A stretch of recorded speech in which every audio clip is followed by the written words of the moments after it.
What's up, YouTube? It's me, the Artisan MC, and I'm back today to start on the hero's journey. Like, share, subscribe, support the stream if you feel so inclined, and I will do my best to entertain you for about an hour or so. I'm not that entertaining, but I try. I do try. So AMV. As you can see, I made that back in like 2009. Got a laptop and I liked watching AMV, so I tried my hand at doing it, and that was two of four that I made. Excuse me. The first one being to excuse me.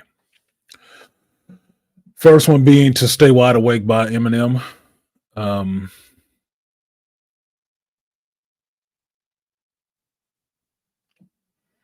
I put it up on my page initially because I've had a YouTube page for a long time, way before I was a content creator. I had a YouTube page and had, things up on the page. And somebody copyrighted it and got the video taken down. Although there are hundreds of AMVs, or I should say thousands of AMVs up all over YouTube, they got my shit taken down. Now, my son saw me doing this and he made his own AMVs. His did not get taken down because he actually fought for him. I didn't understand how to do that. He did. So his AMVs are still up, and his AMVs are awesome. But the couple that I made, I've been looking for them for a while, and going through storage, I found the disc that I put them on because I made them like movies. So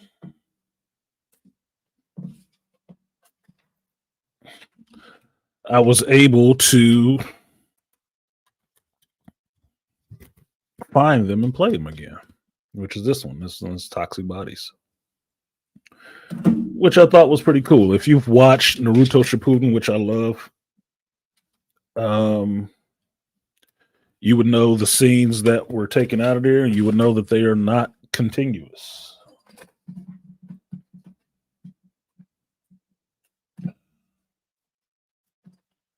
Those are not continuous scenes. Those are scenes cut up, edited together, and edited to the music to be on beat and on tempo for what the action is, to tell a story visually based on the words and the music, and not just the words in the show.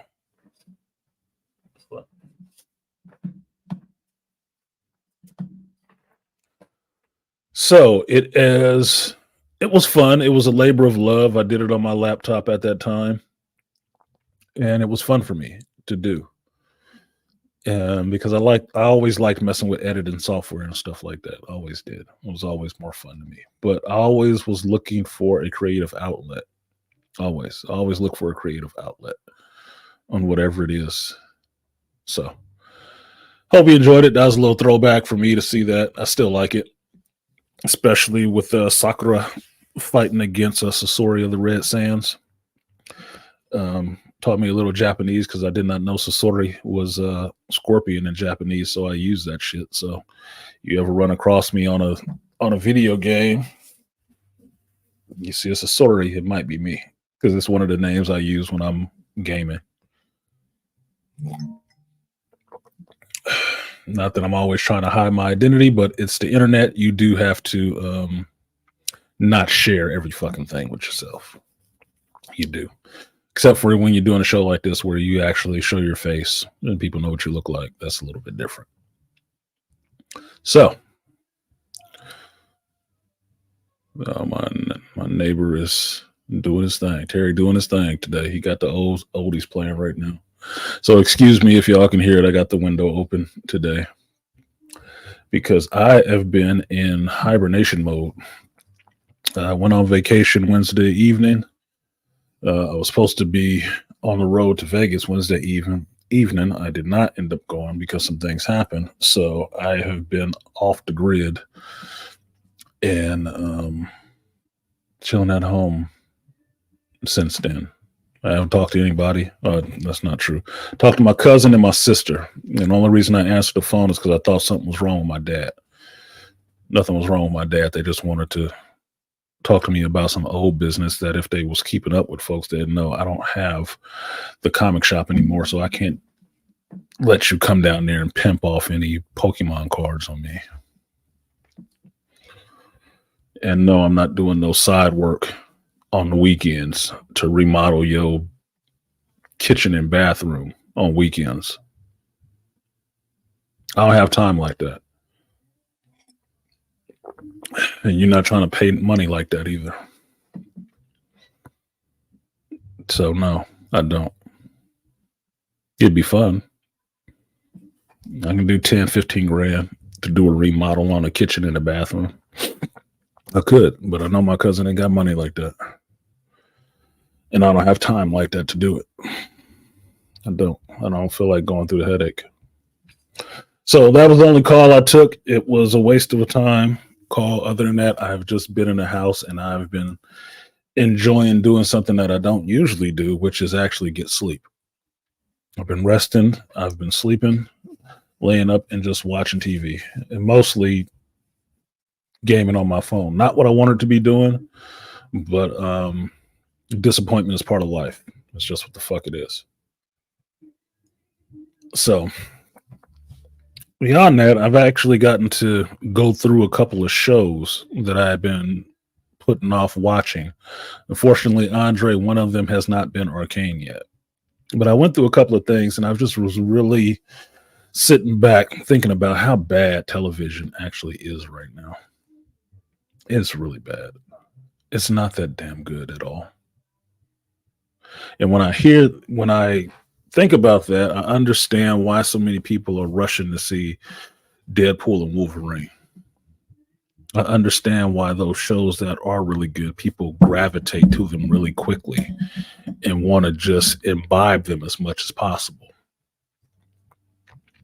Now, I say that because you guys know I've been on what I call a detox rehab from having watched The Acolyte for 8 weeks. And I've only been trying to watch good television, right? Good streaming shows, whatever, what have you.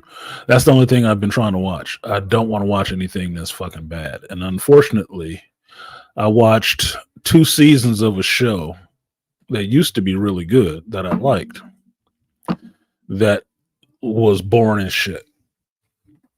And that show would be The Umbrella Academy. Now, one day last week, I went ahead and watched season 3 of The Umbrella Academy because Netflix had the little banner up there that season 4 was coming. So I went ahead and watched season 3 completely out. And season 3 was a yawn. It was a yawn. I think they wasted half that season, the middle part of that season, on some really silly shit. Most of the time, they were all sitting around one place, drinking and talking shit to each other. And I didn't find that entertaining at all. And then it got to a place where it was like, okay, so what happened? Well, this season picks up where that left off, which was shorter in the sense that it was 6 episodes. It was the final season, thankfully. And it goes out with a whimper, not a bang. And the only thing sticking with me from having just watched those 6 episodes yesterday, mind you, is a dude getting his testicles destroyed by the black chick with powers. I know her name. I just called her the black chick with powers, Allison. Rumor. Destroying his testicles.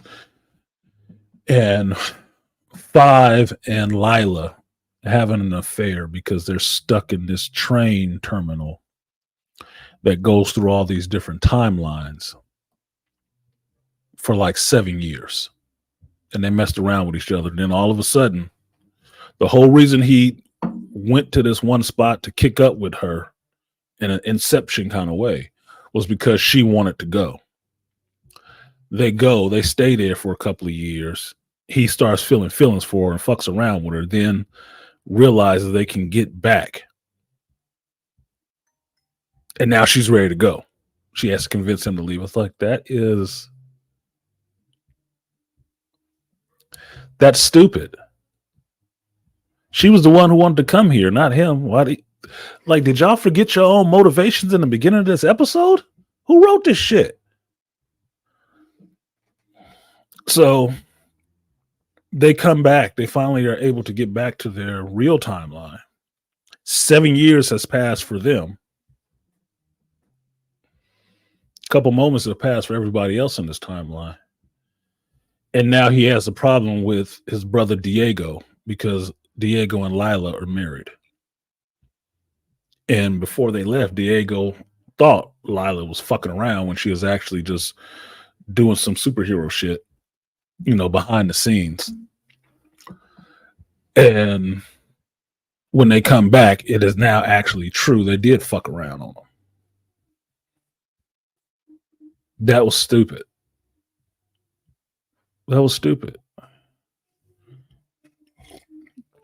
So now 5 has an issue with Diego. I'm like, for what? He was your brother when you went into this shit. You knew she wasn't messing around. He thought she was. You knew all this shit. 7 years in a tube station, riding a train. You decide to fuck around with her because she want to kiss you. You do it, start catching fucking feelings, and now she want to break it off and get back to her husband and her kids. That's so fucking stupid. Her husband being your brother. The one that ain't seen you in 7 years and thought y'all was cool. Come on, man. That's so much dumb shit. There's so much dumb shit. I'm glad that ended. I'm really glad that this shit ended. That was dumb as fuck. That didn't seem good for the character of 5. It didn't seem cool for the character of Diego. And it damn sure didn't seem cool for the character of Lila. Thrown into the mix just to be in the mix.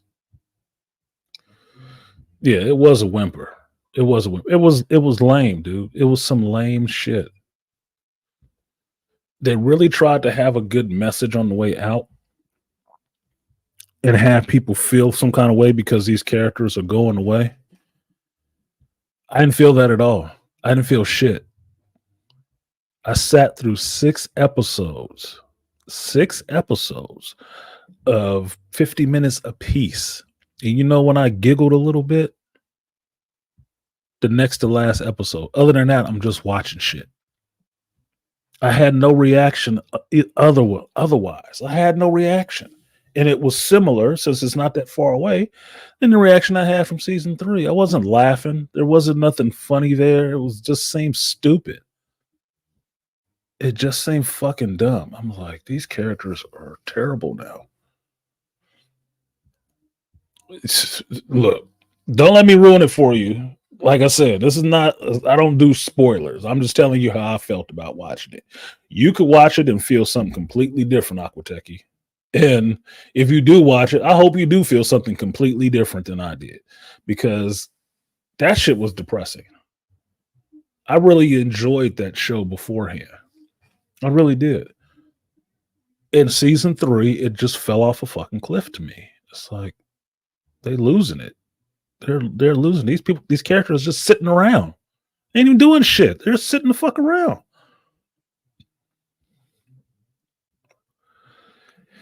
Get to this season, it's more of the same. It's like, okay, yeah, they're all different. Yeah, it's been 6 years, okay. But what is the real story? Why do their hairdos and shit look so fucking terrible? And then this character, Allison, is back to her bitchy ways, because that was all she was in season 3. Bitchy. I'm a mom. I'm trying to get back to my kids. Getting to be the sassy black bitch. I'm like, come on, man. I was not happy that came back in season 4, but it's where the character was last season. Why the fuck wouldn't it? Everybody else has evolved after 6 years. She hasn't. So it's fucking terrible. So it ended. It still ended in a way that makes you question. I'm like, okay, so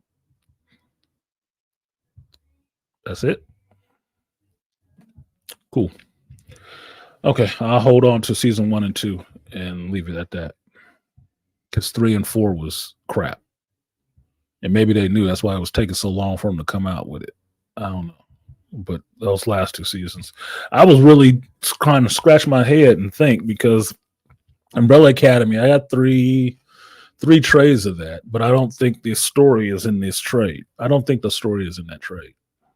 I do not think so. This must be some shit I have not read or something, because this made no sense, and it wasn't even that interesting.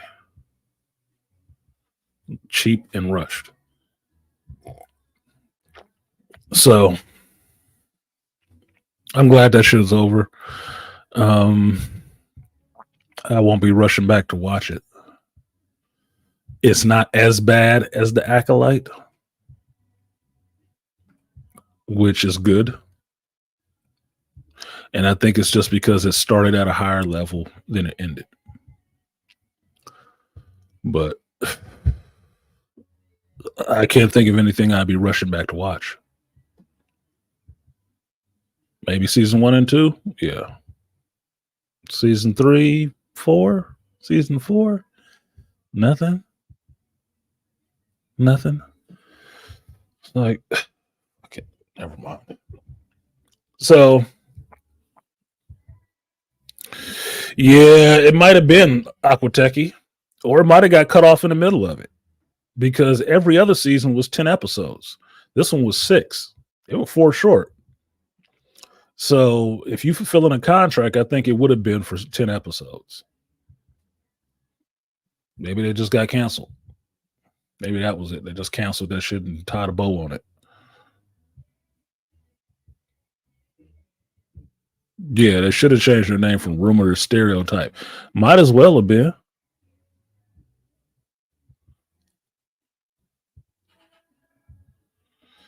Yeah, the Stranger Things kids gonna be 25-year-old ninth graders. Yeah, they got to finish that season now too.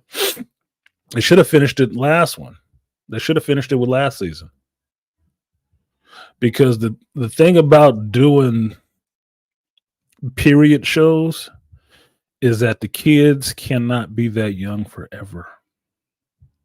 Especially when it takes you years to put this shit out. It'll hit a groove. At one point, it'll hit a groove. But you got to move it on. If you can't move it on, then you need to go on to another show. It has a time limit on it. Unfortunately, it does. Now, you never know if it's going to work or not. It just so happened you hit the point where 80s nostalgia is just that, nostalgia for people.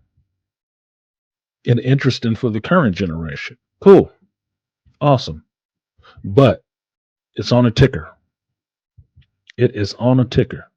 It's like go back and watch the Wonder Years. When wasn't it the Wonder Years anymore? That motherfucker got too old to be playing that dumbass kid.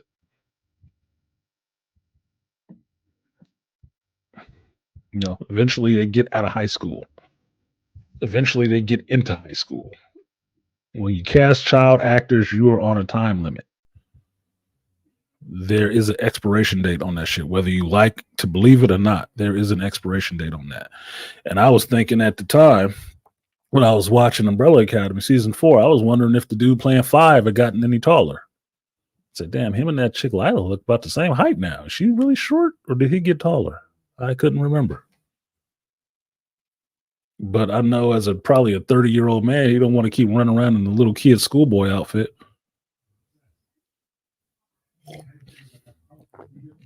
Not gonna buy it, are you? So, yeah, 10 minutes behind when you don't need to give an account of how far behind you are in time. It's okay. That is not interesting to the people who watch on the replay how many minutes you are behind. You don't need to do that shit. It's behind when you finally watch Arcane. You'll wonder why you took so long for you to watch it. We'll see. Was the first 2 seasons of Umbrella Academy good? Yes, it was. Been on my list for a while. The first 2 seasons were really good. Interesting and different. It was. You watch this 4th season, you'll say, damn, did they see Supercell? Did Supercell see them a little bit? Got a little, looked a little similar. They're both on Netflix. Who knows? Same thing happened in Lost in Space, where the Will character grew up and they had the tongue-in-cheek way of saying he grew up. Yeah, because characters grow up. It's just what it is. Kids grow up. So you either recast or stick with the original actor. And if you stick with the original actor and they've grown up, then you need to jump your story ahead. You need to do some time shifting in your story and let it be okay. There are ways to do it, but it's considered what's considered writing. And that's what we see are lacking. He dropped a character fees for that chick that Luther liked. She died. Sloane died from season 3. She died. She didn't make it. But that whole thing with Luther falling in for that chick was kind of silly anyway. So I didn't give a shit. That was way rushed and way silly.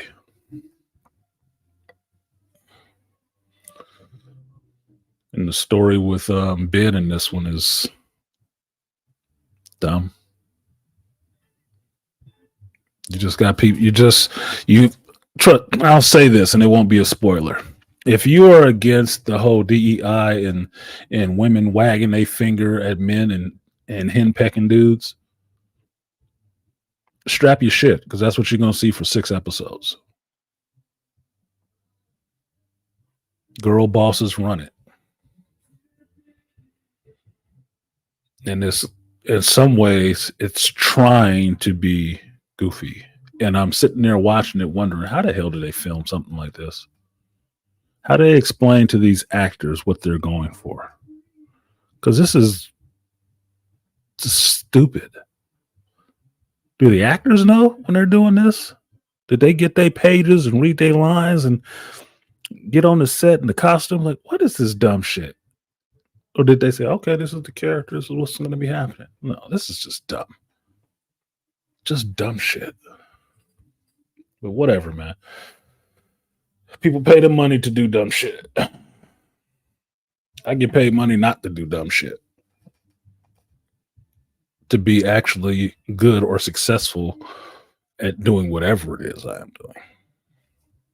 But some people get paid to do dumb shit.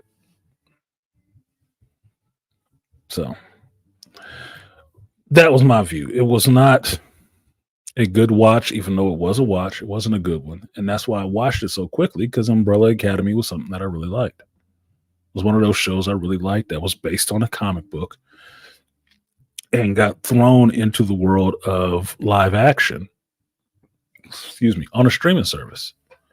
And it was made by, coffee burps.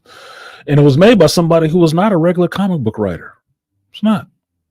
It was made by a fucking rock star who just liked comics. And I thought that was so amazing. So I could see seeds of X-Men and other stuff in it. That's fine. But it was interesting for 2 seasons. Season 3 and 4 was boring. It wasn't interesting at all. Everybody working out their daddy issues and bitching at men. Well, everybody has to accept the new man on the cast, so to speak, which never bothered me. Don't make no damn difference to me. It wasn't a reason to not watch the show. I just wondered how the show was going to go after that. Kind of changes up the dynamic on the team, because I don't think that happened in the comics. But That person's still getting paid the most money out of everybody on the show. Like, fucking hell. Wow. Well, I don't know how that works because, one person had some acting chops and had an established career. This other persona has no established acting career. So how do you get paid more money? I think that would be a cause for renegotiation of a contract. I'm just saying, if everything's the same, okay, this is a brand new person that just showed up on this earth yesterday, and they have no established history of being an actor. So why do you deserve as much money? We have a contract with this person, not this one.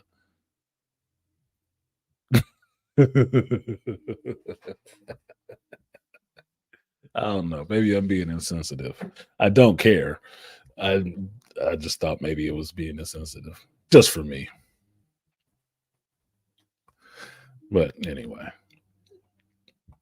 so shout out to y'all who came in here. The other thing that I watched finally, I know I'm late to the party on it, which is why I haven't decided to do a review on it or not, but was Squid Game. The Squid Game. I finally watched Squid Game. And I can say for watching Squid Game, it was really good. I really enjoyed that show. I did. I was happy to find out that season 2 was coming soon. I thought, oh, well, I watched it at the right time. Just in time to watch season 2, right? And I found it really interesting because I wanted to see how good of an actor the guy from The Acolyte was. I'm forgetting his name now, Jung Jae Lee or something like that. I wanted to see how good of an actor he was because I'm sure that The Acolyte didn't showcase it at all. Master Soul, I want to see him in what he was. Everybody online was always calling him Master Squid Game, right? And I figured this was the perfect time, having watched shit, that I would take to see him in something good. And so I watched Squid Game, which he is the lead actor in that. And I really liked Squid Game. I did. I really liked that show. And I thought, damn, he must not know how bad of a show he was in with that Acolyte shit. He must have thought that might have been his come up. You realize that shit? That he's going from making a show that's world renowned in Korea. He went from making that show to getting onto a Lucasfilms Star Wars show. And learned English for the role.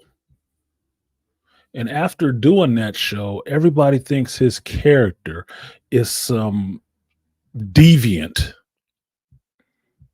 lion Jedi who can't control his emotions and welcome death by the girl that he raised like his daughter. Wow. Talk about fucking wow. They did him a huge disservice. I didn't even know how big of a disservice they did him until watching him in Squid Game. He is a hell of an actor. He is. He was in that. He was an Acolyte. Oof. I hope your career don't take a hit for that. I really do. Because that was a waste.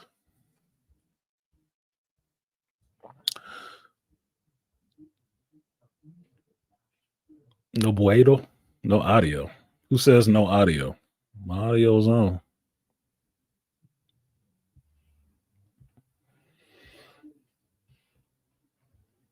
Yeah, in theory, it should have been a boost to his career.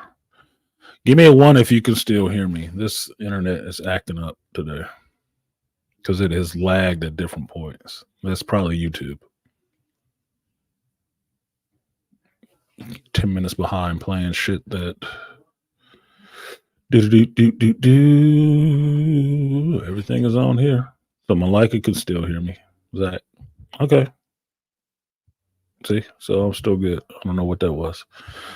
But yeah, that show was maybe they censored saying the word acolyte so they don't get more negative reviews. The show sucked. I don't know who you're trying to hide that shit from. I saw what Disney stock did this week.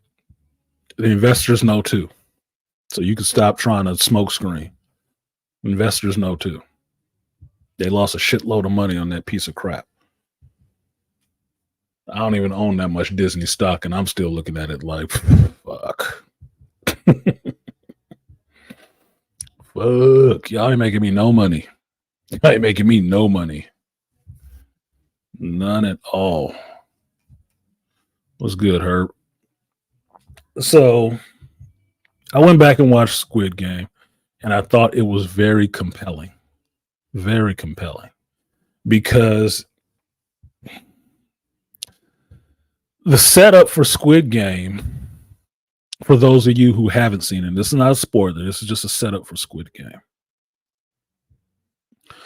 Most of the people, and this is what I never got from anybody telling me about the show, what was so good about the show, everything they could tell me was about violence. And I'm like, well, that doesn't make a show good or bad in either way. There's violence in Predator, but at least you could tell me what the story of Predator was, right? I'm not showing up just for the fucking violence. I want the story. That's what I care about, right? It's like watching the Star Wars show, and I'm not showing up, just for lightsabers. I'm showing up for a story. And if the story sucks, I don't care if you got lightsabers in it. It's a waste. So, story of Squid Game goes like this. The reason all these people end up in a game where they're getting killed is because they're all in debt. Isn't that interesting? They're all in debt. They owe money. Millions, thousands, billions of won. They owe money to whoever they owe money to. They've made some mistakes in their life. They lost some businesses, whatever.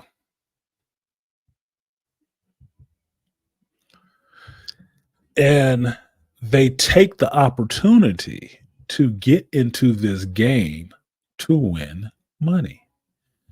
If they get through those 6 days of that game, they can win all this money, because for every person that's taken out, each person is worth like $1 million or something dollars. Not dollars, but wands, right? And when that person is taken out, it goes into this big piggy bank that everybody can see. Every time one of those people drop, that piggy bank increases in money. There's a dollar amount attached to each one of them. And that's what they're competing against. I'm like, holy shit. Dude, this takes battle royale to a whole nother level. This takes battle royale to a whole nother level. And if you know what battle royale is, you know what the hell I'm talking about, dude. Because battle royale was just like, look, you're gonna prove you good citizens, because you some little asshole kids. But we're gonna put you on this island. We're gonna set some time limits and give you some weapons, and y'all gonna work that out. You're gonna understand how to be a good citizen in this country, and we're gonna watch. Not in Squid Game. Squid Game, they doing it for money. You want to get out of debt? Want to be richer than you ever been? Okay, well, this is what you got to do. We're going to play red light, green light. Like, what? That's easy. Is it? Okay. We'll see. But you understand what the stakes are, which is the stakes are your life. Now, red light, green light take on a whole different message. That shit was overly interesting. Look at the smile on my face thinking about it. That show was entertaining. It was entertaining. It was psychological. It was funny in some minutes. It was fucked up in some minutes. Like, I'm watching this like, holy shit. I never really knew where it was going, which is a good thing. I have a very active mind. I'm very clever. If I don't know where the story is going, I can't pick the beats that are coming up, I'm actually more interested, because you're going in a way that I can't foresee. Good. That means it's not simple storytelling. It's not. There's a lot of other stuff going on. Like, part of the show, they break. Game is over. Everybody leave. I'm like, what? What the hell? But it hit on a psychological note with those people. Now what? Now what do you do? That is the part that really got me. That is the part that really got me. The psychological notes. How these people played this game and how these people adjusted to the world that they were in. Because trust and believe, this main character of what was his name? Qui-Gon, I think his name was. What he was going through as a divorced man trying to earn money for his father, earn money for his child and stuff like that was no different than what was going on in Supercell with Andre and his child. No different. It was a grown man struggling to do right by his children, by his child. And when it got to the point in the show where it's like, did you talk? Well, no, yeah, we'll see you next year. I'll get you something good next year. Oh, next year? Well, Mama's married to her new husband, and they're going to America, and they're taking the baby too. So you won't be seeing the child. Like, oh, nigga, that hurts. Oh, that hurts. I know that feeling. I had to go to court to keep my son in California. I did. Going through that same shit. I felt that. That shit hurt. Oh my God, that shit hurt. I knew what situation he was in. I felt it. And so for me, I was more invested in the show.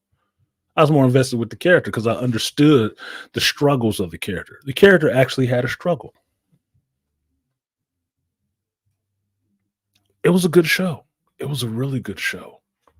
And some of the moments that play up that tension, that understanding where characters are sitting and getting to talk and say who they are.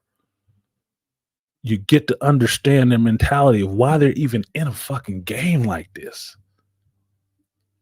You end up feeling for that character in a way that if they don't make it, you will feel bad. You might have seen them do something reprehensible a minute ago, but you understand the drive, the determination. You understand why that was. It's like, shit. It was good. Compare that to the shit I saw yesterday with Umbrella Academy season 4. I didn't feel that shit. Didn't feel it at all. Fell flat. Like, yeah, whatever.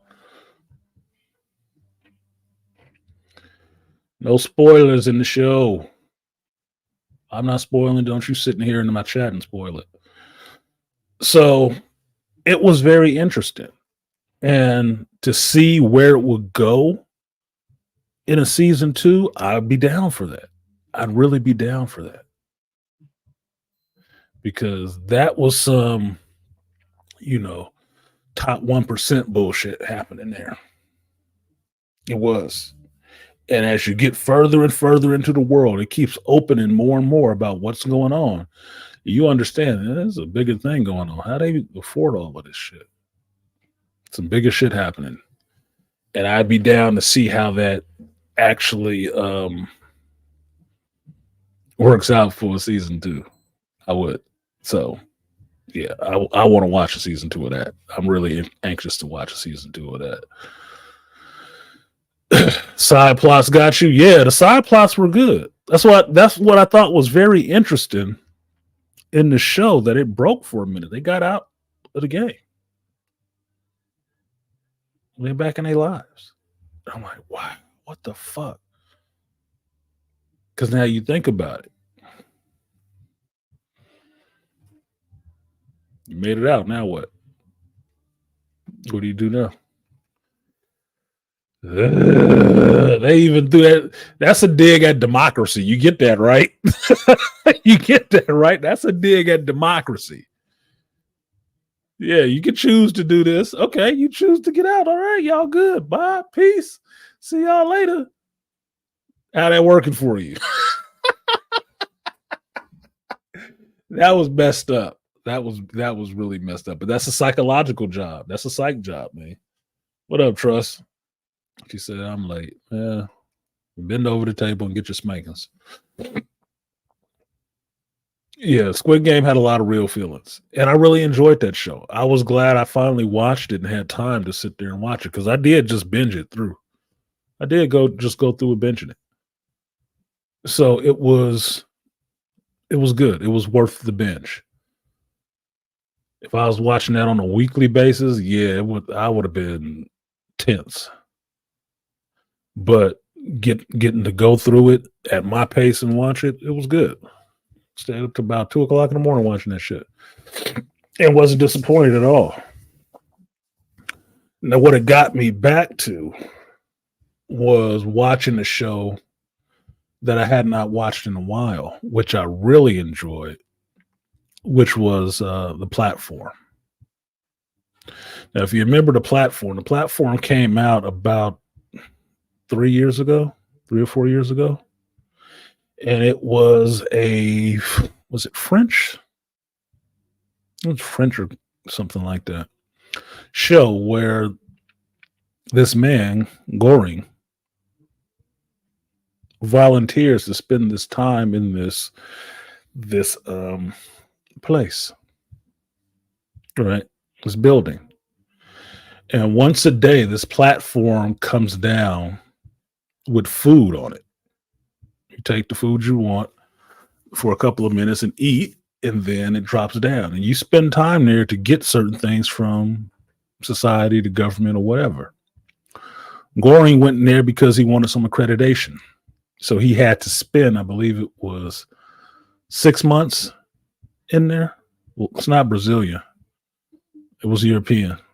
I almost said Croatia. It's not Croatian. It's like French or some shit. And he goes in and he's on his level with his little celly, Tribadashi. And Tribadashi explains the game to him.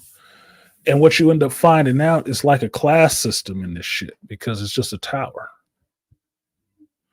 And that the food starts at the top and slowly goes down to each floor.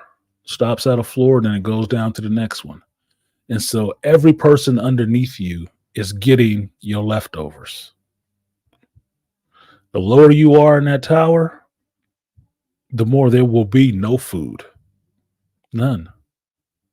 It'll be spit on, pissed on, stepped on, all kind of gross shit that you would never want to put in your mouth when you've been staying on this one floor for 30 days or so. You start making some concessions about what you think survival means and what you think it means to be civilized.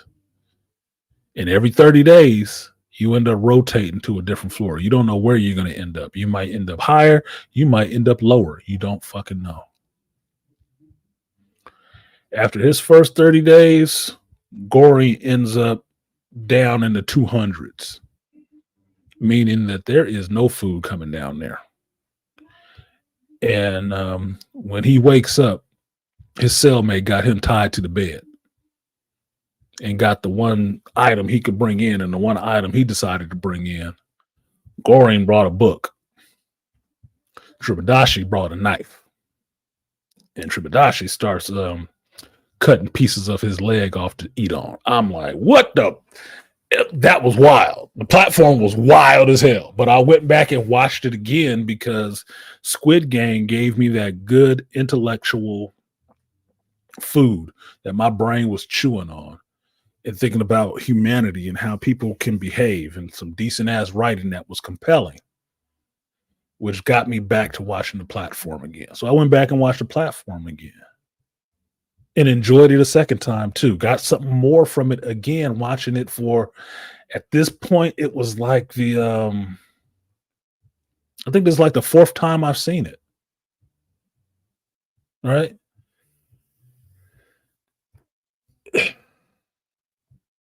It was so good that I realized watching it that they're coming out with a platform too. There's a second one coming. I'm like, oh, hell yeah. I'm all about that. I'm all about that. Spanish from Spain.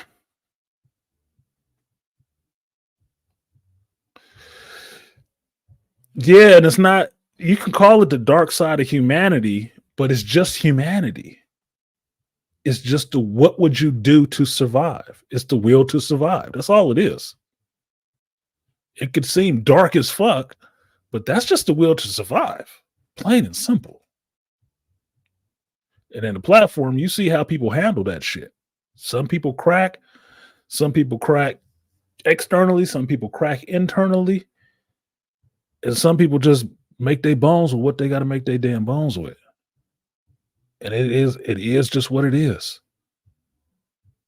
And I'm like, wow, that shit was wild.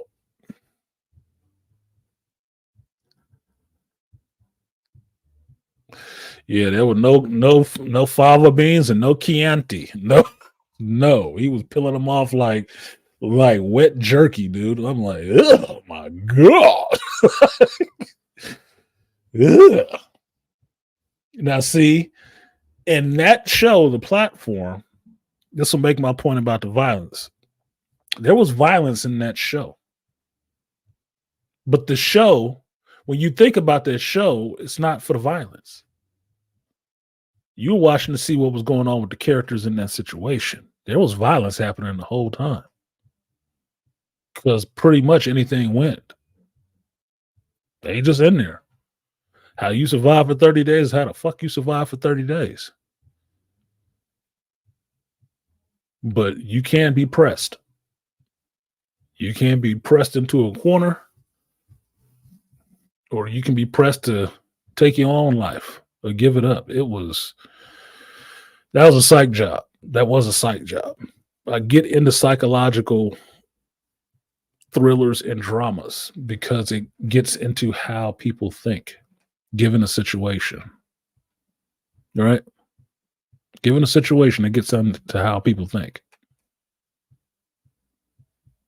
And it gives you a window into seeing how people would react without having to be in that situation. But understand, somebody had to sit down and write that, which means somebody had to sit down and put themselves into that headspace of what they would be willing to do or not do given a situation. Somebody had to put themselves in that mind frame. It's like they say with who are the best detectives or people who track serial killers and stuff like that, right? It's the ones who can put themselves in that mind state to think how these people would think, because that's what you learn how to do. The trick of that is to not become one yourself. That's the trick of that shit. You can put yourself into the headspace. The trick is not to become one yourself, because that is part of humanity.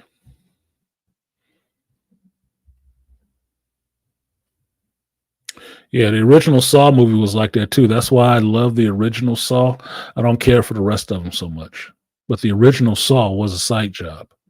And it was more so a psych job about making people desire to live. Same thing as Fight Club.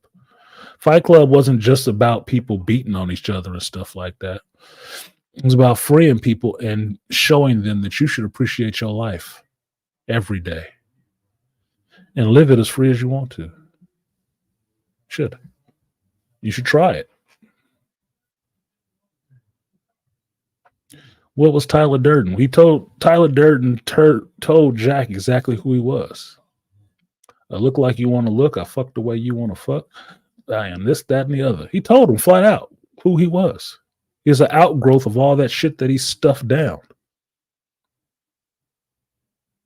Yeah, he had a mental problem from it, because if you take enough shit for long enough, you will mentally fucking crack. What does your mental cracking look like? Do you drink? You do drugs? Put yourself in risky situations all the time? You do crack. People do crack. His was he ended up having a split fucking personality. And the split personality did everything he wanted to do. And part of getting to that is getting through the pain of it. putting into himself into situations where it was actually fucking real. Because pain is the realest thing you will ever feel, and most people run from that shit. So you train animals. So dystopian stories are cool. There are no first world problems or woke BS, just how will you survive in harsh conditions. Yeah, I wouldn't even call it dystopian necessarily. I don't. Every time I think dystopian, I think everything is falling apart. And if most of these shows, Squid Game, The Platform, Fight Club, Wanted, even in a sense, the world is still running. It's not falling the fucking apart. What has fallen apart is the people. The people are the ones who have fallen apart. Culture, government, society, all that shit is still running. It's the people who have not been able to change and are breaking and cracking and stuff like that. Infrastructure is there. Yo ass internal structure is not. Because what do they say? Harsh ties build strong minds. Times weren't harsh. Their minds got real fucking weak. And that's why they couldn't handle anything. That's why wrapping a child in bubble wrap don't make them strong enough to held up, or excuse me, it doesn't make them strong enough to deal with the world outside your bubble wrap world. Because they ain't built for it. They're really fucking fragile. And they're going to be broken very easily, very soon.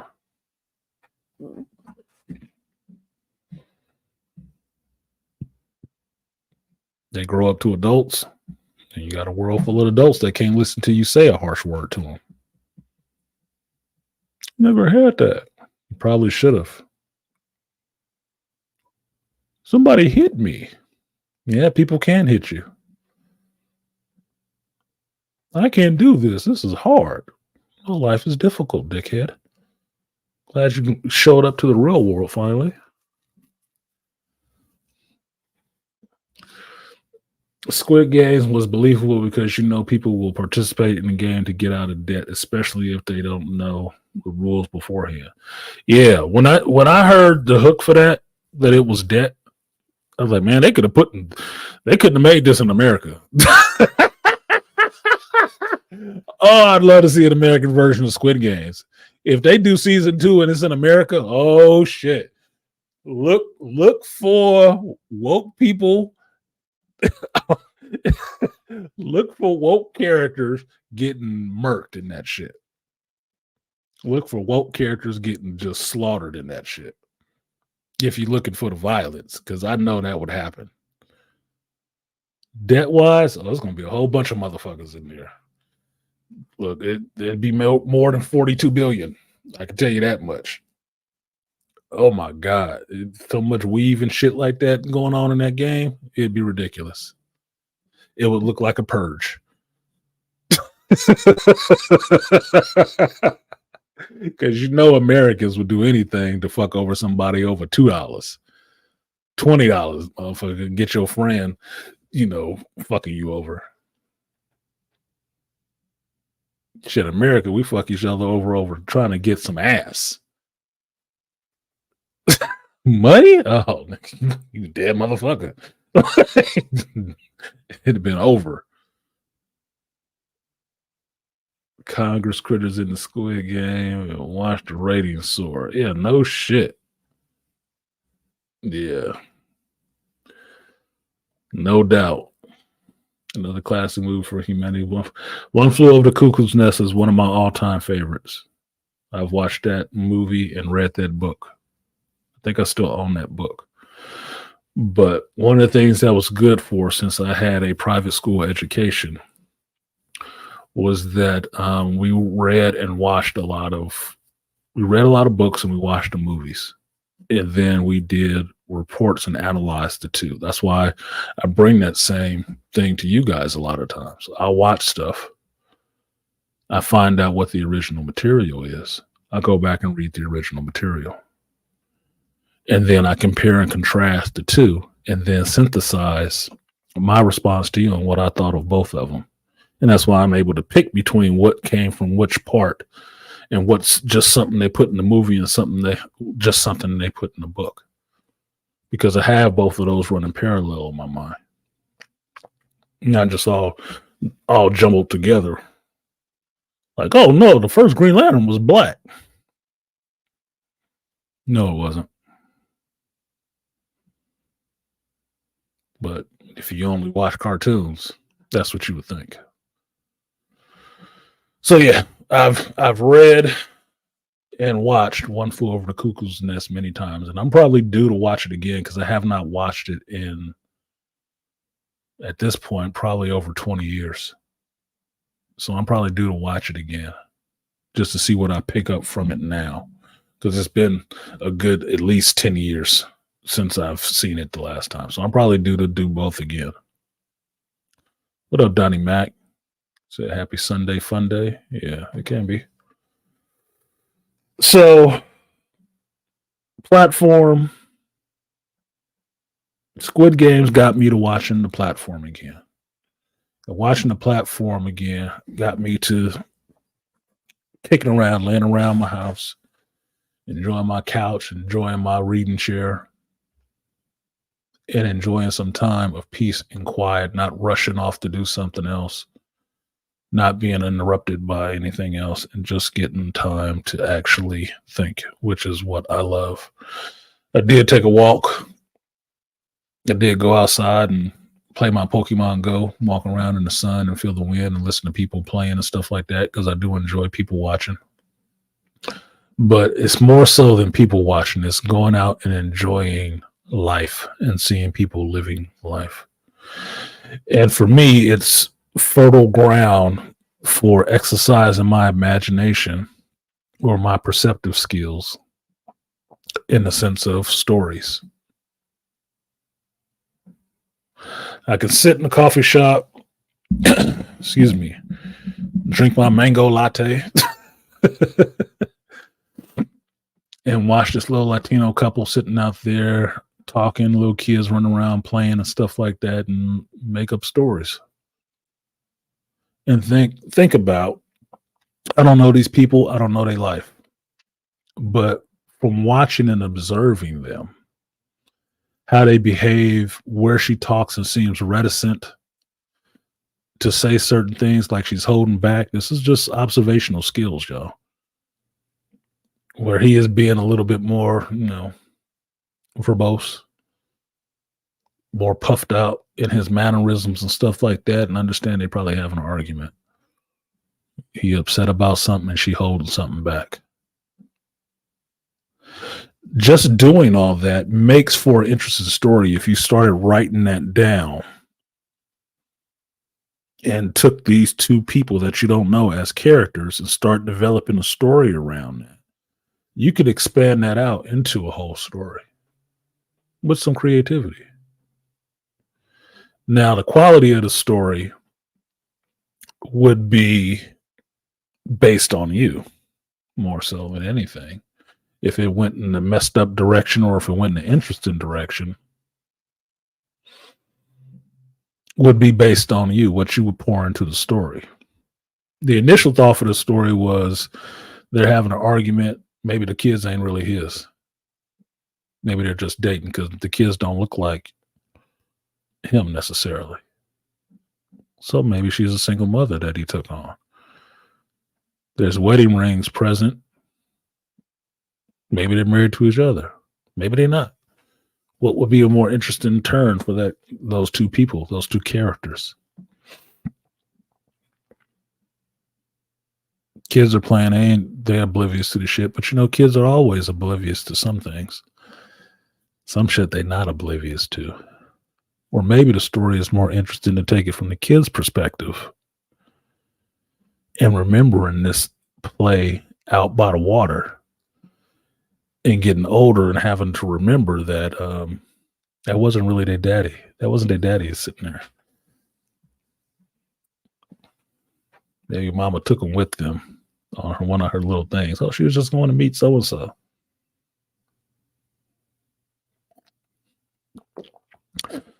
This kind of thought process gets me into the frame of thinking that why my retirement goal is to be able to write, right? Have a cabin on the lake and be able to sit up and write and sell books. But people don't fucking read nowadays, right? But it goes into the process of thinking that this does not seem hard for me to think up stories, to think up creative stories just out of what you see around you. But apparently, for people in Hollywood, this is difficult. Apparently. And the worst culprit of this in recent memory is The Acolyte and Leslie Hedlund and what was done in that show with those characters in that universe. Because maybe if I'm just sitting out in the world and sitting at the coffee shop, this is just real world stuff. It's not confined, I guess, by science fiction or the confines of a Star Wars universe. But I think very easily, if you took a story like that and made it play by the rules of Star Wars in that universe, you could still make a whole story about that.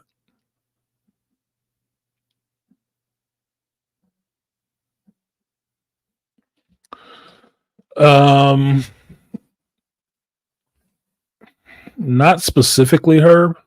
I don't think I have the voice for that. I know what my voice sounds like recorded because when I was younger, I wanted to be a rapper. So I spent some time in recording studios. I know what my voice sounds like recorded. I've heard it. I don't like it. I don't. It sounds good laying on the pillow next to you. But for what I know of my voice, I put people to sleep. That's why it's proven on a weekly basis with this show. That's why my chat room can be static, but people will listen. I'm not that entertaining to watch. I don't do a lot of shit. But my voice plays more to putting people fucking to sleep than making them, I got to see what he's doing. I don't have that kind of voice. My voice is very monotone. It's just what the hell it is. So for me, I would believe an audio book would come after actually writing a book. And the audio book is something somebody else does after the work is completed. And that's something that they give to the other person, right? The one person I've seen who's done it very interesting, them eyes though. Yeah, it's always the eyes. That's why I'm not intimidated of a lot of people. I just don't look at a lot of people because they don't, like I was told people, you don't need to see yourself dying in my eyes. You really don't. Or you don't want to see yourself getting, pleasured the fuck up. If you ain't down for that, it's no point in that. I don't like wasting time. So I don't think it's useful. But yeah, nobody. I've got this Aquatechie that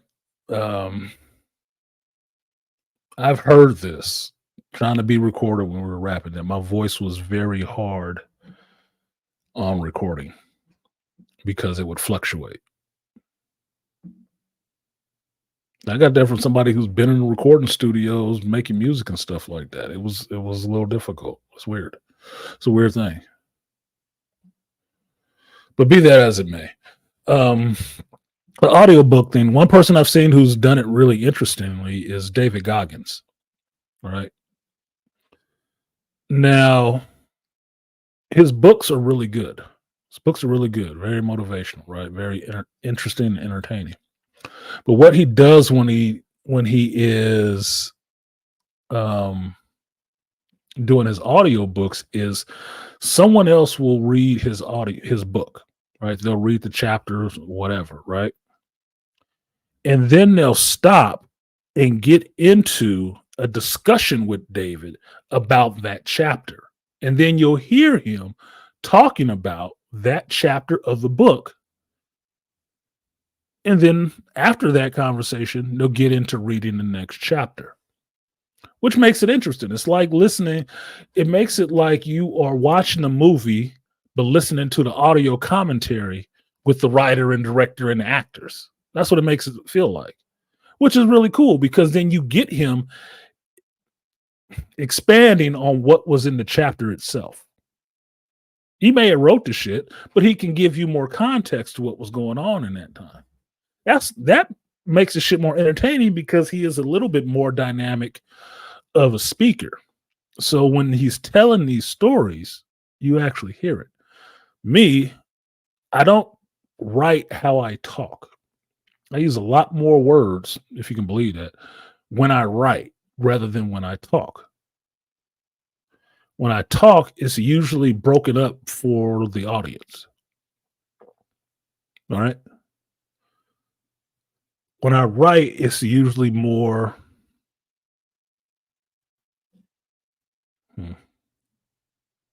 Let's just say academic. Put it that way. Let's just say that. All right. I'm not saying that, but that's the closest thing I can think of at the moment.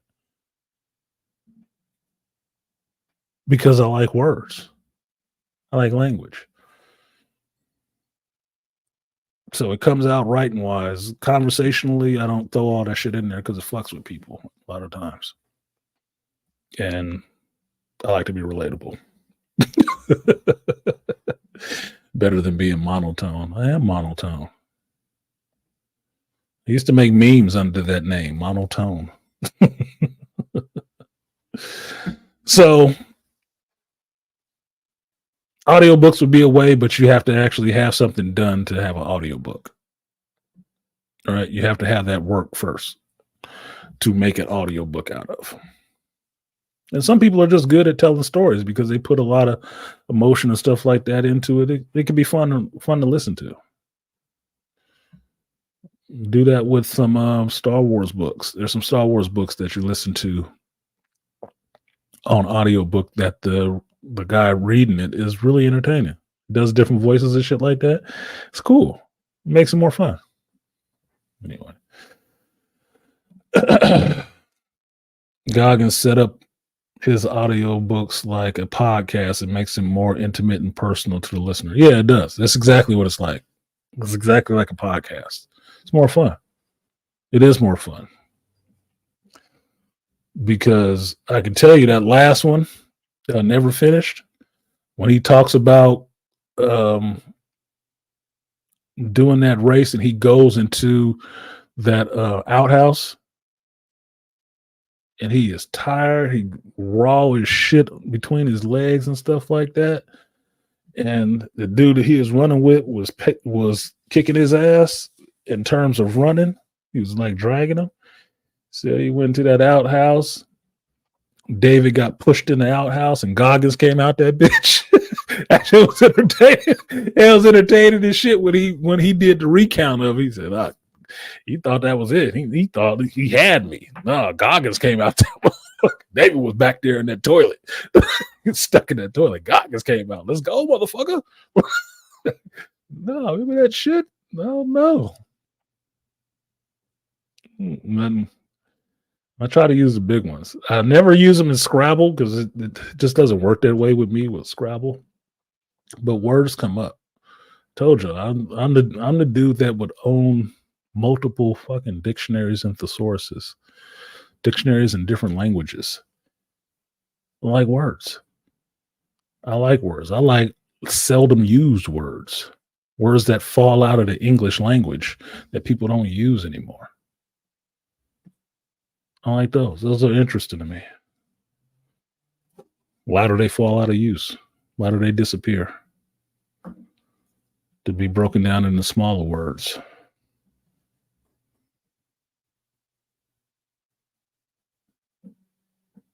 Can you say that again in English? Toy, it's a funny story. A friend of mine, guy used to be a friend of mine. We worked construction together. and we're on a man lift. And we went to high school together. And this motherfucker's arguing with me. And I said something to him in front of everybody on the lift. He was trying to make fun of me. Now, mind you, this is a friend of mine. This is one of the frenemy situations. The motherfucker that's always, he's want to be your best friend, but he always competing with you. Right? And he said some shit. I said something to him, and I used the word.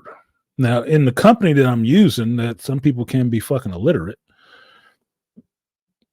he felt some kind of way about that shit. So it's, so some people always try to use big words and make them feel like they smart. He said this in front of everybody on the lift. There's about 15 people on this damn list. Black, Latino, Caucasian, whatever. He trying to just, fuck with me. And I told his ass, some people don't use big words because they can't. Plain and simple. That's where I was on him. Yeah, kerfuffle. That's one of the ones I like. That's what it comes in your thesauruses are for. Multiple ways to say one thing. That's all it's for. Multiple different ways, different words to say the same thing. That's what's more fun about that shit. I remember telling Ford that about how he can disagree with his dad without getting in trouble. I remember telling him that.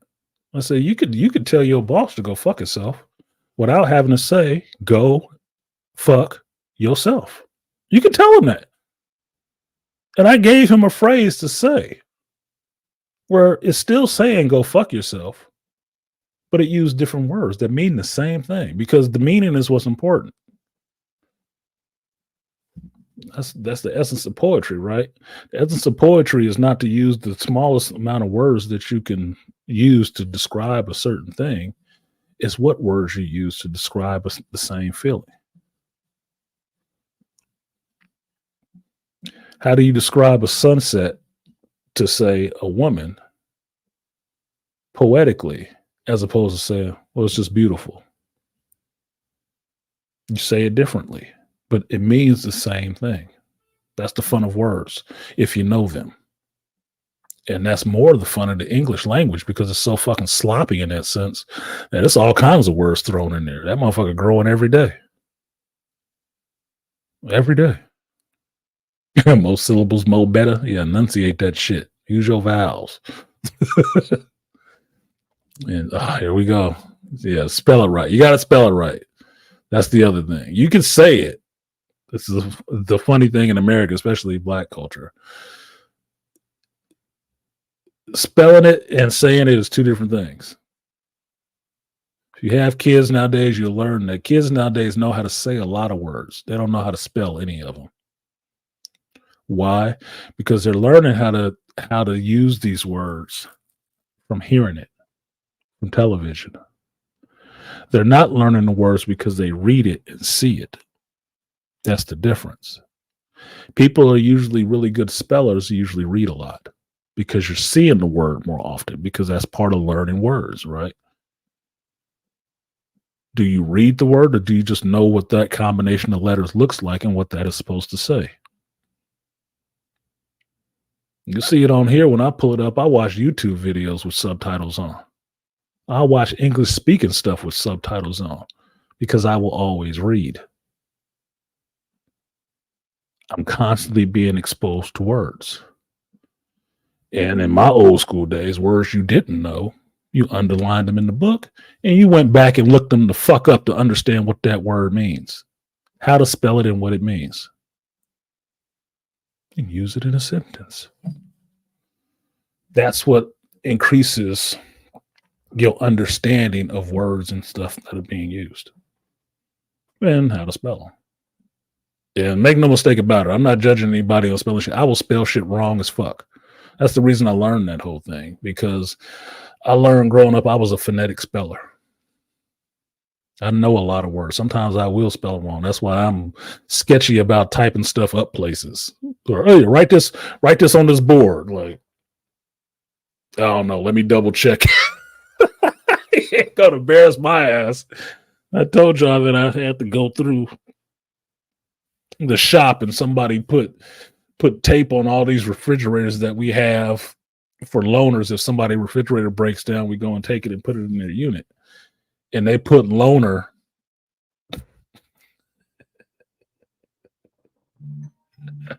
and it's supposed to be the loaner refrigerators, and somebody marked it, and somebody grown did this, older than me did this, and they wrote loaner as L-O-N-E-R. I laughed my ass off. And what did I do? I went back and Sharpie the A on every one of those tags in between there. Trying to help them out, man. I knew who did it. I know who did it. I didn't say any names. I didn't make a big deal about it. You the only people that heard about it. I just went back and wrote an A in between that shit and kept it moving. Just trying to help them out, man. Look, I don't like people to be embarrassed like that. I wouldn't like being embarrassed like that. But so usually if I have to do something like that, God damn it, I try to make sure the spelling is correct. I don't want nobody to read my shit and say, this motherfucker got hella spelling errors. Ooh, where that red pen at? Yeah. No, that's why I hated giving my mother stuff to read when I was a kid. Like, no, she got to read my work. Boy, that shit would be corrected. This is misspelled. This is wrong. Like, fuck. Boy, go in there and get that dictionary and get to that kitchen table and spell that shit right. Learn that word.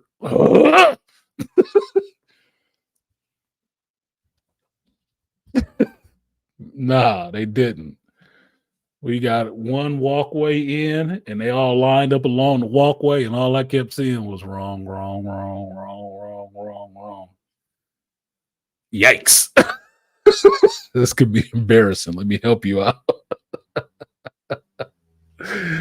You do that in memes. Yeah, women are good at that shit, but I think that's because y'all natural correctals. Hyper-focused. Look, one of my favorite things coming out of college was Grammarly. Those are my favorite things. Those are my favorite applications in college. I love Grammarly. Some people hated that shit. I love Grammarly. Thank you. God damn, thank you. This is actually getting it through my head the way the English teacher never really did. Anyway, like, share, subscribe, support the stream if you feel so inclined.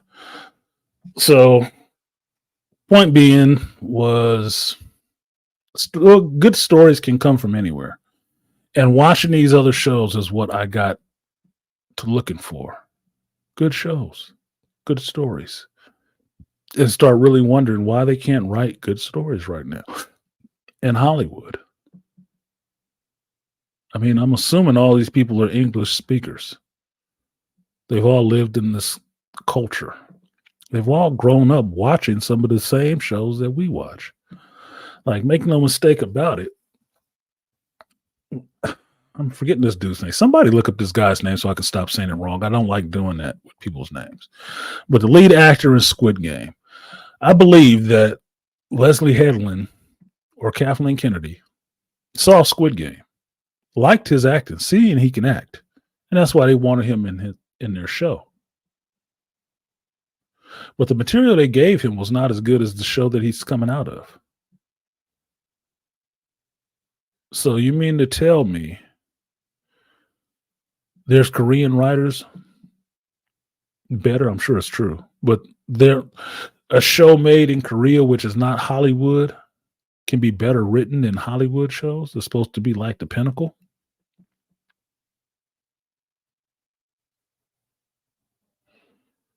Well, why is that?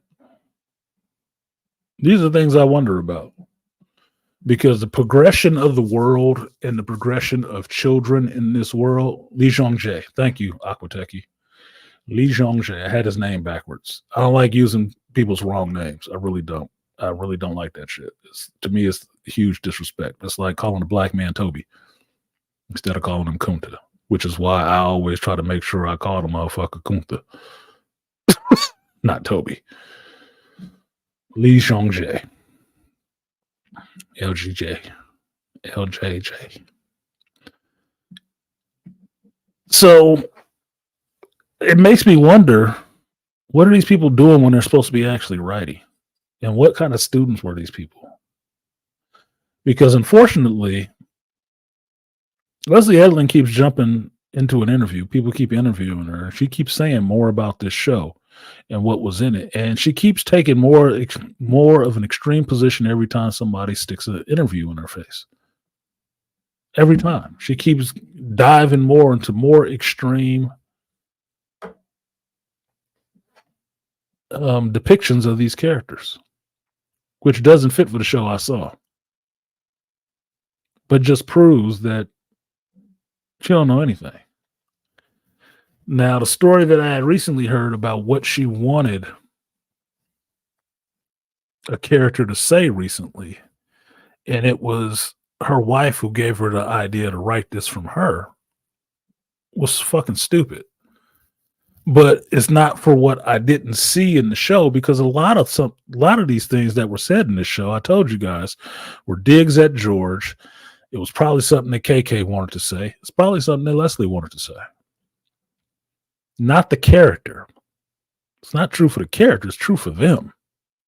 That's what it was done as. The whole show was done as a fuck you. Look, send an email. Send a fucking email.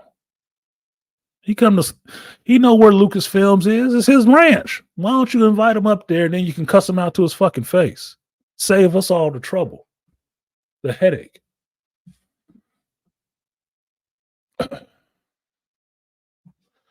Most people can't use intellectual and interesting words because they are lazy, which is true. Human beings are lazy. You just stated earlier you saw a movie and read the book from what it was based on. That takes initiative and tenacity, because I want to be correct. And I'm the type of person that want to know it all. One of my failures, I think, in life will be that I will not live long enough to know everything I want to know. I won't. I know that. I don't try to pack my head with a bunch of bullshit, but I pack my head with stuff that's interesting to me. Like, I was just watching this video about, I think a nameless protagonist has sent it to me, about oxygen producing rocks on the ocean floor, dark oxygen. And that these rocks give off a form of electrolysis, which creates oxygen on the ocean floor. I'm like, that is fucking fascinating. I want to know more on how that works. That was the most interesting video I saw just this morning. What am I doing? One of these tabs up here is looking up this shit to find out more about it. Because things that turn my intellectual crank, I want to keep turning. I want it to keep turning that shit. So I'll keep getting into it as much as I can. I don't give a shit about everybody else. Some stupid shit, some chick. I don't give a fuck about none of that stuff. I really don't. That's why you don't hear me talk about it. I can't even find myself interested in that. If I really had to focus on it, I could find something interesting in it, but it'd probably be from a psychological aspect. See what the fuck is wrong with these people. I love the Olympics. I ain't watching them this year. Not. I watched the Olympics twice in the last week. Once was in a resident's house because he was watching the men's 4x100 relay. And I used to run that race when I ran track. So I was watching that one very closely. I was like, oh, hell, he laid out the blocks, man. He kind of late. He about to get snatched. He leaning too late. He leaning too late. He leaned too early, and then he had to rise up, and then he fucked up. You know what else I saw? I think it was yesterday, which was part of the breakdance competition in the Olympics.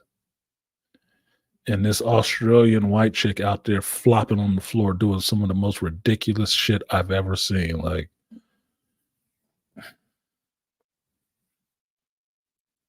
embarrassed for her.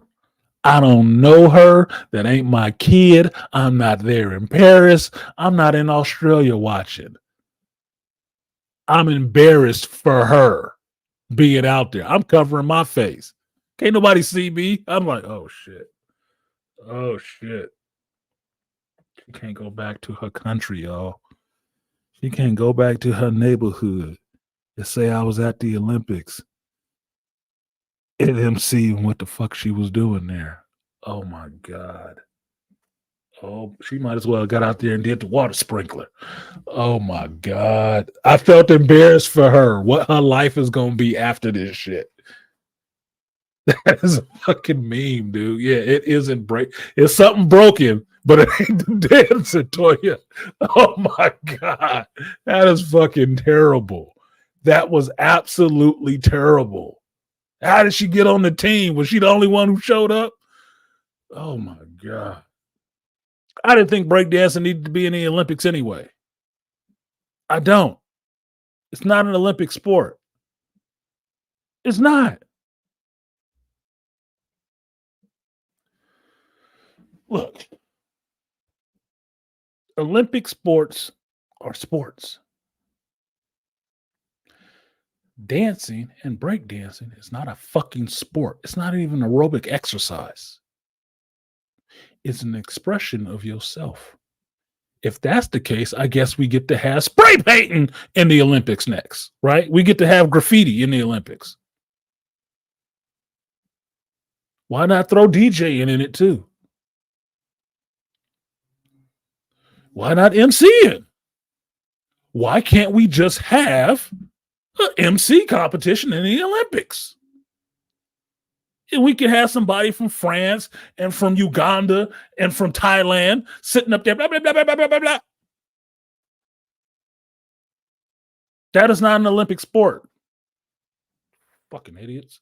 Just because you're trying to bring that audience to watch the goddamn Olympics, don't make it an Olympic sport. That's an opening games kind of situation. Or closing game situation with the way that bitch was dancing.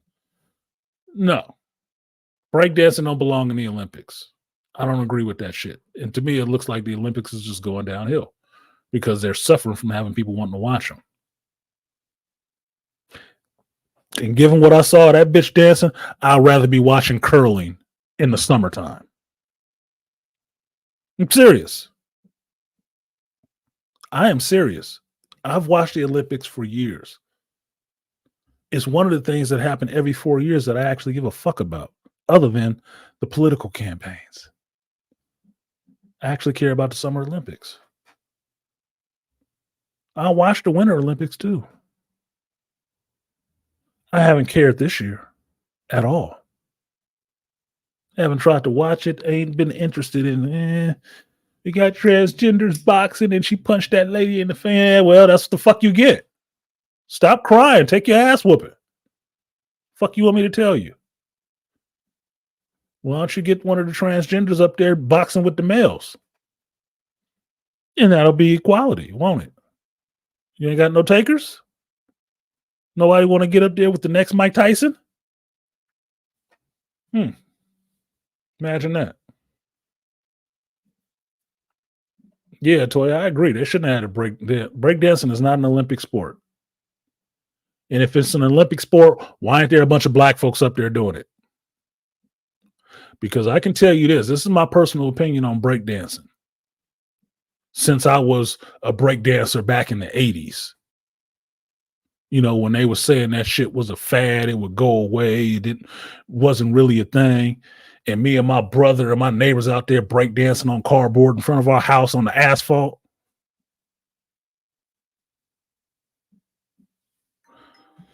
Y'all didn't give a fuck about breakdancing until you could make some money off of that shit. And every face of breakdancing right now ain't somebody black. And that's a problem. Because as black folks, we give too much shit away to other people for fucking free. And you let them take the shit that you create and make billions off of that shit.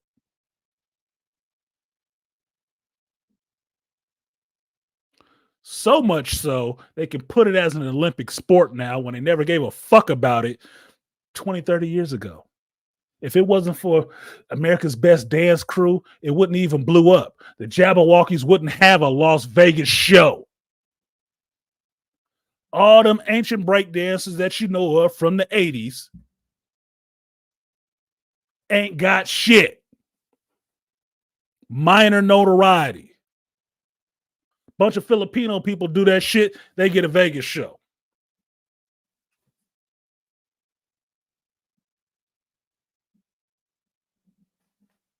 Now, do I hate the Jabberwockies? No, the motherfuckers can dance.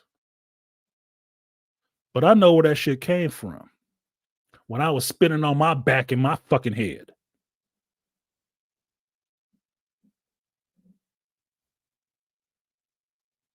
And I'm sorry. Yeah, it's popular dance now. But it was a dance that broke people in the hood did. And just like Elvis, somebody else took that shit and made money off of it.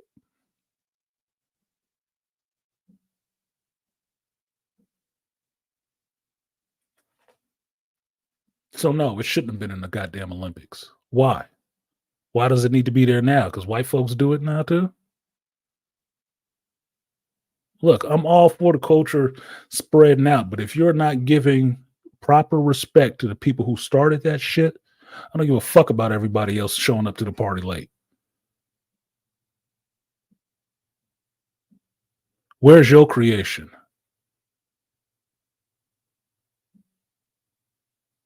That the world loves and everybody want to do.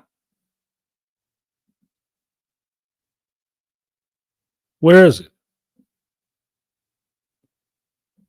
I feel some kind of way about that shit because that's the things that came in with my generation. You know, as Xers, the things that we had to stick to that people told us was never going to be popular, was never going to make you no money. You needed to get out and do something real. That meant give up on your dreams and the things that you love to do and get out here doing some of this dumb shit that we want to do. And every one of those things have been turned into huge money makers now when we were told to get out of it. Comic books, break dancing, rapping, bicycle riding, skateboarding, buying tennis shoes, dressing, dancing. All of that shit. All of that is billion-dollar industries right now, not owned by us. Owned by the same people that was telling you it would never be anything.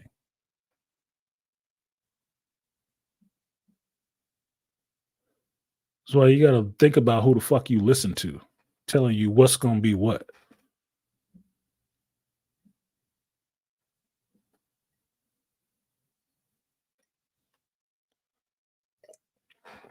It don't need to be in the Olympics because that's the Olympic Committee trying to get that younger audience because they know ain't nobody buying the shit that they selling right now. Everybody looking at the games like it's just the white folks events.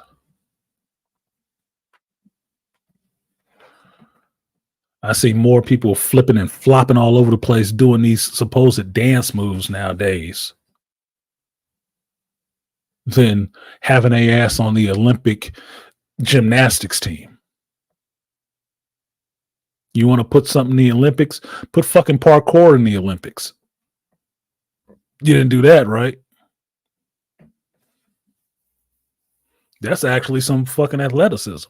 Not saying that dancing is it, but dancing I reserve for time after you've done your sports.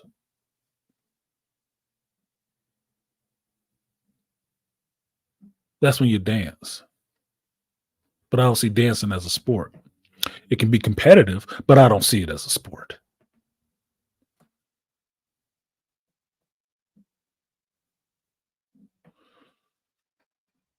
Yeah, parkour would be a lot cooler. Look, Olympic paintball would be more entertaining. An Olympic competition for paintball would be more entertaining. But no, we can laugh at this goofy Australian bitch for being up there flopping like a fish on the floor. But guess what? She got her 15 minutes of fame, a trip to Paris, worldwide coverage of her dancing like shit in a breakdance competition. She got notoriety now. You know, if she had a YouTube channel, she'd have 1 million followers today. And that's how you manufacture influencers, celebrities.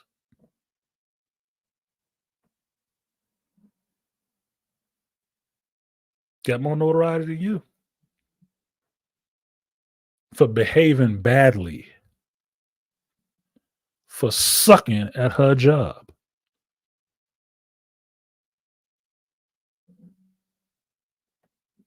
Let that sink in for a minute.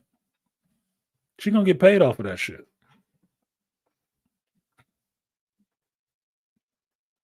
She's going to get paid. She's an Olympian. She might get endorsements and shit like that back in Australia.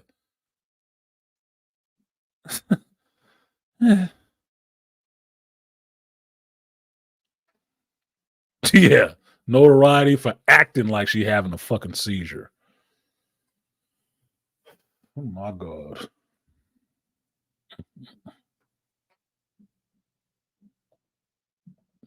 Judo and karate, taekwondo are in the Olympics. They have teams for that shit. Shout out to Charles Faulkner for putting it up on his page on Instagram about the Olympic wrestler. Just won that shit 5 times in a row. That big ass black motherfucker, like, God damn, boy. Superhuman. You lucky Vince McMahon in some trouble right now. That motherfucker be looking at you for a contract. Try to have your ass in the WWE sooner or later.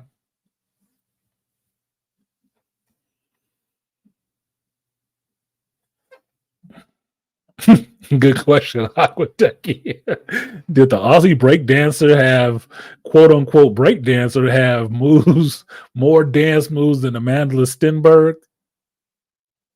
No, they were probably on teams together. And they don't fuck with your discourse. It might have been the song she was breakdancing to.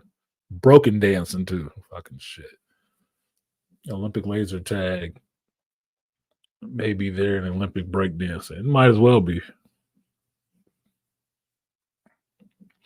Look, if I can watch firefighter game competitions, you know, people doing shit that they do for a living,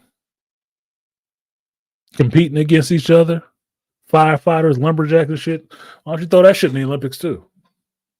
Because I don't remember the vote for breakdancing. I don't. I don't remember that vote.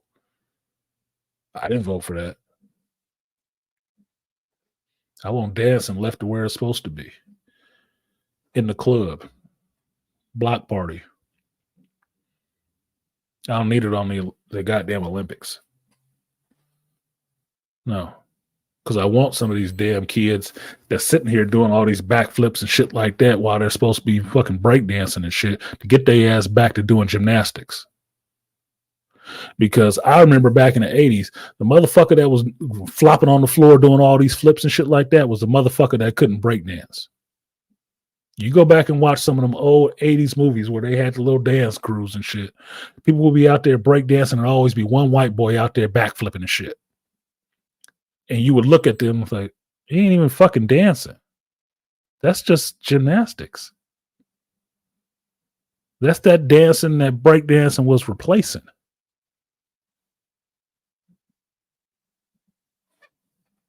Yeah. X Games, I'm fine with that. I'm fine with skateboarding being in the Olympics. I'm fine with that because I was watching the clip of what's his name, Andy McDonald, doing his run on the Olympics. I'm fine with that. X Games have put in their work. That's Gen X's inspired. Made that shit popular. I'm fine with that. Dancing it's not Olympics. It's not an Olympics level sport. Because think about it this way. If breakdancing got to be an Olympic sport, what did they leave out that's not an Olympic sport? What did they leave out?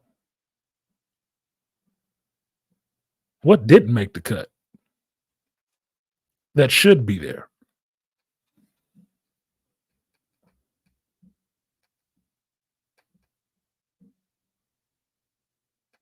When I look at Olympics, especially the Summer Olympics, because it has the most, I think, events, or it can have the most events, what I see is feats of strength, feats of training and accuracy, feats of speed, and just raw competitive power, right?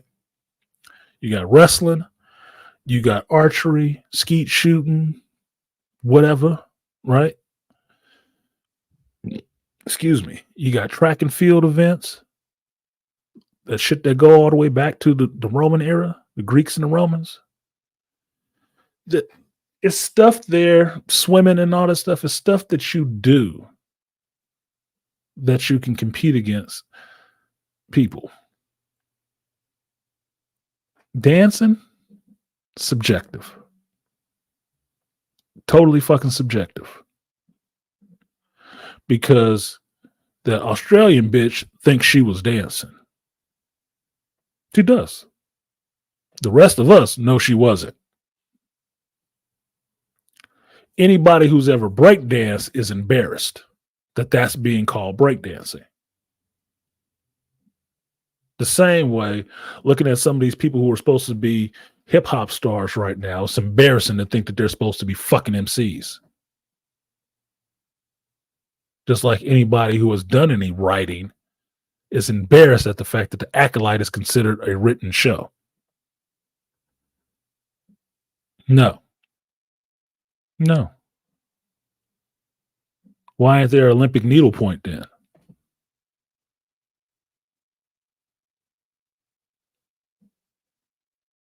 Because it ain't an art show. Get your monkey ass out of here. That lame ass shit. Look, arm wrestling. I would go in for Olympic arm wrestling. Because that is you physically competing against another person.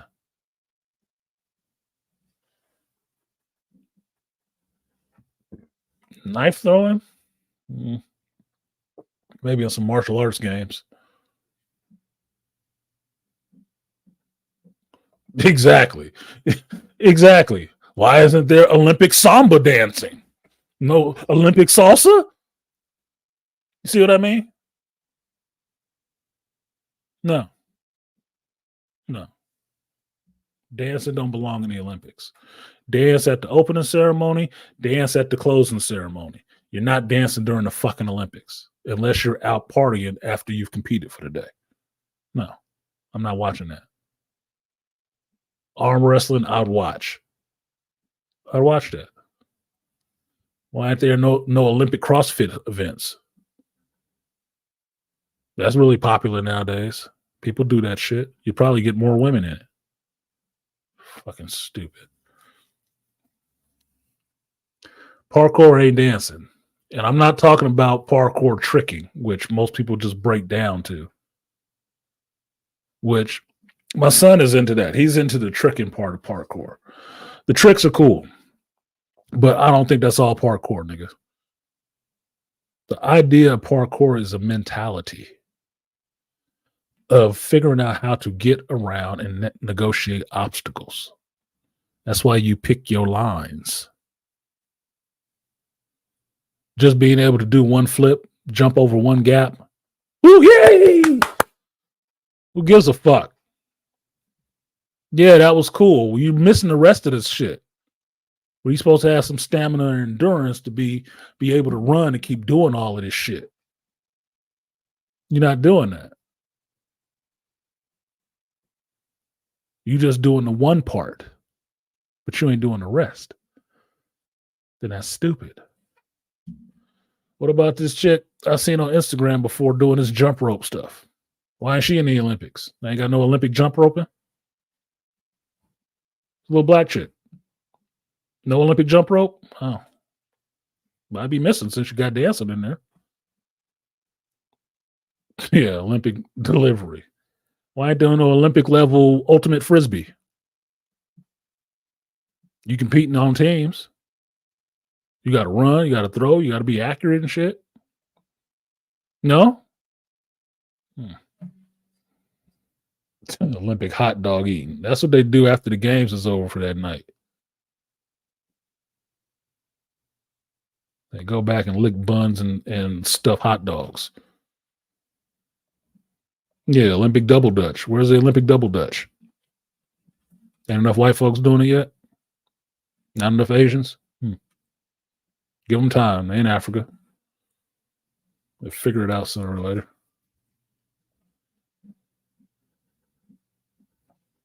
But you get what I'm saying. It's not.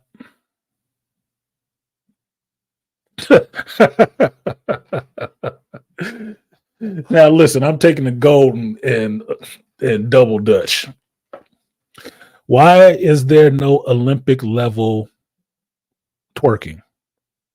Since you got dancing in there now, that means some fucking pseudo break dancer can get up there and start twerking on the Olympic stage, and they would get graded on how good they twerk. No dancing in the Olympics. Dance before, dance after, not in the Olympics. And here we are giving our ideas away for free. Yeah, because that's the only way they pay for them. People don't like paying black folks for their ideas. They just like stealing them. Reason being is because they have the infrastructure to put that shit into some kind of production and make money off of it. Nobody ever pay you for your shit. They don't think you deserve it. They want to figure out reasons why you don't. And the more they tell you it's not a good idea, should be indication to you that it is a good idea. It's a really good one.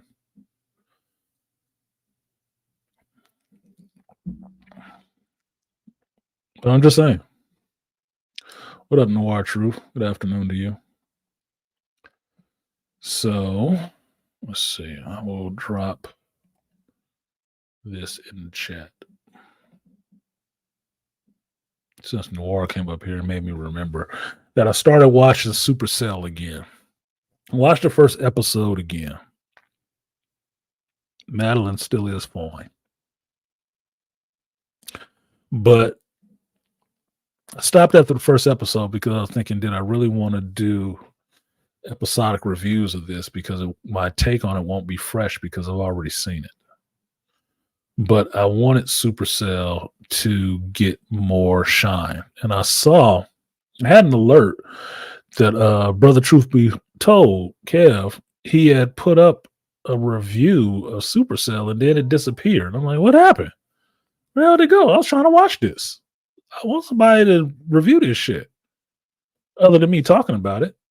I'm like, nobody black is watching this shit? Come on, man. We got to watch the good stuff. We got to promote the good stuff that black folks do. Let them get their views and get they shine and their ratings and stuff like that on it. Let them get paid off of that shit for somebody else come along and steal their ideas and give it to you in like a season 4 of the Umbrella Academy. Because everything doesn't need to be just shit. What's good, Malika? Peace, good brother. How you doing today? All right. I'm doing. I had some coffee and some fruit. Sabrina.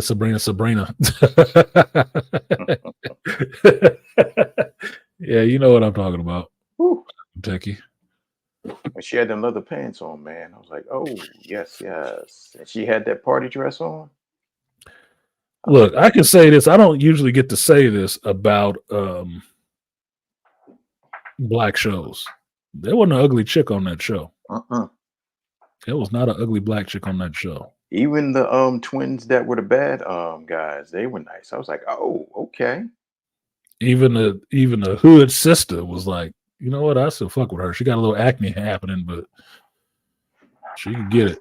Look at this motherfucker. What up, Toya? Trust in Toya. Hi. Olympic double dutch competitor. No, you don't understand how much I loved jumping when I was little, and to the point where I joined the 40 plus double dutch club because I want to still do it, and nobody wants to do it with me. They worried about they worried about themselves jumping their knees and jiggling. I know everybody keeps saying that. Like Worried I've about been their having to knees. hold my boobs down since I started learning how to play double dutch. That's the only thing that be jiggling too much still. You But better get a sports yeah, ball. nope, that don't do it. Oh The shit! amount of jumping that it takes to do double dutch, no. And even though my boobs are smaller now, that doesn't. I still got to do the cross arm thing, but it's okay because my Man, knees are still intact. you better do like them Japanese women, man. Over the neck, around the boobs, around the back, tight down.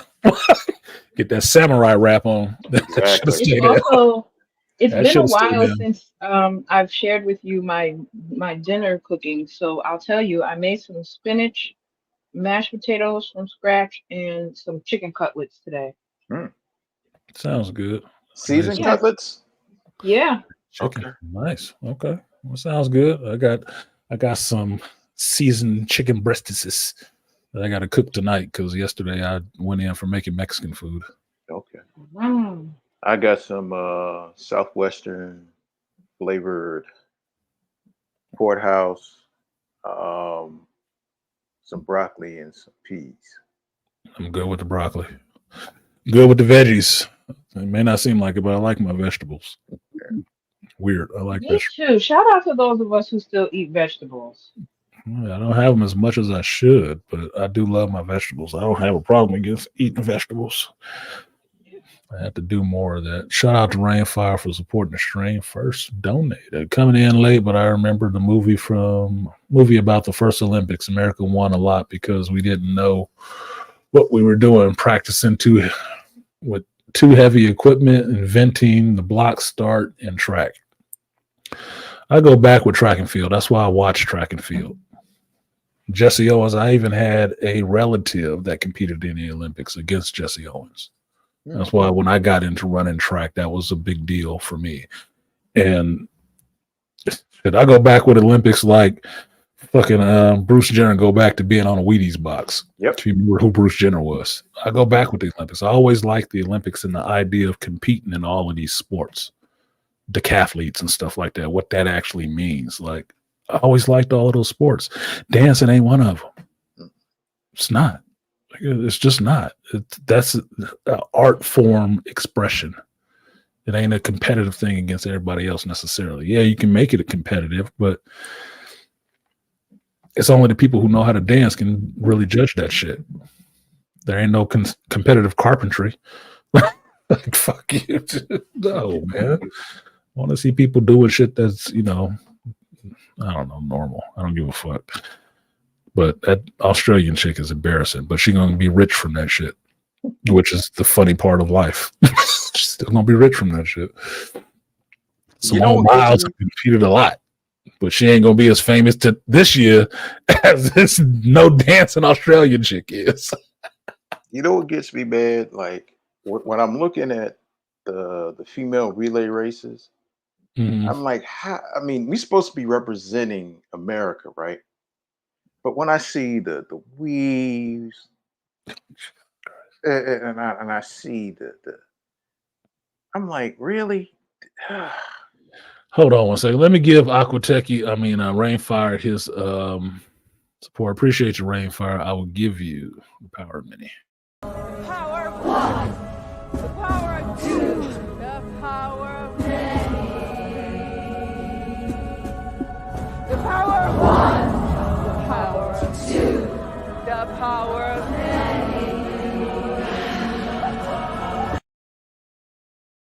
Why'd they have that in the Olympics? Competitive twerky.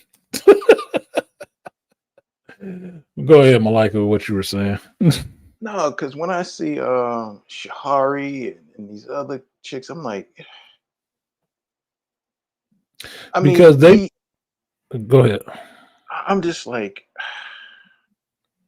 this is to me that's embarrassing because you gotta look just trifling from the neck up. and all this, and you guys stand there with all this mess on, and I'm like, really?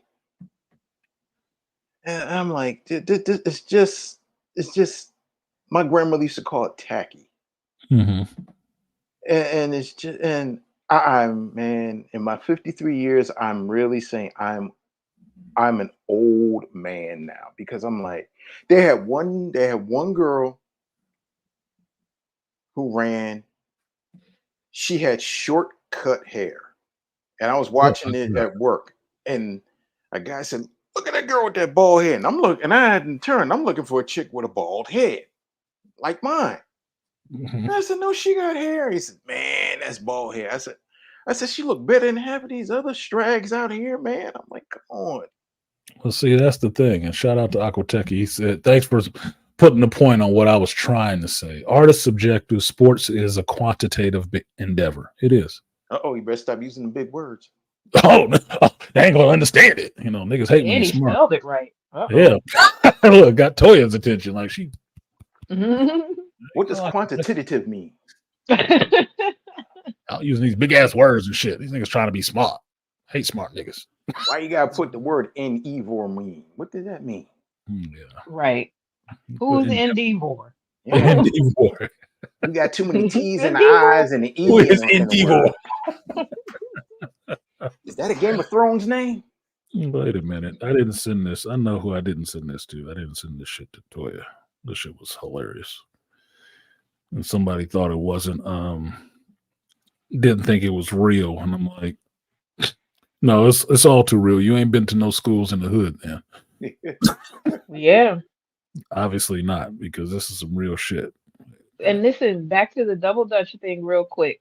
You know you learned how to jump when you used any wire available. Telephone, cable, extension. You didn't have to have an actual rope. Nope. Yeah. None of the shit they was trying to beat you with. Right. I was gonna leave that out of it, but you're right. No, it's like a length of cord or somebody's old extension cord or whatever. You can be up there getting that shit. What was the other one they used to do with they weaved the rubber bands together and shit like that? Oh yeah. What was that one? That was a different game. My bad. That was a different game. Because that shit would be going like a reverse limbo. It looked like some African shit. There you go. I just sent it to you, Toya, that shit. Okay. I would say, Malika, to your point about the running and stuff. We remember Jacqueline Joyner Kersey, FloJo, yeah, all those great running women. That's what happened when you let that shit in. Everything is about a progression. Sha'Carri Moore, I think that's her last name. Richardson. Sha'Carri Richardson. She ain't the first one to do that shit. She's just the latest one to do it. And it has to be more flamboyant than what happened the first time. So when them initial track women was running with their nails and shit like that, and the weave and winning, you admitted it. That's what it's going to be. You know what was funny back then? All these years later, we can't be upset like, oh, this is stupid. Yeah, but I was clapping for them bitches when they was running too. So I could turn my stomach right now because it looks trashy. Well, whatever the fuck. You know what was funny back then in the 80s? They had the Mr. T starter kits too. When they was running. Yeah. That was like, ain't nobody else but American males and females got to run with a couple of chains on. Because it became a stereotype after that.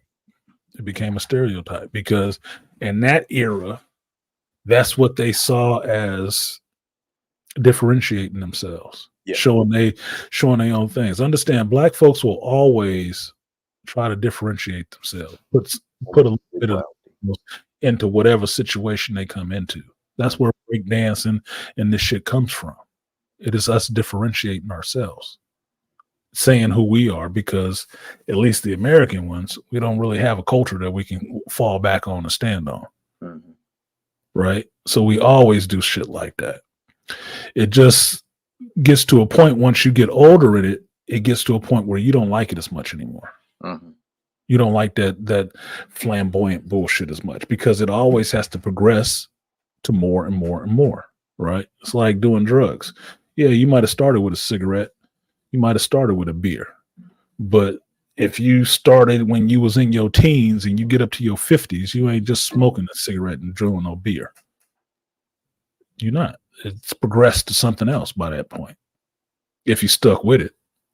And that's all it is. These people are coming in way later. And the argument that they would use if you got Sha'Carri over there and started talking to her about her fucking hair and all the rest of this shit, first thing she is gonna do is point back to them bitches in the 80s. First thing she's gonna do, and she'll be right. Not that wearing it right now is any better, but hey, you let that person do it. You're right. Go on, Chitara. Get out there in your whole hooker wear. Look, I'm more objectionable. I don't like weave, period, anyway. I really don't like weave. I think it looks stupid. Especially if you running. If you running, my thinking is, what are you trying to look like? Are you trying to give yourself the white girl fantasy that you got your hair flowing in the wind?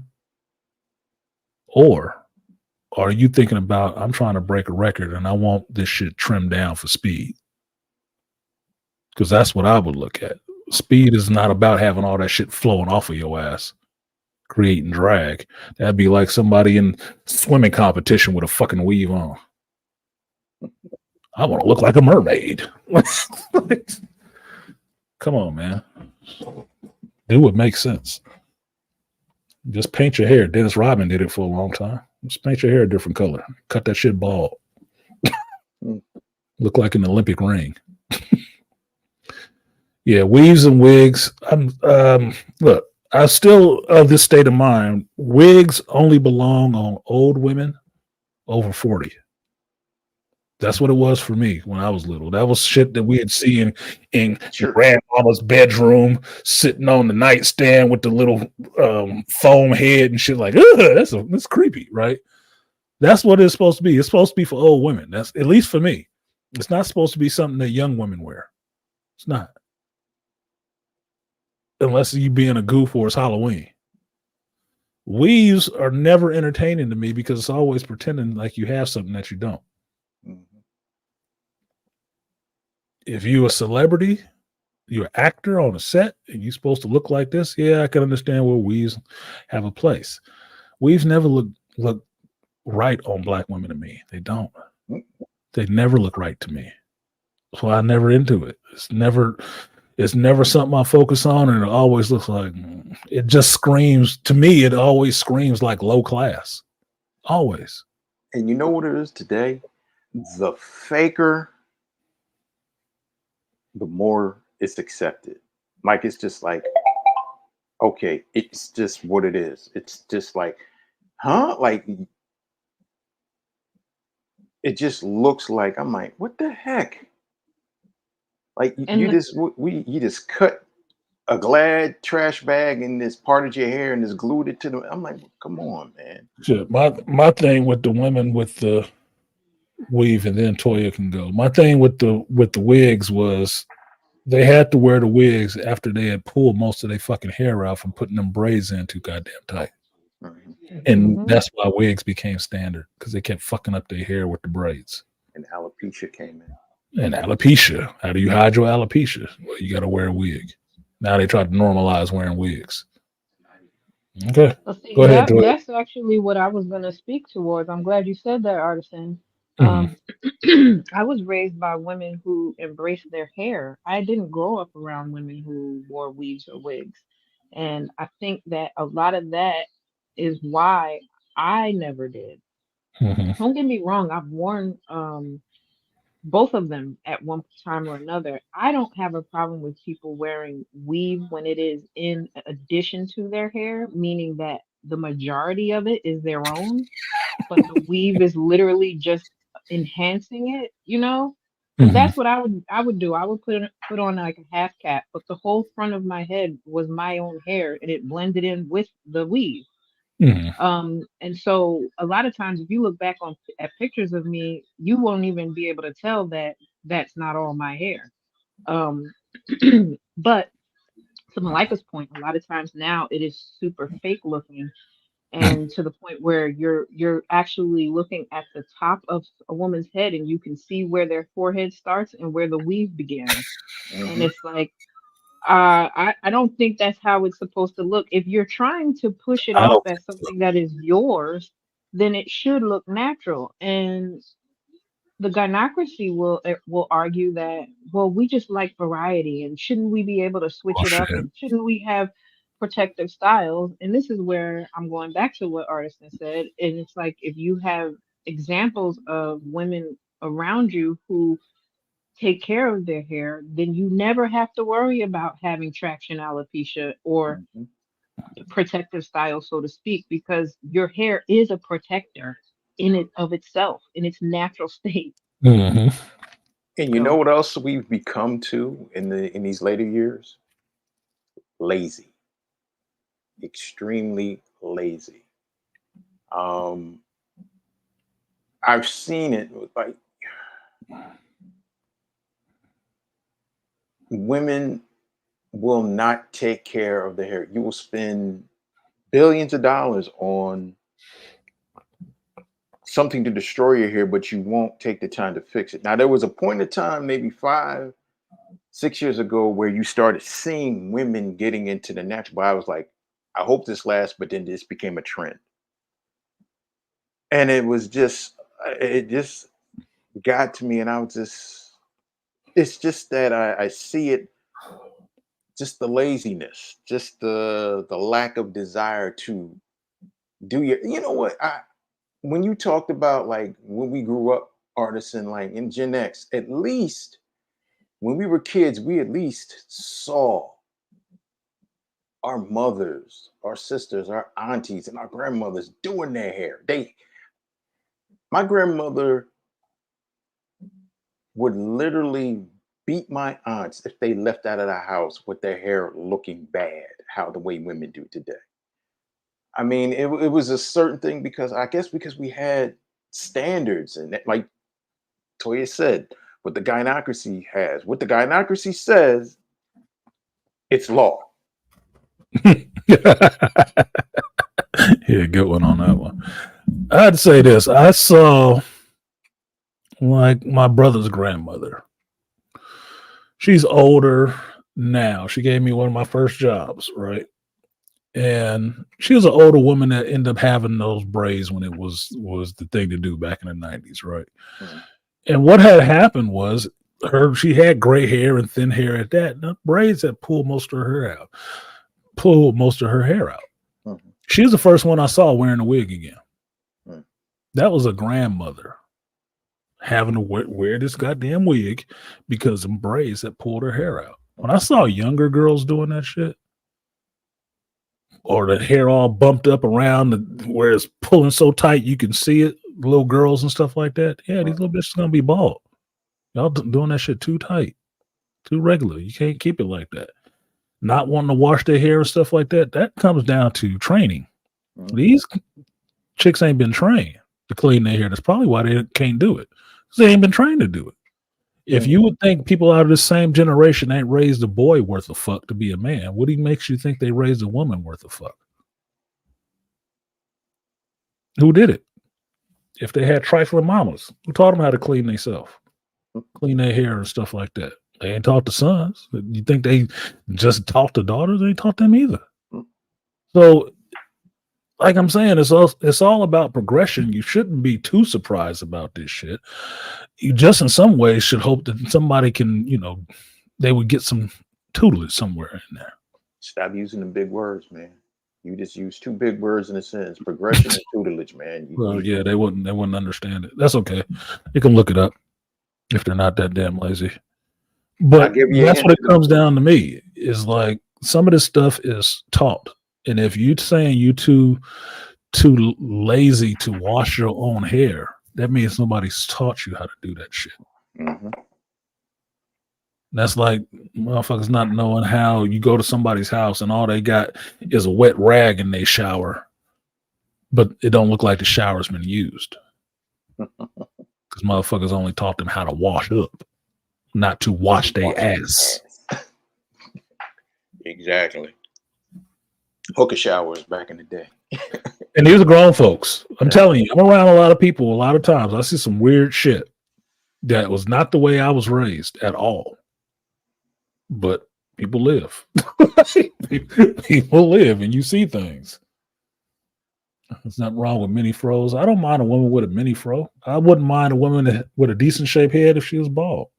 But I know there's a certain amount of hair that comes with black folks, and it ain't all the way down your fucking back. Mm-hmm. That don't look authentic to me. I mean, you'd be surprised to know that white folks use weave too. Because all white girls ain't got that shit. They ain't got it like that. They put that shit in there and sew it in there and whatever. And that's why I say that Sha'Carri is probably out there living her white girl fantasy that she can run through the wind and feel her hair blowing. I never wanted that shit. If you know white folks, they hate that shit all being all over the place and in their face and in their mouth and stuff every time you catch them. They hate that shit. That's why they want to have braids like you. Right. The silliest thing I see, that black folks always still trying to be white folks and white folks still trying to be black. It's the dumbest shit. Idolizing each other for the wrong goddamn thing. Exactly. The shit they hate is what you want. The shit that we hate is what they want. Like, oh God. It's just silly. But that's human beings. It's just human beings. I like single braids though, Toya. Yeah, that helps. I like braids. I just don't like them overly tight. My mother used to braid my hair when I was young. I had an all right shaped head. Y'all can see that. So it looked good rolled back. But I hated going through that shit. That shit was too tight. That shit hurt. Fuck that. But I do like where I look with braids. I just never would have it because my hair don't grow like that. That's why I started doing them myself. Just so that they weren't so tight. But I love braids. It's always been my go-to. No, I like braids. Like, if I was to draw a black character right now, like the character I'm thinking of right now, that I made my fucking RuneQuest campaign, Falk Winterson, he got braids. He has braids. So I don't hate braids or anything like that. It's just I can't grow. My hair don't grow like that. I would have a 3-inch deep afro helmet before my hair got sweating profusely from my face and head before my hair ever got long enough to braid that shit up. It don't grow like that. I ain't got that kind of hair. I got that for real Negro hair. Oh. Yeah. But, you know, there's some of us that, you know, our hair can grow long. Take a while. Especially girls. It's just about maintenance. Like Malika was saying, you know, just taking the time, having someone show you what to do, and not being lazy. I was friends with twin girls in school growing up, and they had hair down to their buttocks, both of them, and it was pressed every week, and they were clearly visibly black. Their hair was not wavy. Their hair was not, you know, they just went and got it pressed every week, but they took care of it. They were not putting a bunch of oils and greases and potions on it. They didn't have a whole bunch of curling iron curls in it. It was just straight. They had a middle part and they both looked alike, and it was, you know, but the thing is, we all could have some semblance of that if we came from families with mothers and matriarchs that were, you know, putting precedent on taking care of it and not being lazy when it came to that. Yeah. We're gonna do this so you don't have to do your hair. Right. And that's usually what I've heard. Like, go to the shop because I ain't gonna be doing that girl hair. Like, what the fuck? We'll teach you how to do it herself. Yep. Fuck wrong with you? That's your job as a parent. Teach your kids how to do shit so they don't have to take the lazy way. I'm gonna just cut his hair off, so I don't want to be doing this here. You better teach that boy how to brush his hair in the morning. Just cut him bald. That's gonna be it. Like, get the fuck out of here. Your first iteration into self-care, right? It has to start from within. You have to care enough about yourself to say, I'm going to spend the hour that it takes every Saturday to make sure that my hair looks good for the rest of the week, whatever day it is that you pick. Because we have the luxury of not needing to wash our hair daily. So it's very feasible to wash it once a week and style it for the week. And you know what it is? One thing for us, 4C hair and 4C beards, it's not good to wash it I don't even know what that every means. day or every other day because that takes the moisture and the nutrients out of our hair. Toya said potions. Yeah, bubble, toil and trouble. Exactly. I mean, Control that nigga stubble. I used to be a product junkie. I used to have a whole bunch of stuff up under the sink. Mhm. But then Look, you man. realize the more of that stuff that you're putting on it, the less you'll have hair growth or hair health because it's being blocked by whatever you're putting on top of it. Yep. So I don't do a lot of oils and stuff like that just because it makes me fucking hot. It makes me break out in a sweat. Like I can tell my pores are clogged up and shit like that. It just doesn't work like that. But you know what, Toya, you hit the nail right on the head. Hold on. I wasn't finished. The other thing I want to say is I always felt for people who had really long and thick hair, like my daughter. My daughter has hair out to here. Thick, natural hair. When I talk to her, she says she got to do her hair tomorrow. I know exactly what the fuck that means. That she is taking a day to go wash her hair and clean it and either braid it back or comb it, whatever the fuck she's doing because she got that hair. And I felt so bad for ex-wifey at that time after we had that little girl. It was like, yeah, you're gonna be dealing with that nigga hair. Yep. she got that combination. She got that Asian and Negro hair. You're gonna have to get some tutelage, and she had to, watch some videos and talk to some folks to figure out how to do that shit. Yeah, because it's not gonna be easy. Sorry. I remember my mother come with my brother's hair who could grow some long ass hair, and he was sitting there getting his fucking scalp reamed out and smacked upside the head to try to comb that shit out. Like, nah, I was happy with the nigga stuff. I don't need to have the good hair. But go ahead, Micah. But Toya says something very prevalent, another big word, that you should have a regimen. And like she said, taking time, an hour, what you gotta do. This is for men and women. When I shave my head and I trim and shape my beard, that is an hour. That is an hour. My mom was over at the crib one time and she said, damn, you was up in there an hour. I said, yeah. Yeah. I take care of that. And she's like, okay. And I said, that grooming and hygiene, that's a prideful thing that you gotta have. As a man, I look at a woman, I'm like, I'm looking at everything. I mean, I'm looking at the kitchens, I'm looking at everything. I'm looking like, oh, all right. I'm looking at everything, and as you should. I'm smelling everything as you should, man. And it's I don't know, man. I had an old school grandmother, man. I had an old school grandmom and an old school grandfather, and they didn't play. And my grandmother used to say, like, you know better. And every time you leave out this house, you just don't represent yourself. You represent me. And I didn't raise you to be that way. So I mean, and I take that to heart. And just whatever. I even to this day, man, like if I'm getting up, I'm trying to figure out what's going on. And I'm like, when I was on vacation, I was ironing a shirt and I didn't get it right. And my grandmother's face and voice popped in my head. You know how I taught you how to do it? I said, yeah, I know. You told me how to do it this way. Yeah, let me go over there. And she's like, okay. But that means something. I don't know, man. We all grew up a different way. We grew up in a whole different way with this certain level of respect and dignity. Well, for me, that's what it comes down to, because that's what I was always taught. When you out in public, you're not representing just yourself. You're representing me. Mm-hmm. So how you carry yourself, how you act, how you present yourself is a representation, not just of you, but of me and what I've taught you. So you shouldn't be out there looking like a damn scumblebum. Mm-hmm. You shouldn't be. Carry yourself with some decorum.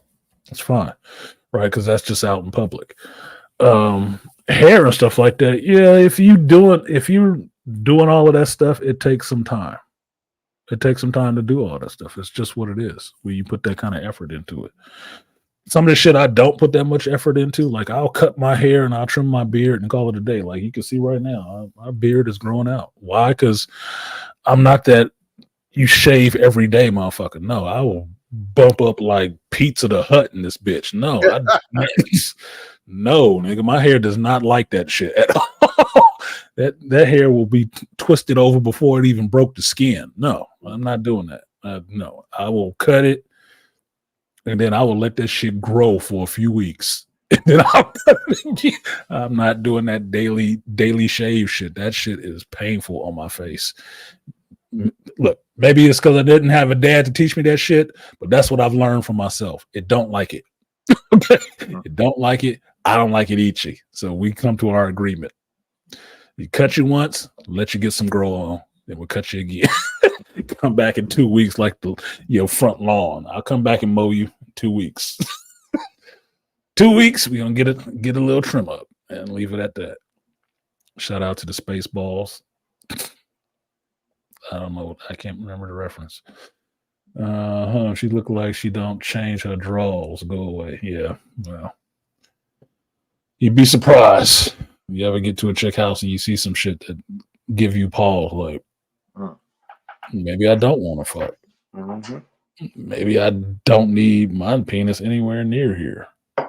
Would you like something to drink? Okay. No, I don't even want a cup of water. I don't. Ooh, look at the time. I gotta go. Yeah, I gotta go. Where's the time? No. Yeah, if you walk into a Pizza the Hut. Okay, Aquatech. I said Pizza the Hut. I did. Yeah, shout out to Spaceballs. My bad. You walk into a woman's bathroom and you don't see more than one soap in there and more than one cleaning apparatus, you should probably abort mission. Look, I've told y'all before what I look for when I walk into somebody's house. Books. Books, and your bathroom got to be clean, and there got to be some cleaning products in that fucking bathroom. Right. And trust me, when I told you the story about a washcloth sitting in the tub and the shower don't look used, yeah, I left. That was not the night I was fucking. Did not touch that shit after that. No. Everything in the tub but soap and cleaning products. Nah, bruh. When you walk into the kitchen and your feet. The tub is not for storage. That's where you're supposed to be fucking washing. Mm-hmm. And if it's just stuff sitting in there, that means you ain't using that bitch. That means I need to go quickly and don't touch nothing. What cracks me up is you inviting people over to your house and you don't clean up. That's what gets me. I'm like, for real. I'm like, look, my first stops are usually if I've gone to somebody's house before, right? If it's the first time going to their house, my first stops is I'm looking for a bookshelf. How they got things arranged because I do my psychological profile and shit, right? I'm seeing who they are outside of what they showed me. Who are they really? Bookshelf or anything like that, right? Second stop is probably a kitchen. See what it looks like, dishes put away, whatever. Does it look like they're cooking this bitch, whatever. Next stop is the bathroom. How clean is that motherfucker? I don't need to see your bedroom.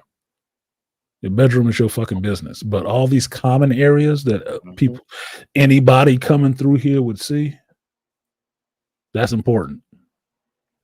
That's important to me. I'll look at that kind of thing because it tells me a little bit more about you than seeing your goddamn bedroom. And don't think walking me through there at night is going to be any kind of tip off. No, I got great night vision, nigga. I might as well be Batman or Daywalker. I can see in the dark. And that shit bothers me. That shit bothers me. Not because I was raised middle class, okay? But I'm not no hoity-toity philoity type of person, but I do have fucking standards. There you go. Key word. I just do have standards. There's certain levels of shit that I want to fuck with because I've been around it. I grew up with it. My family had some of that shit. Not my mother, but my rest of my family. There's some levels of this shit I don't want even fuck with. It's like asking Jay-Z, oh, nigga, why don't you hang out in Marcy? Motherfucker, because I ain't broke.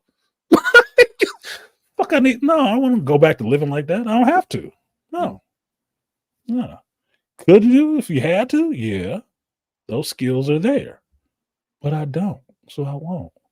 It's like somebody was talking about eating slave food, like eating hog maws and shit like that. So I wouldn't ate that shit when I was young either. But yeah, it is slave food.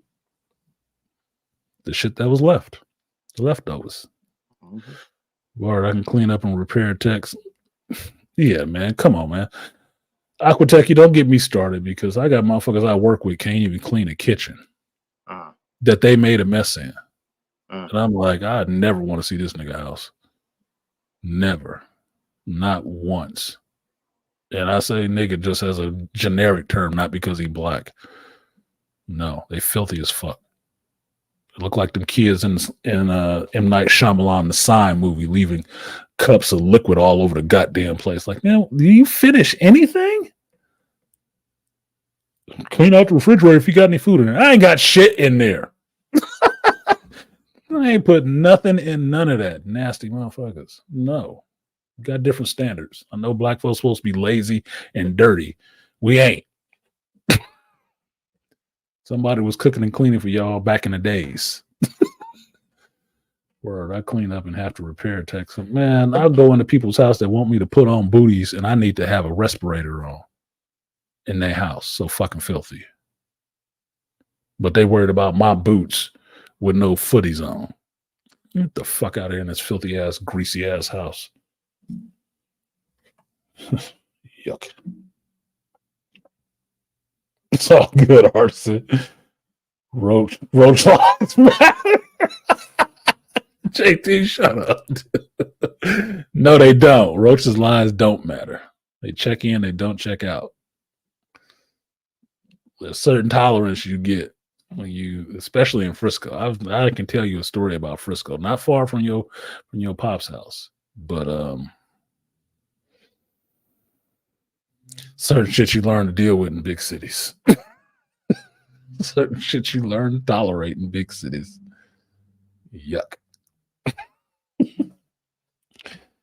But you have to have the experience to know you don't want to go back. So what else y'all got? What is on your menu since we're not doing the Olympics and hair is a thing? What have you guys watched? I don't think Toya watched the Acolyte, thank God. I don't think Sister. No, I didn't watch that. But I am looking forward to watching season 3 of Industry, which premieres tonight. I never watched Industry. Is that about the music industry? No, it's actually a show on HBO that's about the financial industry. Mm-hmm. Do tell. It's based upon young people breaking into finance and kind of seeing how cutthroat it is and what they're up against with reference to who they're working under and how quickly those tables turn. It's really interesting to see how intricate it gets and how much of a brotherhood it is. Mm-hmm. That network. Yeah, right. And one of the main characters is a black chick that is, to me, she's just killing it every season. So I'm looking forward to seeing what she does this season. I like a good, strong performance. Yeah. Especially by a sister. These sisters is I don't know what it is with them. They really believe in these white chicks when they give them these roles, and they just making themselves look so fucking bad. They're making themselves look so goddamn bad. Manila Stenberg sitting up there in the front of this Acolyte show defending the shit upright, left and center, complaining about men. It's like, men ain't the one that put you in this fucking shitty ass role. The fuck you mad at us for? Because we're supposed to defend her.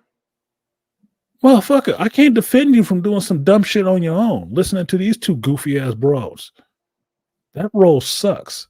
They didn't need to make a black chick in that role. That sucks. It looks stupid. I had to listen to this whole thing about why they made the lightsaber so big and girthy and why they wanted to make sure they had the veins shown when she bled the crystal to be like a phallic symbol situation. I'm like, so these white bitches just wanted you up there holding a dick? Man, what the fuck? Sisters, what is y'all doing? Y'all might as well have been in the Snoop Dogg porn video. Like, Jesus Christ. We didn't do that to you. Like I said, I was pleading her case last week. Dude, I'm not really trying to talk shit about her. I'm just trying to tell her to help herself because she's still young. 20-something, right? She's young. Uh-huh. These ain't the people you need to be listening to. For real. Just because you marginally look like a sister, I'm feeling that kind of, little sisterhood towards you. Like, man, stop fucking with these folks. You need to stop fucking with them. Just shut up, stop talking, and get your ass away from them so you can still have a career. Otherwise, they're going to throw your ass aside. That's what I told her. Talk to Moses. Go talk to Moses. Where's she at? What's she doing since then? It ain't the white boys. We didn't make this shit. They did. Fucking hell. So industry. I might check out industry next because I still got one more day. I don't go back to work until Tuesday. Did you start looking at Batman the Cape Crusader yet? I ain't watched that shit yet. I've heard too much shit about that. I've heard too much negative shit about that already, and I wasn't looking for it. I haven't watched it yet. I have not watched it yet. I'm not trying to imbibe any negativity right now. And I'm really not trying to watch anything subversively negative. I'm really not. I'm really trying to cleanse myself of all that negativity shit. Because for me, it eats at your soul. It eats at my soul. I can swim in it a while, but you can't take much of that shit in because it starts to stick to you. And it starts to shape your view that all you can see is the negativity. Like, I like being able to watch movies or shows or something like that and pick out the good elements of it, even if it was shit. But just not being able to see anything good in it and only the negative is a problem to me because it messes with my objectivity. There, I'm on the second episode. Mm-hmm. You might be pissed at the first because there's some things in there, but it seems kind of cool because Bruce Timm, producer, J.J. Abrams, producer, Ed Brubaker's producer. Greg Rucka is writing some of the stuff. Yeah, Brubaker probably did some writing. Yeah. So, and some of the voice casting is pretty cool. But once you get through your detox and you got your strength back, I would say check it out because that's exactly what it is. 6 or 7 episodes. So 30 minutes. Yeah. My God. I'm telling you, that's what I'm usually looking at these things at now. How many episodes and how long do they take? Which is letting me know how long this torture session is going to last. That's what it is.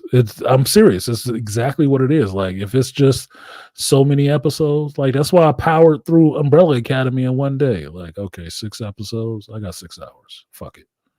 Let's go. Let's get it over with. That's what it was. That's exactly why I watched it that way. So a lot of things nowadays, I don't really want to waste the time on it. Otherwise, I could have just laid there and kept doing what the fuck I was doing. And on my couch playing with my nuts. Like, it would have been more entertaining. It would have been more entertainment. Nah, let's get this shit over with. Because otherwise, I'm just sitting up here eating my hummus and pretzels. Like, playing my game and enjoying the silence. Like, You ever eat your hummus with pretzel crisps? Yes, I've done one with pretzel crisps too. But right now, I have these buttery. They look like squares, but they have holes all in them. Okay. Pretzels, and they have a buttery taste on them. And I can't. Red pepper hummus. Oh yeah, that's my favorite. I was fucking them up. I was fucking that shit up. I finished that whole little tub. I bought 2 of them, which is good. But that little tub, I fucked that tub up while I was in there.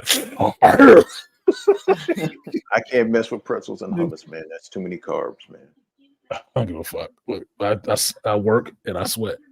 It's good. It'll But come out. hummus isn't carbs. The Hummus is pretzels. made from beans. Beans Yeah, aren't carbs. I can't for when you're on keto, you can't do that. When Okay. you're on keto, that's going over the carb level because You blow your carb budget. yep. All right. No, I ain't on nobody's and nothing. I ate the hell out of that shit and that bag of pretzels and finished that shit I was off. around my mom. She had them butter pretzels. That she had. I was like, See, they fucked me up. oh, you are. I'm like, man. I'm like, you are a crack. Incorrigible. You are a crack dealer. Yeah, what are you doing?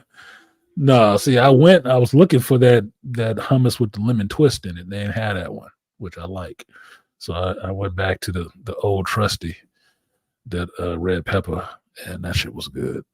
Sorry, I still got more, but I ran out of pretzels. so I'm gonna have to slum it and use some club crackers or something like that because the hummus needs to be eaten, and I don't feel like leaving the house yet. So I pull my move like a bear. I stocked up on Wednesday night, and I ain't left since then. I ain't going to buy shit. I'm not driving this car. Yep. There's food in like here. A couple of weeks ago, man. Yeah, I am. I told JT because I missed his call. I told him, man, I dropped off the grid for a while. Me too. I dropped off the fucking grid, man, and just got into enjoying just that. I'm not rushing. I'm on my time. I'm not rushing to do shit. I'm not doing anything. I almost cussed out my cousin when she said, "You need to come work on my house." Need to? What the fuck you talking about? You need to call and talk to your family sometimes. Y'all motherfuckers got my number. What the fuck wrong with you? What? I went at her a little bit. She didn't want to hear that shit. Too fucking bad. Don't call me talking stupid. That get on my nerves. I need like you're a child. I need to do what? It's not even hermit style Aquateki. It's just being away from people. Because I told you guys, if my kids know this, I don't really like people. I'm not antisocial. I'm not. I'm very social when I feel like it. I just don't necessarily like people and they bullshit. So peace for me finding peace a lot of times is being the fuck away from people and they issues and they drama and they stupid conversations and that shit is tiring. It's tiring. And by the time I got to getting off work Wednesday, I had enough of people. By Thursday, I got a call from my supervisor that I need to write a statement for this dumbass fucking bitch making a complaint that we were rude. That me and my supervisor were rude in her house. Because she wants to have this whole fucking cabinet torn out because she thinks she smells mold. I ain't tearing that shit up for you, and there ain't no moisture. We just tested it. There's no moisture, so no, we ain't taking it out. Okay. She put in a complaint, said we was rude. Bitch, I ain't been rude.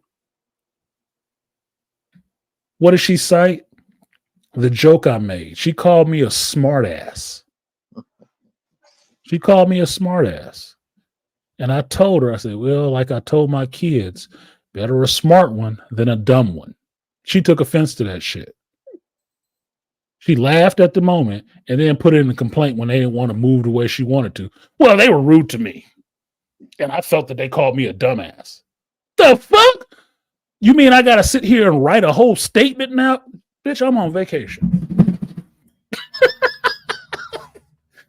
I gave them a fucking itemized account. Like I'm on a polygraph. Date and time. That dumb shit. What I didn't tell them is that bitch was flirting with me. She fucking touched me. Told me I was handsome. This a new resident with her husband there. She up to something. I didn't want to be a part of that shit. So I was done. Way done with people outside of missing my goddamn trip. So yeah, I was done with people. I need to get back to one. Like I would take big facts. So I like people in some senses, but I like individuals. But people in general, I don't like. I don't like people. I like individuals. Toya is cool, but Toya is not endemic of every fucking black woman I've ever fucking met. That's why I could say I like Toya. Same thing with Malika. Malika, a brother. He cool. He one of the brothers that I know that are cool. Some brothers is assholes. They just are.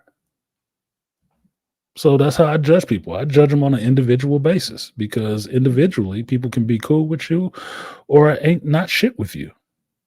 And I stick to the ones that individually act with me cool. The ones that don't, fuck you. And then that's individualized. So yeah, I'm not being a hermit. I go out. But I take a stroll, enjoy the sun, enjoy the breeze, enjoy the water, the sounds, and just leave motherfuckers to their shit and leave me to mine. That Toya beans are carbs and the pretzels. So fuck what? You don't die from something. I really didn't know that. Know it either, but I'm not on a diet. Me neither. Shout out to us. Yeah, shout out to us. Probably should be, but I burn a lot of calories, so I don't worry about it too much. I literally spent the summer taking care of a special needs 5-year-old. I fed and changed him, never missed a day. Mom hated me because I didn't retrieve his shoe he threw on the roof. Yeah, fuck that bitch. I talked to you about that, JT. You was telling me all that shit you was doing. Like you was a stepdaddy for the summer. What the fuck you talking about? Mad about a shoe? The things you can be mad about, you're mad about a shoe. But everything else is done. So I don't like people. That's a person. That's just a regular person. Mm-hmm. She didn't do that shit individually to me. Because then I would have an issue to call her by name a bitch. But people's situation, that's an asshole. Fuck her. After all that shit you did with her kid, you wasn't doing shit. And that is not your kid either? Not your kid. All she did was drop the motherfucker off. Man, shut up talking to me about this goddamn shoe. Go buy another one. It's probably cheap anyway. I ain't get on the roof to go get his shoe. You shouldn't have threw it the fuck up there. Why don't you beat your kid? And excuse me, if beating sounds a little extreme, why don't you discipline your child? Since you are the parental entity in his life. Teach him the flaws of throwing shoes on roofs. That shoes cost money. They're not meant to be thrown on roofs. So we're going to give you some discipline to show that you don't waste mama money. Well, that's the problem. It takes the balance of discipline, masculine and female discipline. And since Rainfire is there, he doesn't. He's there to look after the child. He's not there to discipline. That's the issue. You know, see, that's the thing is that discipline takes time. Because just like motherfuckers can be too lazy to want to clean their hair, they're too lazy to want to actually raise this damn child. Because that takes work. That takes some dedication. That takes time. It's not quick. You know what else? You can't do it on your phone because this kid ain't a fucking Tamagotchi. It takes time. You get out of it what you put into it. And if you see a bunch of kids that can't control themselves, well, now you know how much time their parents took on that. I got a question to ask. I'm going to use the old Kevin Samuels and BGS question. Where's his father at? Where's his father? I know he got one because he don't look like it was artificially inseminated. Or immaculate conception. Immaculate conception was a one-time event. I think God saw that and said, yeah, fuck all that. I'm not doing that again. They crucified that last kid. Fuck them. He was just trying to look out for you, too. Yeah, you can do that the old-fashioned way. I ain't gonna waste that kind of effort again on these fucking people. Told y'all before, I think God just sitting up there watching the shit like a reality show. Has to be. Has to be. That'd be the funniest thing for me. Now I go to heaven and see him up there like, yeah, I like your show. The show was pretty good. Watch your greatest hits, man. Like, oh, God, also like a black person in the movie theater. No, don't go in that way. Yeah. Oh, what you doing? What you doing? With an artisan popcorn bucket. I didn't think he was gonna make it out that time, boy. You something else. Your good works, man. Your good works. You made me this way. That's how I have to look at her. She thinks it's divine intervention. She thought that was me. No, I was just love. Right. Right. I didn't do that one. He be talking to his angels like, wait. Look at the sex. Wait, this is a good part. This is a good part. They're gonna count down and they're gonna both say my name at the same time. Here you go. Mm-hmm. Love it when they say it with feeling. Yes. Say my name, say my name. Yeah, that's be fun. That's what I think it is, because if human beings have senses of humor, I'd have to believe that the creator of all people has a sense of humor. And that's the only way I can explain some of the funny shit that happens to me. That's like, dude, if I wasn't living, I wouldn't believe this shit. If it didn't happen to me, I would not believe this happened to people. Because I have been in some fucking ridiculous situations that just popped up that way. Like, what the fuck is this, dude?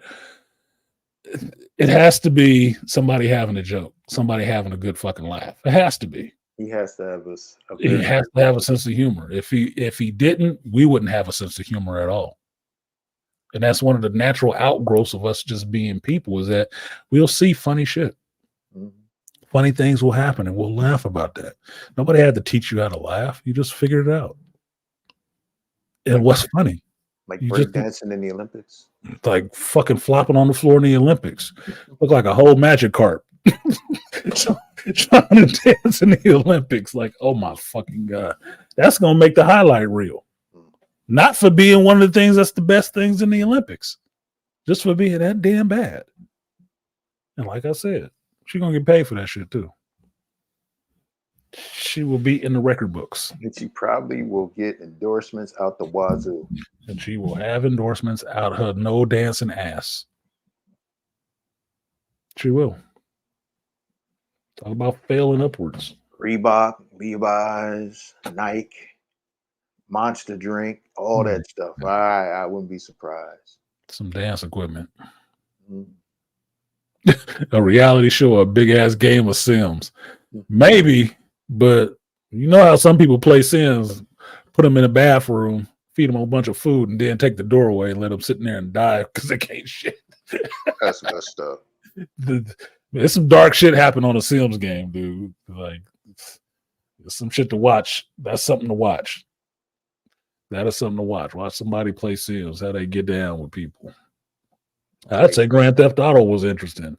My buddy played Grand Theft Auto, and that was an interesting psychological study to see how he played Grand Theft Auto, San Andreas. All he did was went around robbing people. You can do all kind of stuff in that game. Cars, detail your car, fly planes, gamble, take over the hood. All he did was drive around and rob people. That's it. That's all he did. That tells you something. That tells you where that motherfucker mind state at. Like one of the best midday naps in the old part of the library and sessions. See, I almost took a nap. I don't take naps. I don't take naps. Tried, I don't. Look, I've been trying to take naps since I was a kid. You know, when you had to have nap time in schools, I'd be up there awake. Everybody else laying down there snoring and shit up, you know. My tape is always running, man. I do not take naps. I almost felt it yesterday. I felt it a little bit like, oh, I'm getting drowsy. I fell asleep on Everything Everywhere All at Once. I was watching that because it was leaving Netflix, and I fell asleep on it. So hopefully it's still there today. Or yes. So far, from what I remember, it was entertaining. It was pretty good, especially little Data, little Asian dude. I'm forgetting his name, but he was in there and he was doing some martial arts and some other shit, and that was cool. And how they went into explaining their multiverse or how they were traversing the multiverse was interesting, because I remember talking about that on here about I kept having these dreams, and the story idea from my dream was that every time you fell asleep, the dreams you were having was a different you in a different dimension. Excuse me. You were seeing what a different part of you was doing in a different dimension. That's what your dreams were. Your dreams were you visited that other dimension. And when you came back, you were back in your own dimension. Okay, So now I gotta see that. yeah, it kind of plays on that they are in one body, but at different times they are able to switch from the dimension that they're in. Time, they call it the timeline, but it's a multiverse. The timeline that they're in into a different body. So you could, like the Matrix, verse jump into a version of yourself that had all these martial arts skills, and that you would have them at that time and be able to do all of that stuff. I was like, that's fucking cool as hell. That's a good idea. Like, that's a pretty good fucking idea. But it led to some other stuff, because what they were doing, they were tracking you from one dimension into the other one. So it was alternate timeline paths. So say you didn't get married, and then you became this person, and this thing happened, and you did this on this branching timeline, other than the one that you're on. You're able to follow that path and gain the skills from that one and bring it over to here, so you can use them at this moment. I was like, that was kind of cool. Kind of cool. So it was good. All at Once was a trippy flick. It was trippy because it seemed like it was just happening in one place where I fell asleep. But what the villain in the story was doing was very interesting, because it was the inverse of what the main characters were doing. The main characters were accessing this stuff from afar. The villain was accessing it in this moment and taking things from this other place. So, like, say one point, the villain is chasing down the main character. This is not a spoiler, because I'm not telling you names or anything like that. And the villain grabs this stick off a tree. And the villain is able to change that stick to everything it could be in any one of those other dimensions, and changed it into a sword, a fucking pom-pom, or some other shit to get to the one it wanted, and it turned it into a weapon. I'm like, whoa, that's fucking trippy. And went after the main character that way.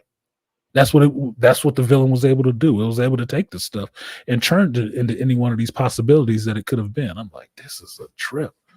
I fell asleep in an unplanned nap. So I gotta try to watch that shit again today. It's still on Netflix, because it was leaving soon. It had the leaving soon banner on it yesterday. Yeah, it's good. It's in August 22nd. So we got some time. You got some time, yeah. So I can go back and watch it again and finish watching it. But it was interesting. I was waiting to see where it was going, because it was playing on the same idea that was in Umbrella Academy season 4, that these people were kind of disappointed with where their lives had been, and this seems to be an ongoing theme in stories nowadays, where they're having the main characters disaffected by the life that they have now, thinking about all the other possibilities that they possibly could have had, and don't like where their life is. So they're basically miserable with what their life is at this moment.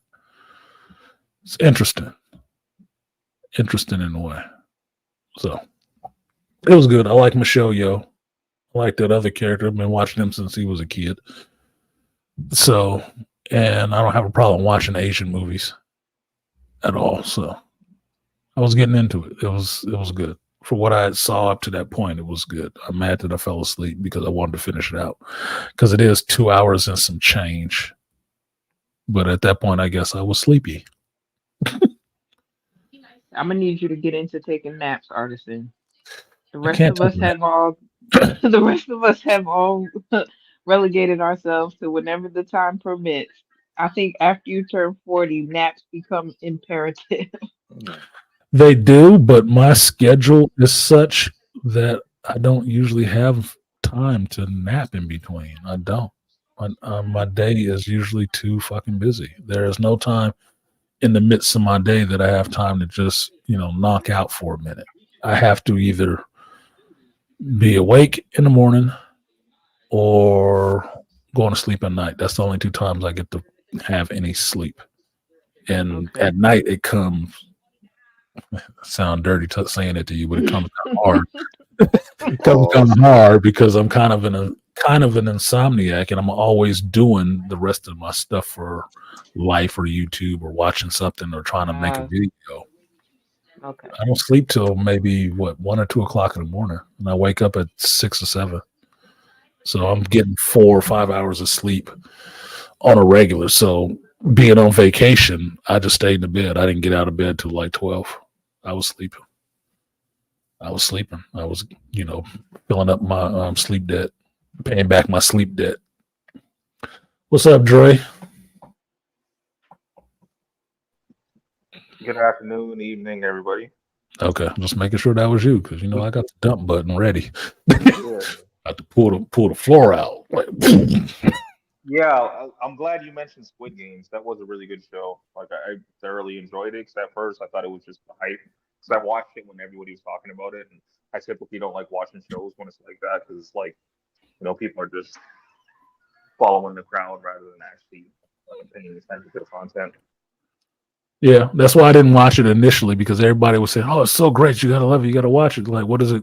What is it about? Nobody could tell me what the fuck it was about. I said, "So what? Why am I following the herd again? What's so great about this show that nobody can tell me anything about? What's great about it? All I'm hearing is violence. I don't need to watch it. Whatever, dude. I could watch any movie with that." Well, and another thing that was great about that show is that they were choosing like the most. Don't spoil it though. Yeah. Yeah. I'm not trying to give no spoilers, but I'm just saying they were using the most simple games. Yeah, it was kids games. Yeah, it was kids games. It was kids games that you might know from American culture, and it's other kids games that they just knew in their culture, in Korean culture, which is interesting. Even like the rock paper scissors, like nobody was taking that seriously until you seen it was serious.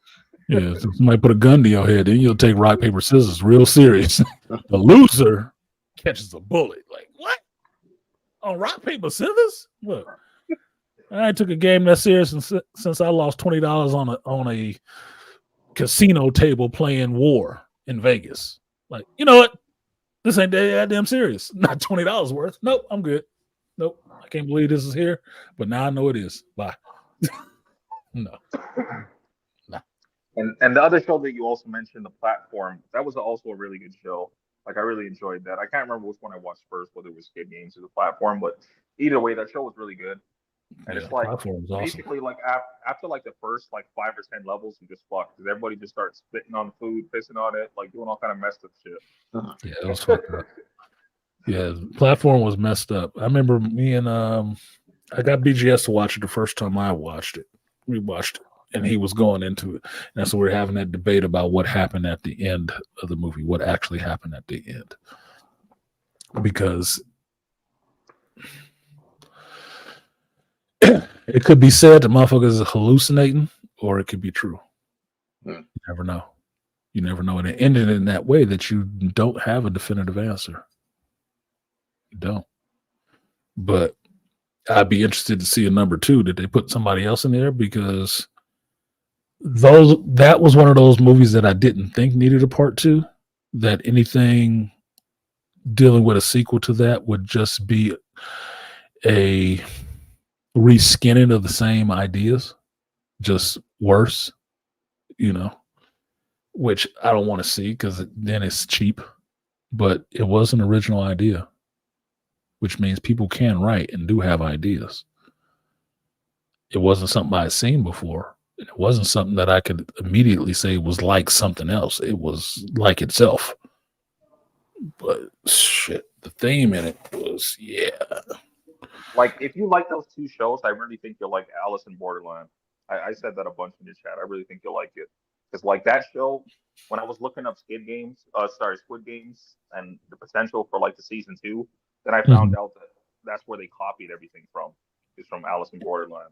It's another Korean show where Yeah, it's I'm kind of the watching. same concept where it's like, they play their games and whoever survives at the end. Let's see. But the whole thing in that game is like they're not playing for Nope. money.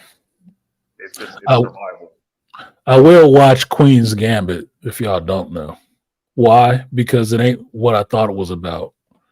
Because nobody explained this shit to me. I didn't know Queen's Gambit was about chess.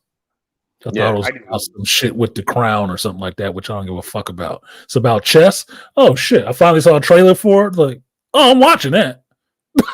Oh, I'll watch that shit because I like chess. You guys is in there. Yeah.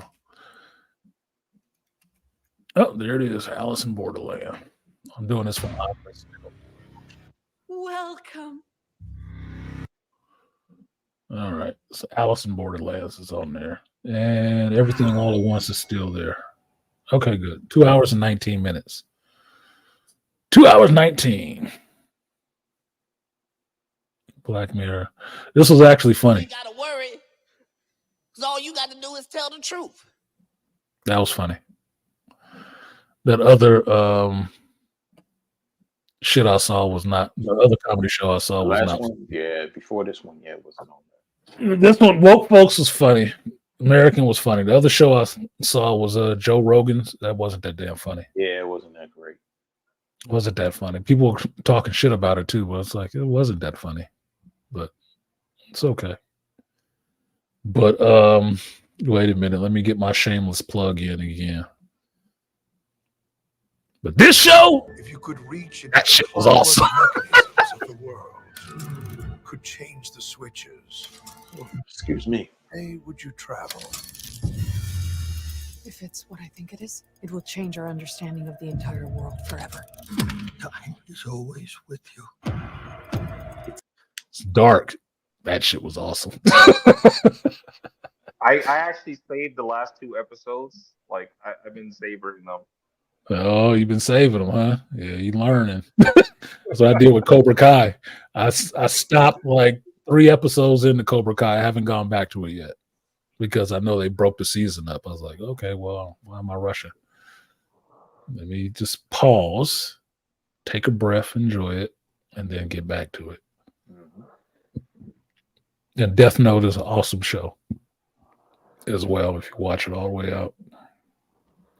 So I told you I got to do my rotations on streaming services. I'm on Netflix now, so most of the shit that I'm watching and catching up on is all on Netflix. And then the next one after that will probably be I'll go to Apple TV and then watch what's on Apple TV because House of the Dragon is done. I don't think I talked about this week, did I? No. That season finale was trash. That was a letdown. That was a fucking letdown. So there's some stuff on Max I might want to watch. But that last episode of House of the Dragon, that was just a bait and switch. Like they led us to believe that it was gonna like not include all the typical stuff they put in shows these days. They saved it all for that last season finale. No, it seems like that show has gotten hijacked, is what it looks like to me. It's not even a bait and switch. It's a hijacking that the woke folks got ahead of the show. And got control of the show. And it was so disappointing with Damon because it's like you thought that like he was about to go off on his own, and then No, I didn't think he would go off on his own, but I don't think he would have just, dropped and bent the knee like that and just totally became Teen Rhaenyra like that. That didn't seem right for the character at all. How Eamon was acting did not seem right for the character at all. That show took a complete left turn all of a sudden in that episode. That's why I say that was disappointing. I didn't feel a sense of a high note that I wanted to see what was happening next season. I felt like, fuck this show. And you did actually make a great point, because like when you're talking about like the split between like the two sides, like all of a sudden to be like we need a man to be in charge, and then all of a sudden like all these women are getting elevated, and then Damon's just like, you're the true fucking queen or whatever, right? Yeah, because some other chick took him to a tree to see some fucking visions and stuff. And apparently he was so scared of what he saw in the visions, he understood that he needed to get on her side. From what I understand, a lot of this stuff was not in the book, which is always a problem for me. It's a problem in the sense that I will accept a certain percentage of changes if it makes the story better or whatever. But what I got in this is characters elevated that didn't have anything to do, and characters off on missions that didn't matter. Like this whole thing with Reyna running over the hills and Glenn looking for a fucking dragon is stupid as shit. And I'm kind of disappointed in the casting of this sister, because they picked the bug-eyedest chick that they could find to have her sitting there looking like Finn in Force Awakens, looking like the runaway slave. And you actually made a great point when you were like, whatever happened to her siblings that she was protecting? They didn't even show them that last episode. No. She was supposed to be watching some kids. She just walked away from them to go chasing after dragons. Could be a metaphor for smoking drugs, because that's what I think the person was on who wrote that part of the story. I don't know how long she was away, but she was away long enough to bust her shoes and shit like that and be hungry and cold. Yeah, and she was like thirsty, drinking out some random river and shit. And like, what is going on, dude? It's river water, so it's fine. But still, nobody was looking for her. Not the people that she was going to Pentos with. Not the kids. Not the guards. And nobody in the Vale was looking for this bitch. She was just able to run away from the little caravan and call it a day. That was dumb as fuck. Dumb as fuck. I have nothing against the actress or the character necessarily, but that scene was stupid. The way Aemon was acting was dumb as hell. This is somebody who's been, for a whole season and a half, has been controlled, methodical. Now he's supposed to be just completely unhinged, grabbing his sister and all the rest of that shit just because somebody showed up with a couple more dragons. Well, he already knew there was other dragons on Dragonstone. What the fuck does that have to do with anything? There's other dragons in the little dragon lair there at the Red Keep too. So fucking what? He still got the biggest one. But now he's scared? Get the fuck out. They pretty much made him change places with Aegon. Because Aegon was the emotional one. Mm-hmm. He was. You know, the one that stand in the window and jerk off on the people. Yeah. Aemon ain't protecting shit. He just acting unhinged and crazy. And that's how they wrote him. This last episode had the worst writing. Because basically it's a bunch of scenes of people just having common day conversations. And like, what really bothered me about like when Addison went over there, it's like how whoever told what's her name again? Like the main chick, I forget her name right now. Rhaenyra. Yeah, like whoever told her was like, they're just like, someone's here to see you. But you would think if it was somebody of that stature, they would have made it known well before she was going over there. Everybody would have woke up. They made it out to be like a random person. Yeah, everybody would have woke up in that fucking castle. Look, the Dowager Queen has showed up in the middle of the night just to talk to you. Her son sits on the throne. Her other son is the King Regent. Your brother is the King Regent, and they're opposing you for the throne. She just decided to show up in the middle of the night to have a little tete-a-tete with you. No, that would have been an alarm for everybody. That wouldn't have been a secret meeting. And the conversation that they had was mostly nothing. I want to know if my kid's going to be okay. Which one? The one that kicked your ass off the green circle?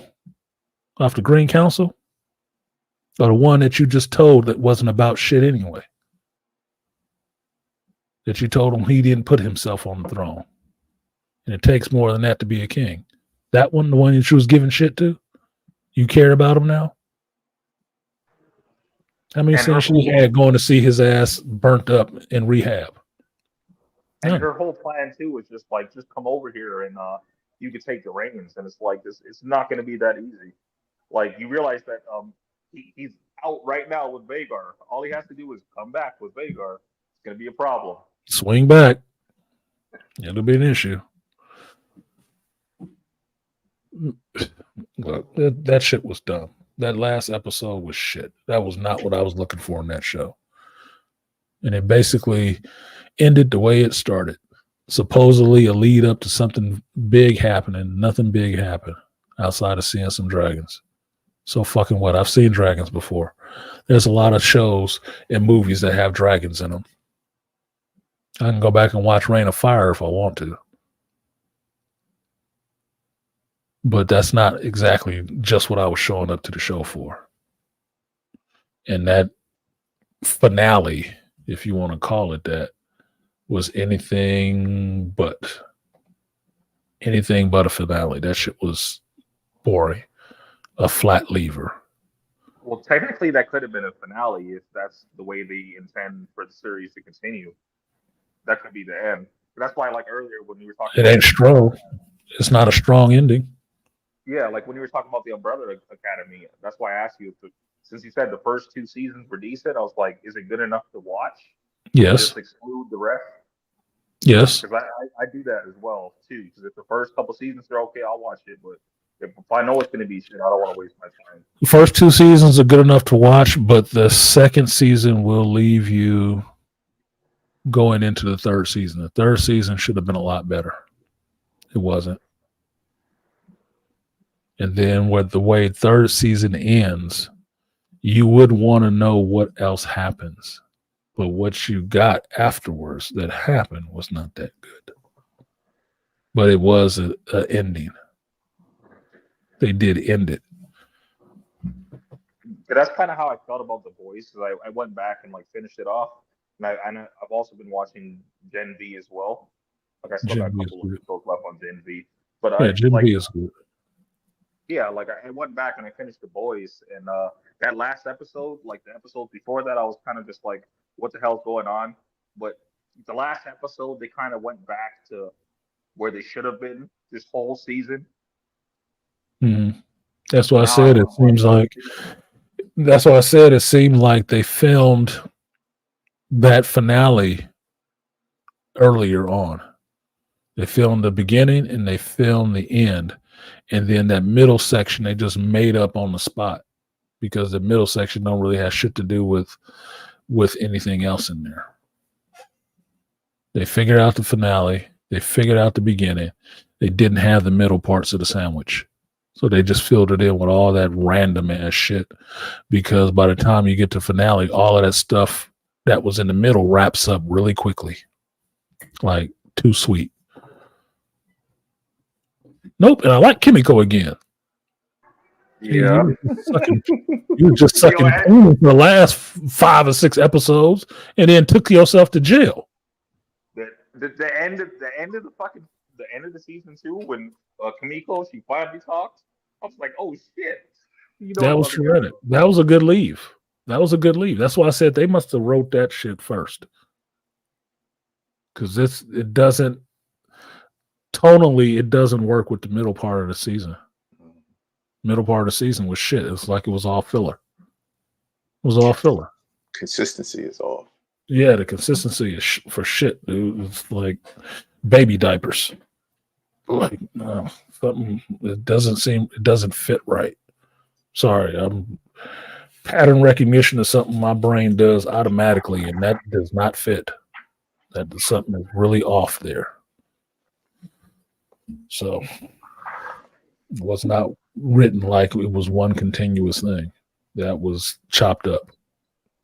Yeah, like actually, now that you said that, like that is a great point because there was some comments like said in the last few episodes where it was like it was something to patriarchy, but it was like a sexual thing that she said something to patriarchy.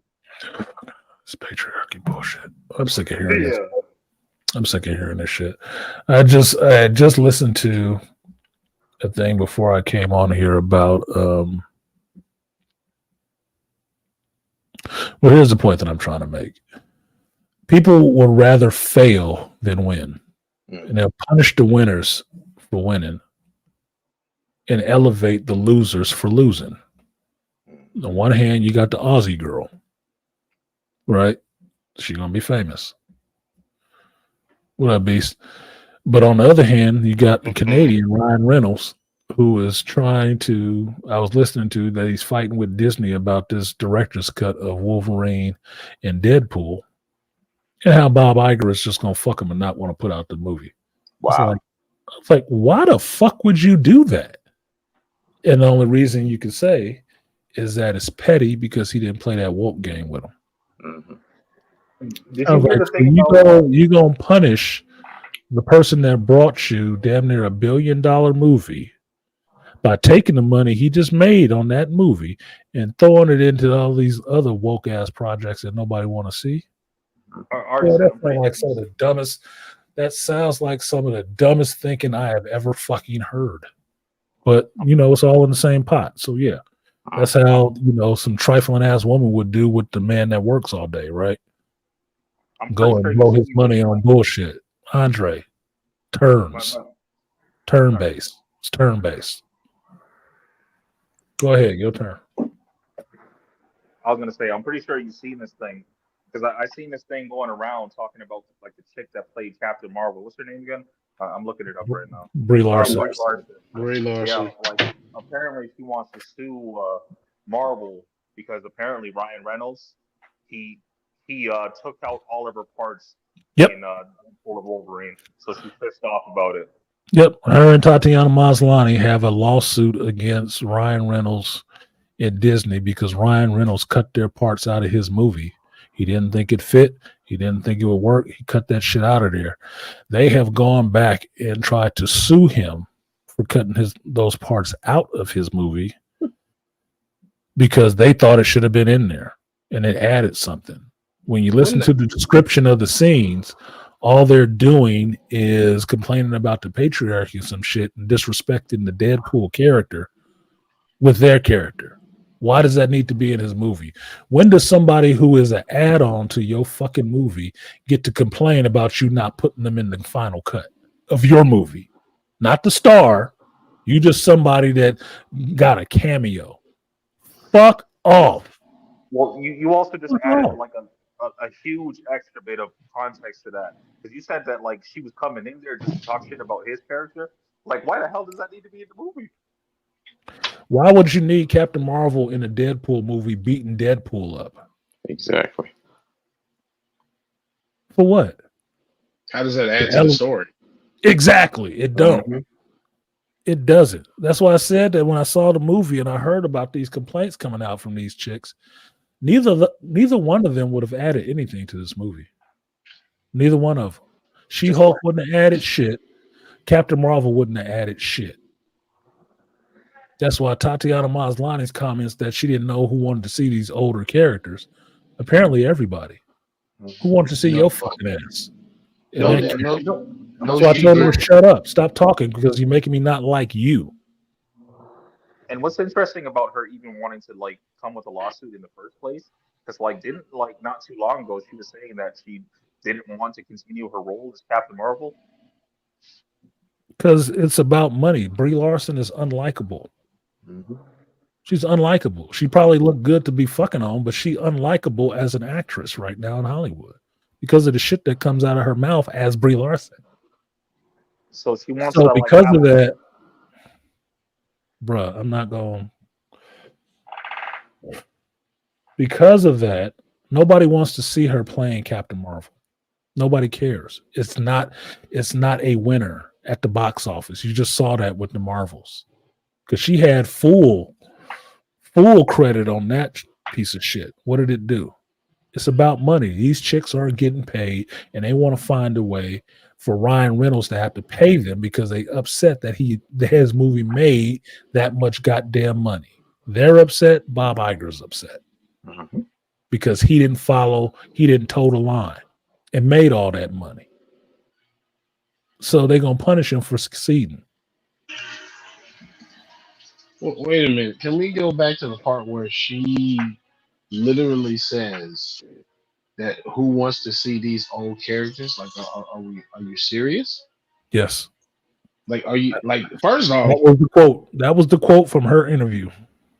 Like, first off, let's just acknowledge the fact that you had Blade in the goddamn movie. The person that who Ryan Reynolds is now saying got this whole thing started.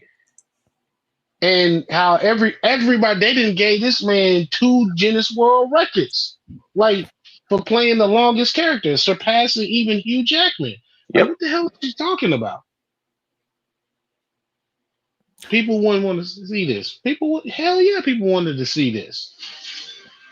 Apparently, people did because they're going back to see it again and again and again and again. Yeah, like so. Apparently, they wanted to see that a lot more than they wanted to see anybody in the Marvels or She-Hulk, and that makes them burn even more.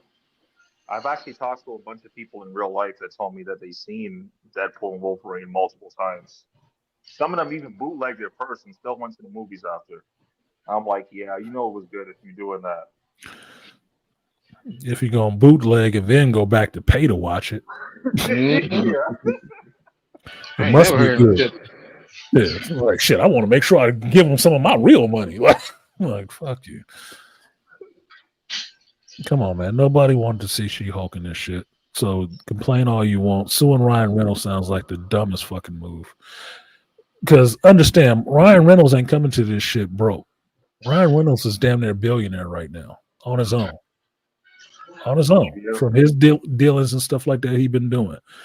What you got is from what you got right now. You got 2 bitches who couldn't get work right now doing what their main job is, which is acting. Complaining that he made money. It's like your old bitch being upset that you leveled up after you got rid of her. Mm-hmm. After she left you. After she left you, she mad that you leveled up. She mad at you because you got a better bitch. It's not even having a better bitch. You got a better house. You got a better job. You're making more money than you was making with her. She want to come back. Well, I'm pregnant. No, you ain't. Get the fuck out of here. Well, she want to sue you because. Well, you did something to me. Okay, don't we have a palimony thing here in this state? What? You owe me money all those times I bought you dinner. But you ain't never bought me dinner. That's why I thought it was interesting. She must have been looking at like the box office sales because like I was saying, it was just recently, like months ago, she was talking about like I don't remember if it was just her role as Captain Marvel in general or just in the Marvel Cinematic Universe, but apparently, or was that for the Acolyte? It was something about like she didn't want to be involved, right? And then it's like once you see Deadpool's doing there, now you want to sue. She was supposed to be. She was supposed to be. Brie Larson was supposed initially the person that was in the Acolyte. The show was made around her.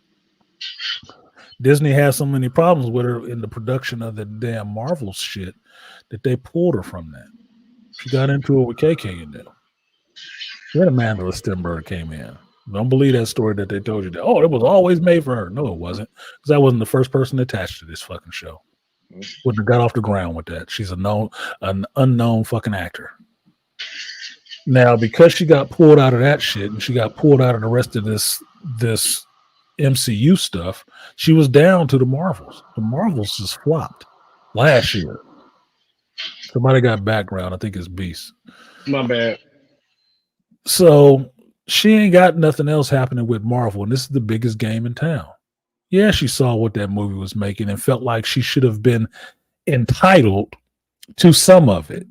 And she wasn't because Ryan cut her part out, her cameo out. So she thinks she's within her rights to sue because they had a contract. Did they?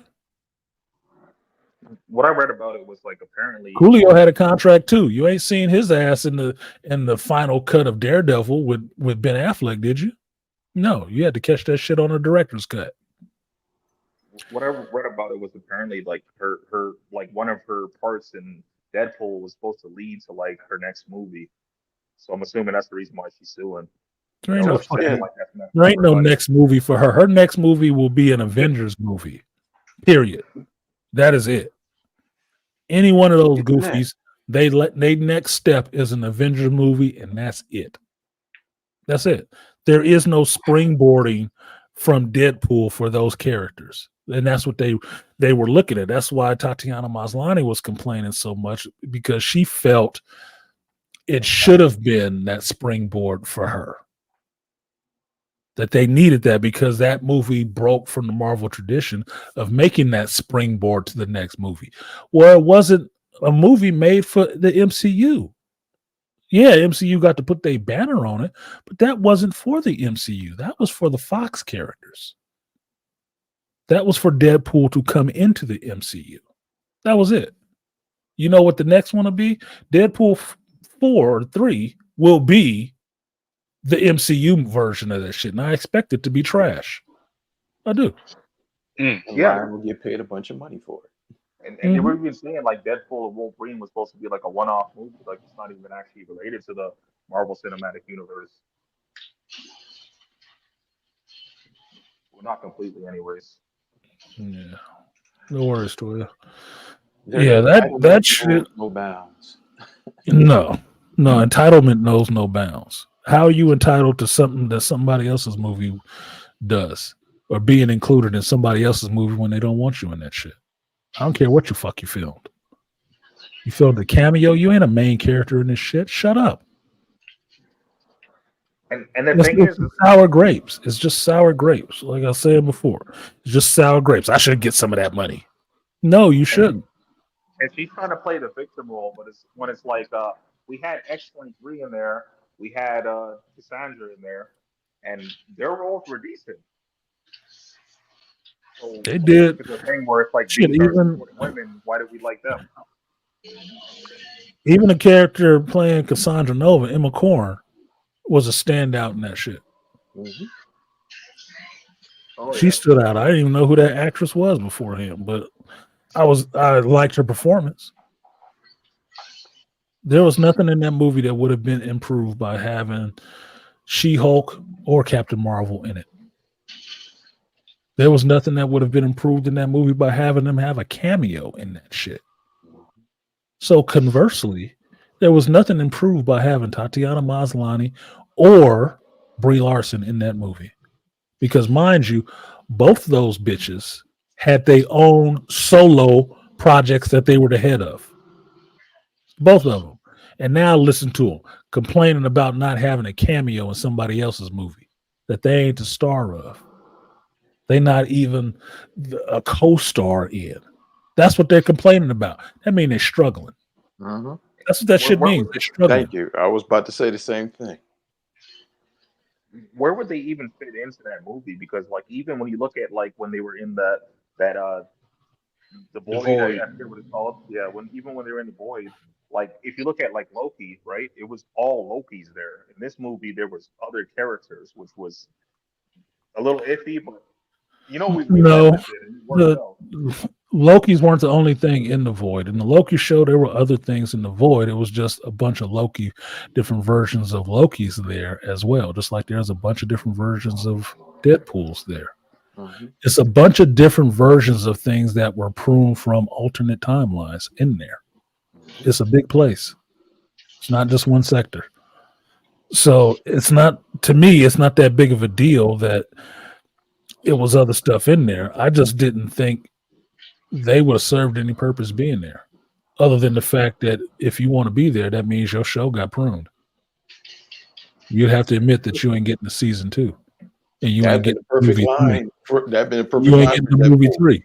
He's like, oh, you guys are here because your shows got canceled and your movie sucked. Oh, yeah. But they don't want to admit that part, because if they admitted that part, it would take away from the female empowerment scene cameos that they had. that Feige was trying to get Ryan to adhere to. No. That wasn't the type of movie. And the movie is a better success for not having any of that shit in it. The 3-4 movies that are succeeding right now at the box office don't have any of that shit in it. Exactly. All the ones that do have failed miserably. That's stupid math. That's stupid people math. You can figure that part out. Why is this working and this is not working? Because people don't want to watch that shit, obviously. You tell me, Marvel's was the MCU movie, Deadpool and Wolverine is now an MCU movie. Which one made more money? Deadpool, Wolverine. And why did it make more money? Is it because it's two dudes sitting at the front of it talking shit about men? I still haven't watched the Marvels or Black Panther 2. Those are like, It's on Netflix. You can watch this shit. I You can suffer just as much. You can suffer just as much as everybody else did. There's certain times, at certain times you watch this shit just so you understand what the argument is that people are making and see if their argument has any validity. Right? There's certain things you watch just for that reason. Like I saw Wakanda Forever because I liked the first Black Panther. I had to see what they did with it. I didn't like it. I didn't like what I saw. I thought it was a disgrace to what they were depicting as African culture. It was a disgrace to what Chadwick Boseman had been there for. Mm-hmm. I didn't think it was a very good movie. But whatever, fuck, they made the shit. I can talk about it because I saw the shit. Same thing with the Marvels. I went and saw that. There was some stuff I liked about it, some stuff I fucking hated about it. I tend to think the singing part was funny. Thought it was funny in a sci-fi kind of way. Well, yeah, every planet you go to wouldn't talk the same way as we do. Well, at least that's being a little bit creative. So what? She turned into a Disney princess. Who gives a fuck? That's what Disney does. I thought that part was interesting. Most people hated that shit. Yeah, it is what it is. I hated the rest of the movie. That wasn't the most objectionable thing I saw in that movie. So, but it is what the hell it is. But I could, like I said, I can talk about it because I saw that motherfucker. I paid money and went in there to see that shit. Better uses of my time, better uses of my money. But I can blow $20 on something like that. It's just the time part that I won't get back. And I won't get that 2 hours back. I can make another 20. Can't get that 2 hours back. Because that was a waste. It was a shitty movie. And I can say that because I saw it. Well, I don't want to compare the two, but like when I tried to watch Love and Thunder, like I think I watched about like an hour of that before I fell asleep. And I never went back to watch the rest of it because I seen too much. That was before. Yeah. Love and Thunder was another one. That was shit. I gave it a chance too. Lady Thor. It's not even about the Lady Thor. Like I've said before, I didn't have a problem with Lady Thor. I never had a problem with that shit. I thought it was interesting because I read it in the comic when Jason Aaron did it. I didn't have that much of a problem with it. So fucking what? The story, terrible. The story was terrible. The show, the movie was terrible. That was not my biggest complaint about that. That was not what's his name? God Killer. That wasn't him. That was not fucking him. Gore. That wasn't Gore. That was not the God Butcher. That was not Gore at all. What we talked about with the fucking hammer being jealous and all this other goofy shit that they that dumb shit. That even though we just watched a movie where he used both fucking hammers to fight Thanos, but okay. Well, the other problem was with the King in that movie. The King. That wasn't the problem with the movie. Stop repeating shit other people have said. Tell me what you know was the problem with it for you. Because King Valkyrie was pointless. It was pointless. That's a Taika Waititi creation for female empowerment. And if it's not a Taika Waititi creation, it is a MCU creation. So that's not the biggest objectionable thing about that shit, unless you're just really into feminism and all the rest of that shit. The objectionable part about the movie was the fucking story and the bastardization of the original content material that they supposedly took that story from. That's what's a problem. Thor being goofy. Not a female Thor. That's happened. A female Thor is not that big of a deal because as I read the fucking comic and how the hammer works, if you're worthy to wield it, you can wield it. Male, female, alien, it doesn't fucking matter. So I'm not upset about a female Thor. I'm not upset about a female king, except for the fact that you don't call her king. You call her queen. That's the feminism shit. Beyond that other red meat bullshit for everybody who's really worried about that shit, what was the story? How did the movie perform? The movie was goofy and dumb and turny and uncomfortable. Why? Because I'm a grown goddamn man. Some of this shit was just stupid. I've watched other things Taika Waititi has done. What we do in the shadows is funny. It is. That's kind of his humor. This didn't work for that. This Thor didn't work for that because Thor ain't supposed to be this goddamn silly. You don't have the death of gods and this motherfucker making jokes about it. No, this is supposed to be terrifying for people. It's supposed to be dark. It wasn't. I got fucking kids getting Thor powers to fight this dude. It's like, get the fuck out of here. What? Who was that for? This ain't the story at all. That's objectionable. Not the fact that a female is holding a hammer. No. This shit. This right here. I can say that because I watched it. And my complaints ain't everybody else's fucking complaints. What I detested about the movie, I don't mind Taika Waititi as a director. He's funny. His funny don't work for Thor. And I said that since Ragnarok, which everybody thought was awesome. I didn't. I didn't think it was awesome. Ragnarok. And artists and the same people that Hulk a fucking petulant child. Having tantrums and shit. Like, the fuck is this? And the only thing I liked about Ragnarok was when he was doing Go ahead, Beastly first, and then Andre. Yeah, and the same people that I talked to that loved Ragnarok hated Love and Thunder. I was like, did you? And I would ask him, did you like Ragnarok? Yeah. I said that's why you got the goofy shit in Love and Thunder. Because Ragnarok was not that good of a movie either. It was too That's goofy what I too. said. That's the same thing I said. If you liked it this time, you can't complain the second time. I didn't like it the first time I saw it. There were things in Ragnarok that worked. I like Kate Blanchett as Hela. Looks sexy as fuck. Mm-hmm. That worked. But Hela is not Thor's brother. I mean, Thor's sister. No, that's Loki's daughter.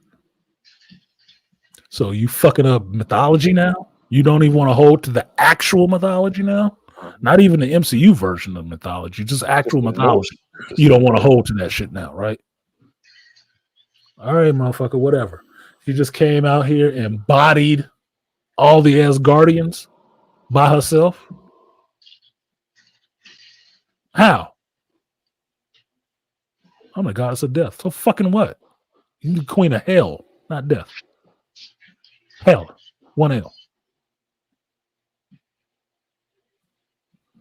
I still don't understand how she cracked the hammer. Because apparently she can, because feminism overpowers all male creations, right? Plot armor. That's where you get a story from. She got to destroy his phallic symbol of power. That's what feminism does. That was like one of the biggest problems that I have with that movie is the fact that her hammer was a lot better when it was splitting up in the pieces and fucking everything up. I'm like, that would have been a lot cooler if he was wielding it like that. Because it's a play on the comic book which was some lesbian shit they put in the comic book, when When Jane Foster in the comic books had the hammer all of a sudden didn't just fly straight where you threw it. It would zigzag and stuff like that and make movements because the hammer liked Jane Foster.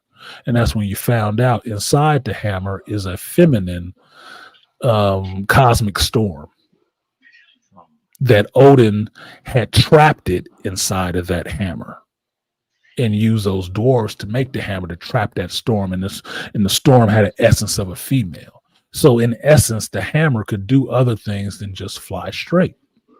It could turn itself into a copy of female Thor because it really liked Jane Foster.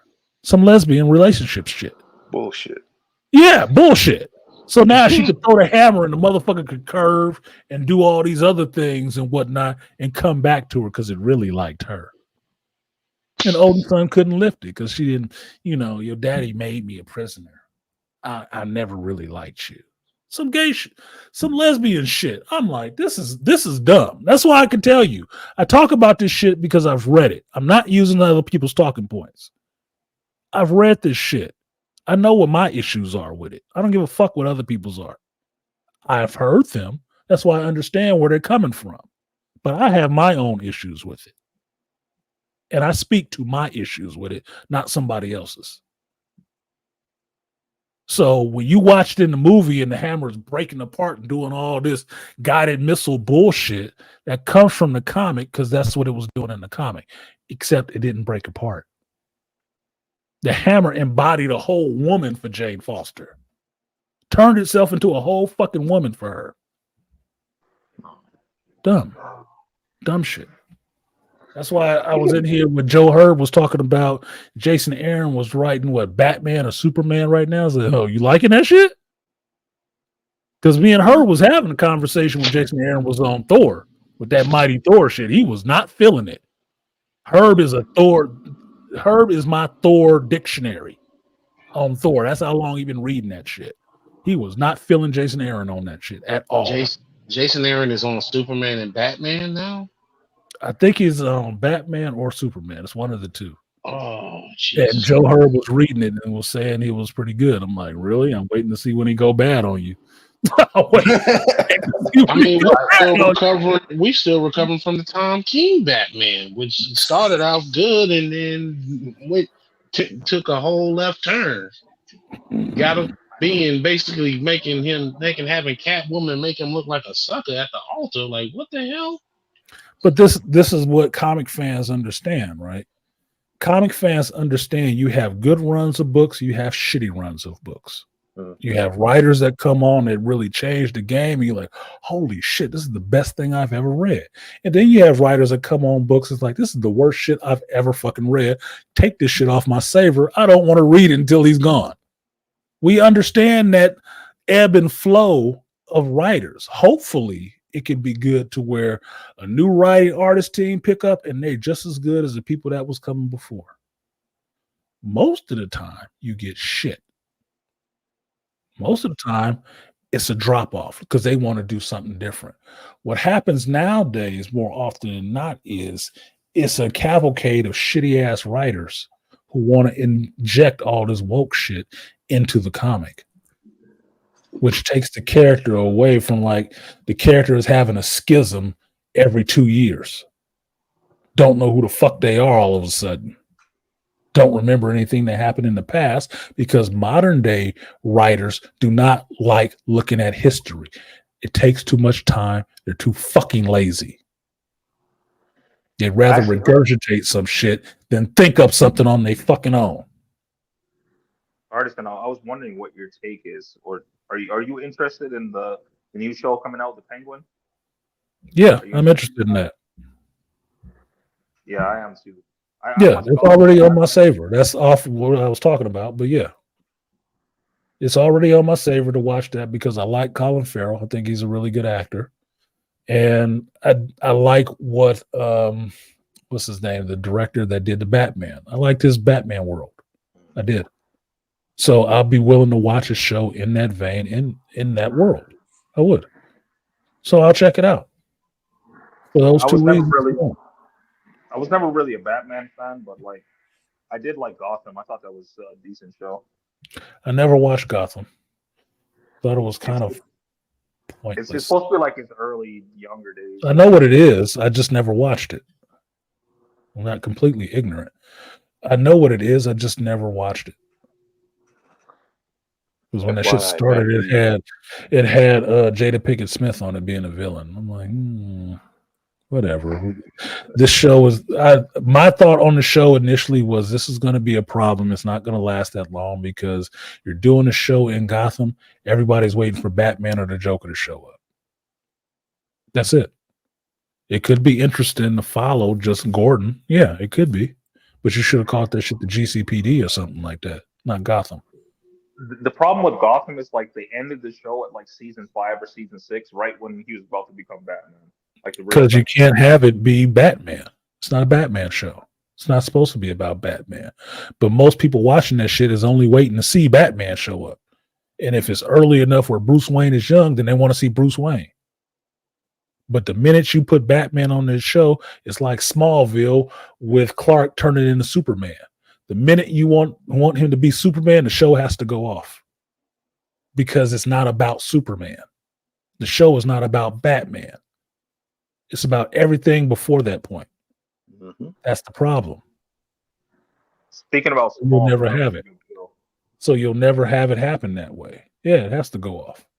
Because they start introducing that they version of Joker or proto Joker in that shit. He looked interesting, but he looked fucked up too. And then that just gets into having a Batman show.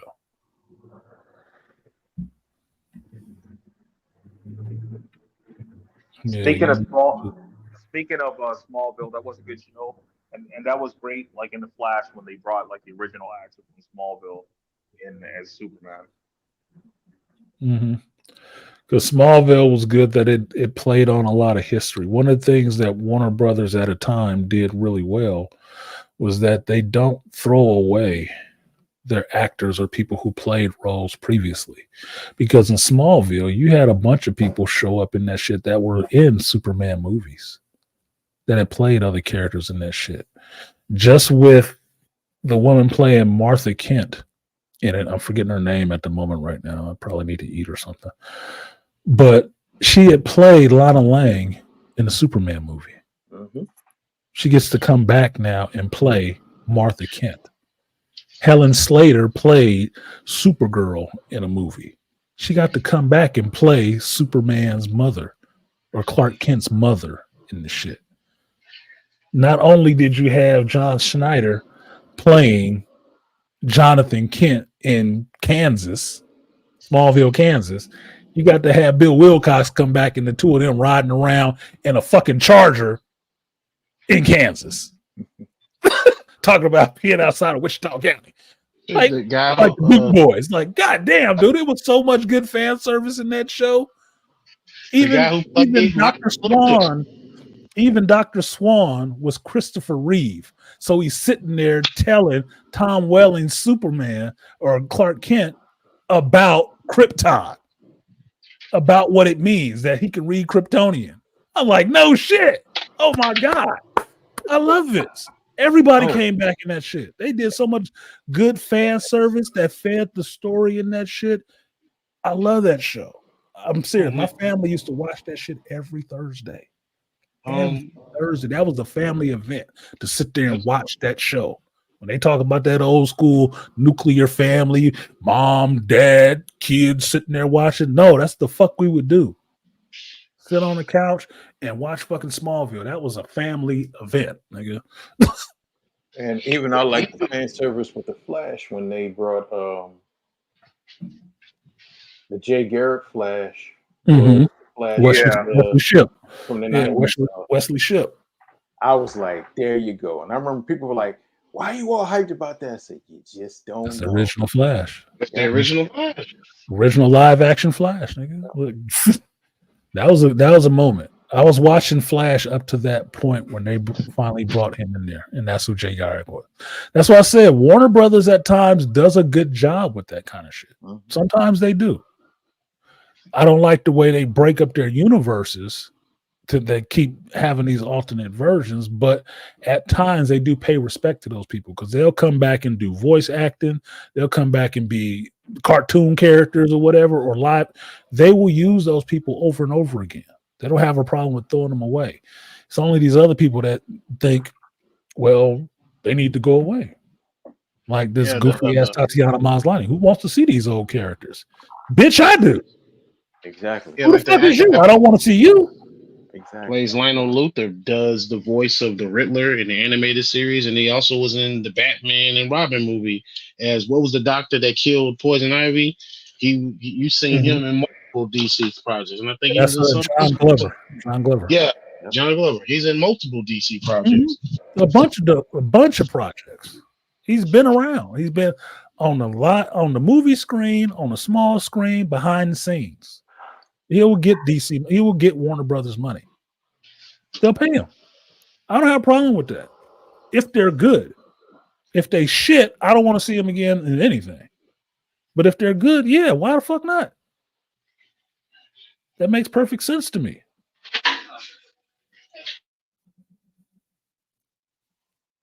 They brought original Lois Lane back. Yeah, she was Dr. Swan's assistant. She was Margot Kidder. She did. I remember when I was watching that episode when it came out, and I saw this like, oh shit, they got the band back together. Like, holy shit, is Gene Hackman coming next? All you needed was Jimmy Olsen. I think Jimmy, the guy who played Jimmy, I think he did show up in the episode. But they were good for doing that on Smallville. They were really good for doing that. Wasn't Dick Kane in Smallville? Because I know they brought him back to Supergirl. You're breaking up a bit, Beasley. I can run my show, Andre. Thank you. You're a guest. What you're breaking up? Say it again, Beasley. Hold on, I might be losing signal. No, you're just scratchy. Stop rubbing the phone on your face. Or other body parts. Can you hear me now? I wasn't saying that. Yeah, I can hear you.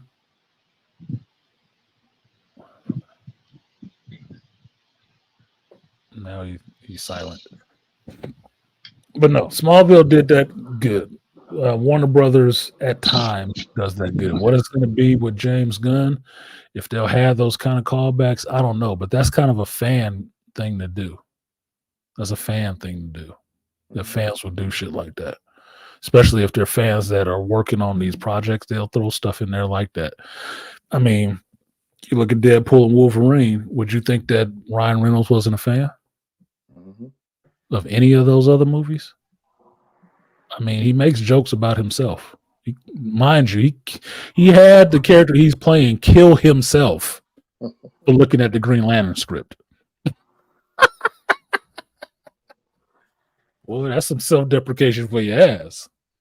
How often do you want to blow your own brains out for doing a movie? Nice Pool. Yeah. Nice Pool is something else, but fucking at the end of the last Deadpool movie where it shot Ryan Reynolds in the head reading the Green Lantern script, Taika Waititi was in that too. But can you hear me now? Yeah, I can hear you. Okay, cool.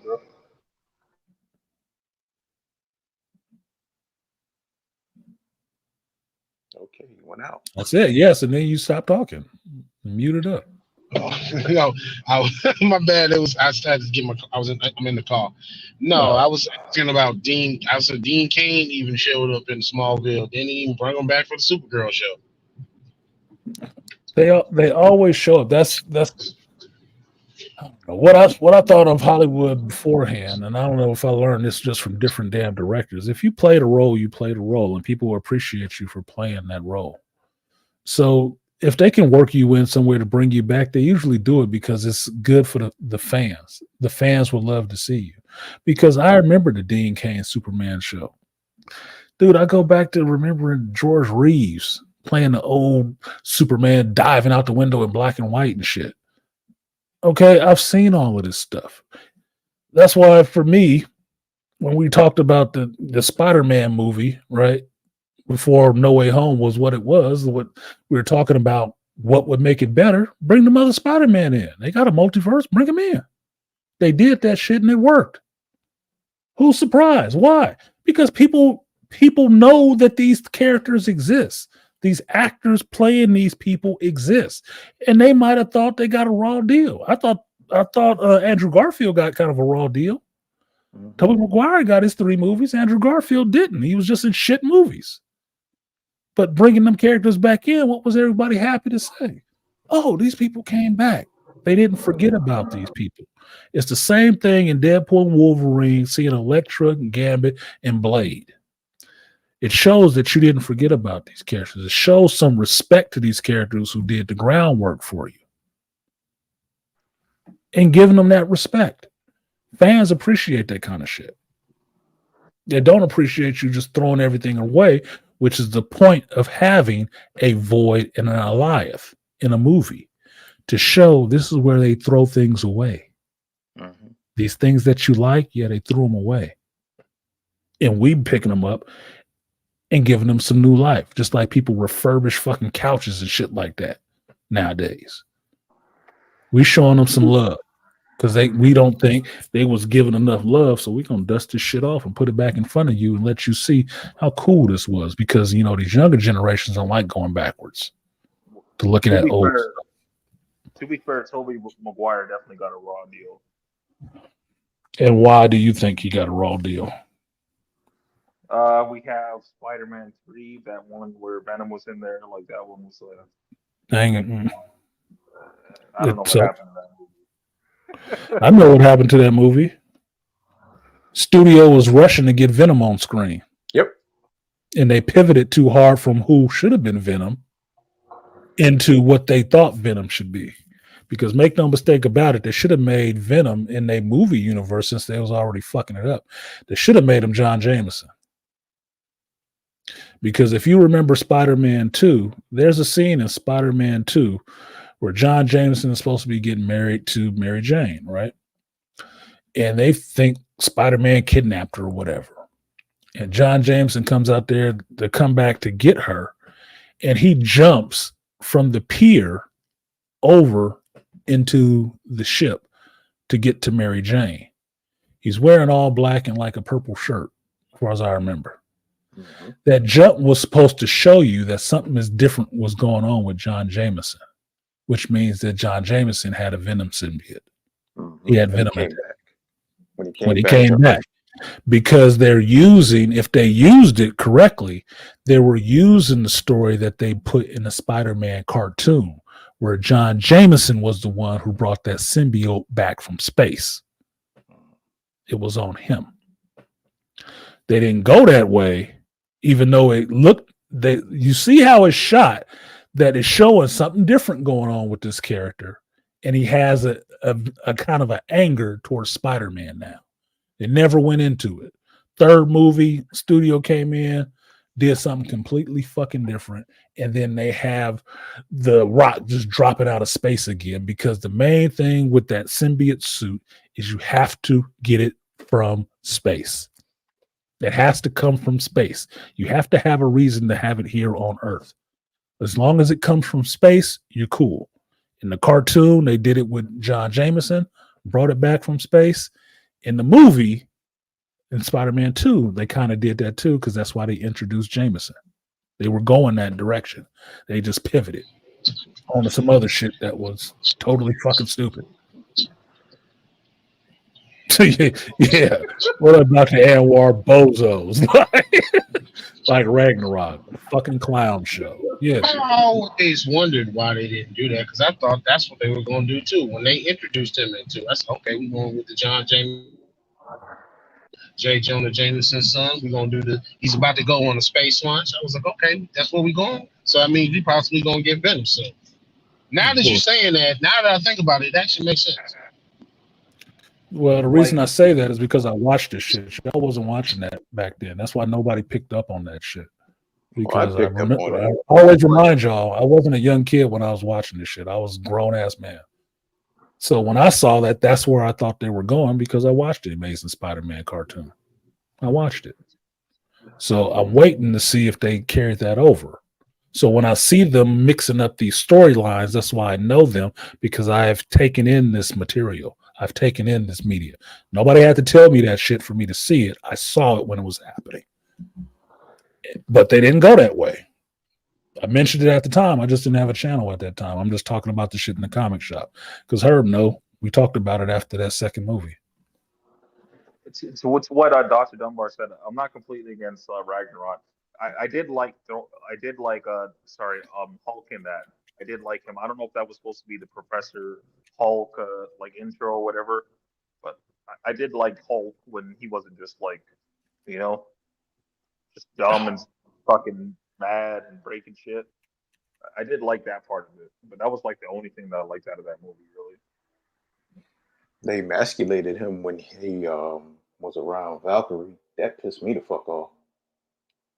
Yeah, no shit.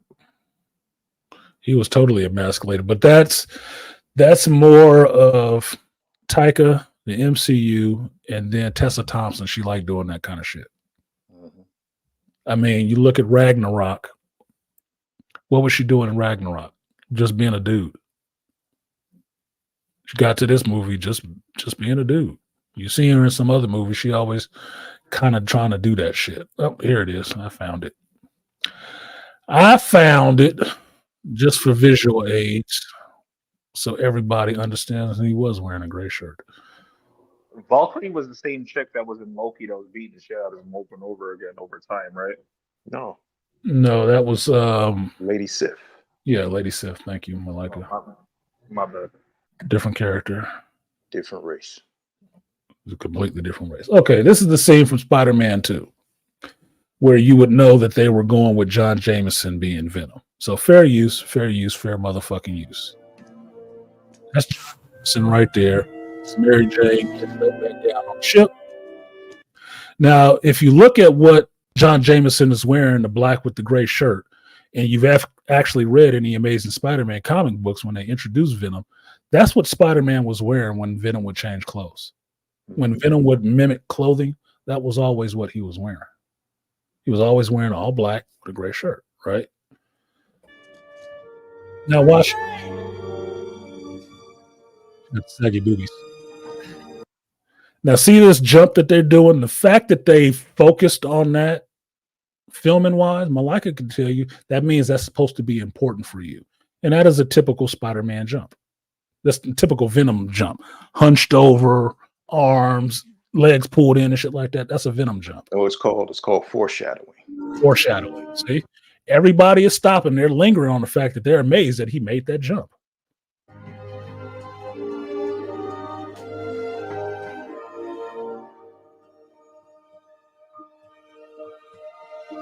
She kind of into Spider-Man, knowing that it's Peter Parker, her old neighbor.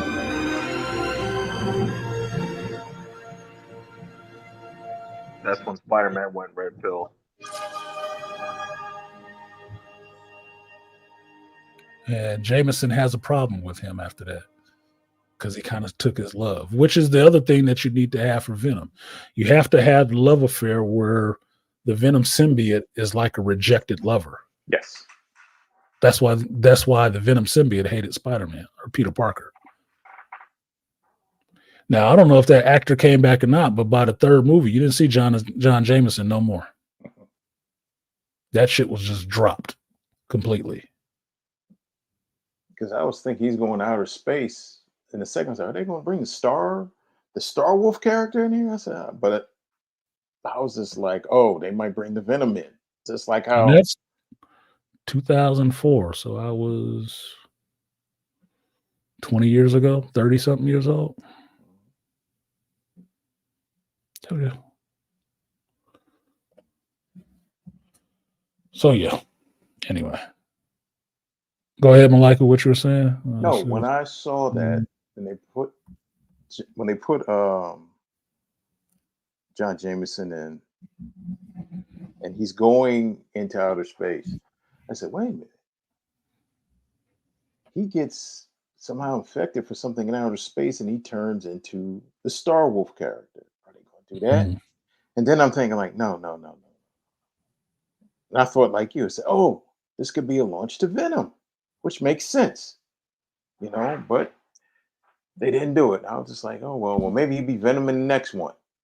But yeah, because they had a bunch of different ways they could have went with it. That's why if you take in all of this stuff, you always have to remember there's different ways that they can go with it. The problem is that keeping up with all of these different divergent fucking timelines and storylines that they come up with to make cartoons and TV shows to sell to people who don't know shit about these goddamn characters is what makes it confusing. That's the part that makes it confusing. That's what, when I started this channel, that's all I was doing, is just trying to clear up the mix-ups in some of this shit, because there was arguments over Batman origin and how he started and who trained him and all of that shit. It's like, I was just trying to be one of those people that can tell you, no, this is just the origin that was in the cartoon, and this is the original comic book origin. It's two separate things. Yeah, it's Batman. They're both Batman. But one of these did not exist before. They just made it to sell to you who didn't know this shit about the origin. They cut it down, trimmed it down, because they know people are lazy. So they gave you a distilled version to try to make it easier for you to comprehend. But understand, anybody who's been riding with this shit since the beginning, understand when this person came up to ride alongside of it.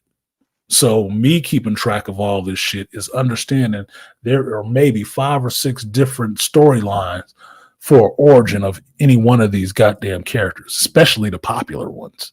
That's why I can sit up here and say shit like, I don't want to see another goddamn origin of Batman on screen. I don't want to see another fucking origin of Superman on screen. I do not need another goddamn origin of Spider-Man on screen. I'm done with it. It's taking up too much space. Spider-Man ain't never, ever fucking had retractable talons in his fingers.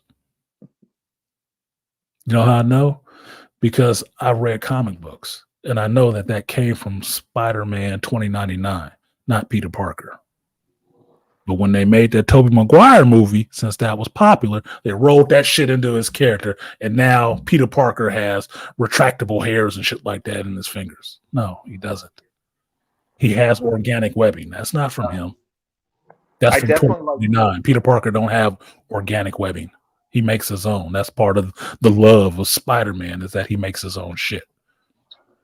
I definitely like that. I don't know if it was Far Away from Home or No Way Home, one of those Spider-Man movies where he got that suit from Tony Stark. Mm-hmm. That's the metal suit he got from Iron Spider suit he got from Civil War. Yeah, that suit was crazy because it had the instant kill on it. Like, well, Spider-Man don't kill, so that was kind of a misnomer to put that shit on the suit anyway. Mm-hmm. But the other thing for that suit was there was an Iron Spider before that suit. And it was happening when it was after or before that whole fucking maximum clonage bullshit. Yep. And there was a bunch of different Spider-Men running around. One of them was an Iron Spider wearing metal, just like one of them was the Ben Reilly. One of them was a Scarlet. That's why I say that certain liberties you take with this stuff, you have to accept when they jump media formats with this stuff, because they will mangle it up. And when you take something that was in a comic book and just thinks it was cool and you want to put it in your movie, you're probably not paying respect to where you got that cool thing from.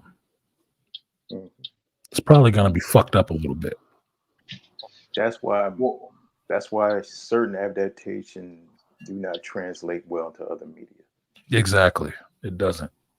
Well, in the case that I mentioned, like, he never actually used any of the functions of that suit other than like it was like the electric shock or whatever. That's the only thing he used. Well, not the only thing. I think he used a couple things more, but that was like the main one that he used. Yeah.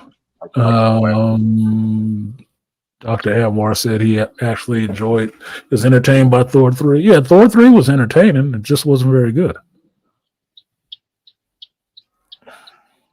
And they should have... No, they couldn't get to how he got to Sakaar because they just wanted to get him to Sakaar. They didn't want to tell you that story because that would get into more telling you a Hulk story. And you know Marvel was having an issue with that because Universal Hulk. So they can't just tell you a fucking Hulk story to get him to Sakaar. They want him in this Thor movie so they can have a fight.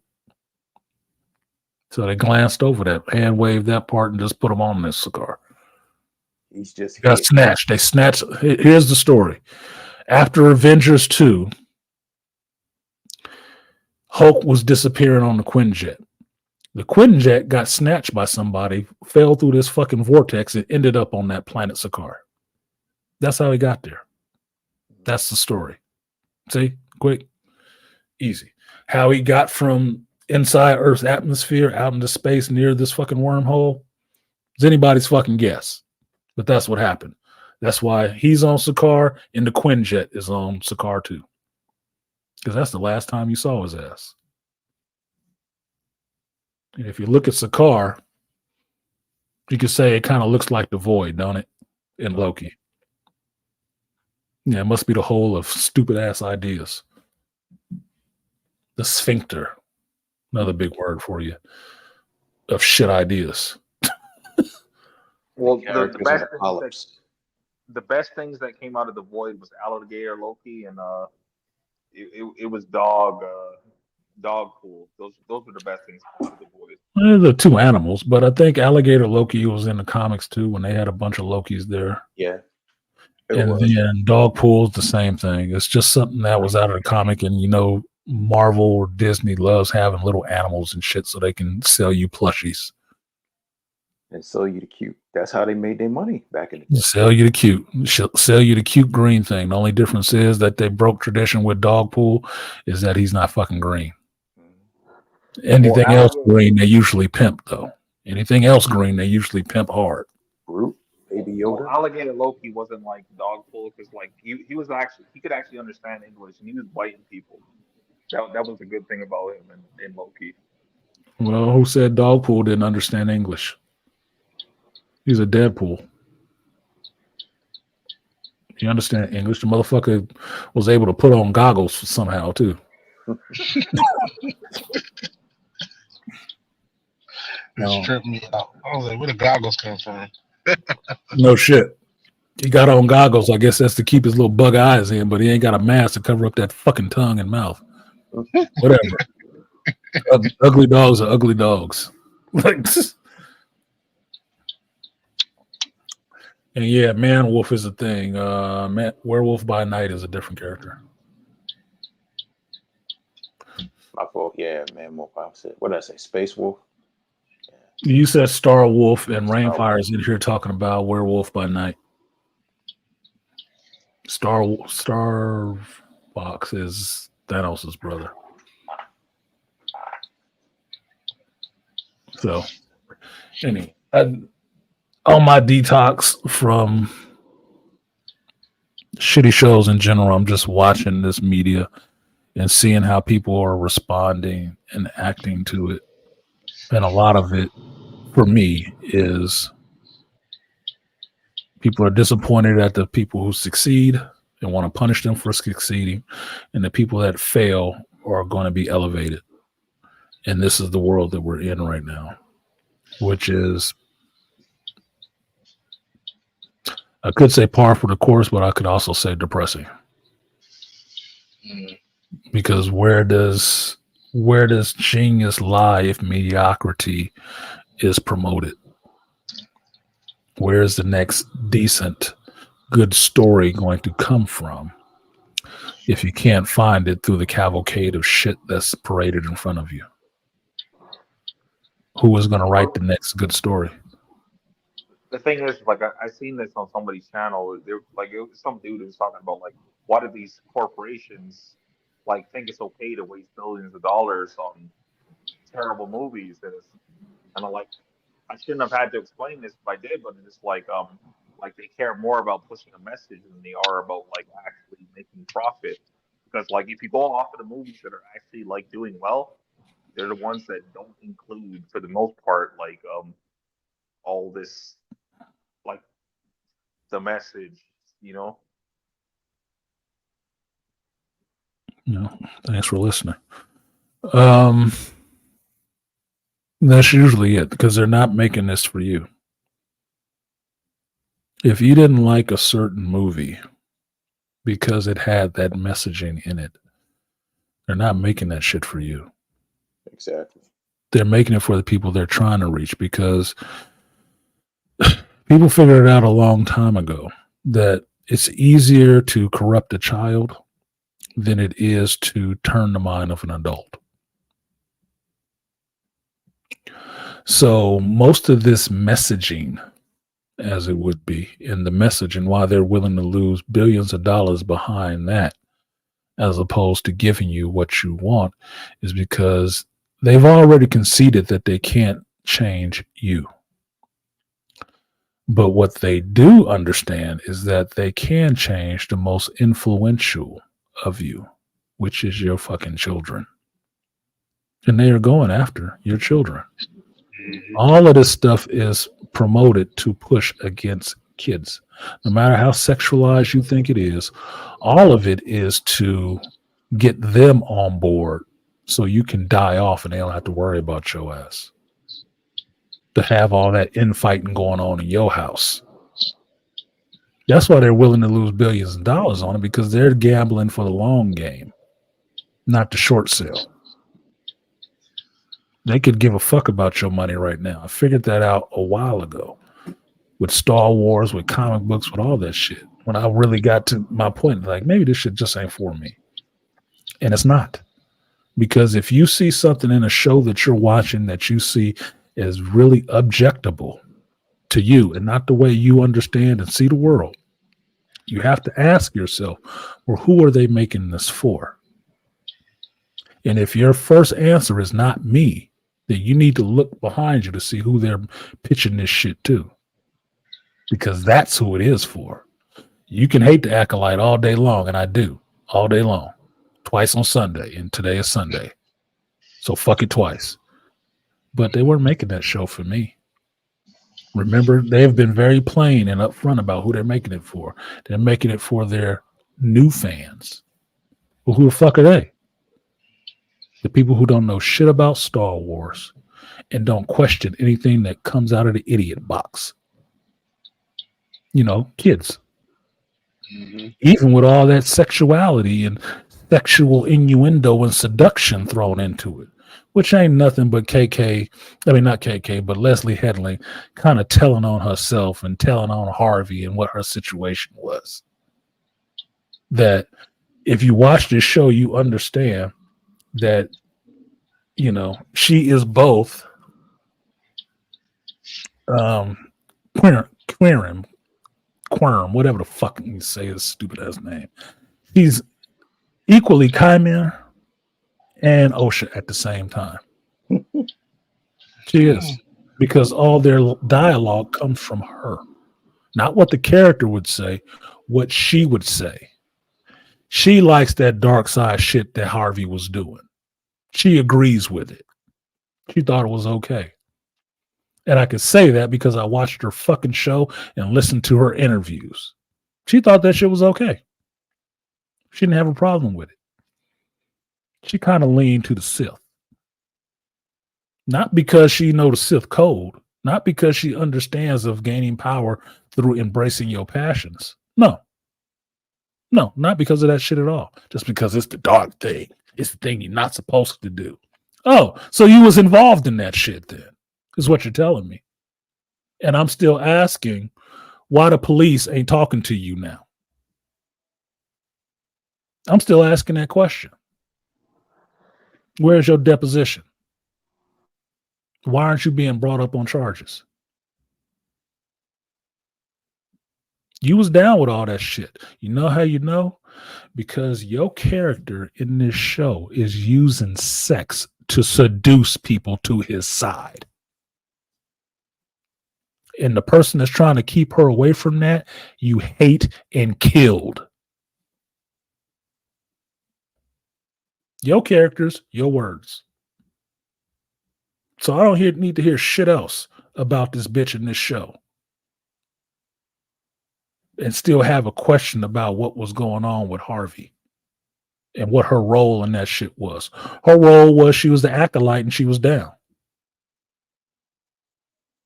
Apparently. Out of her own mouth.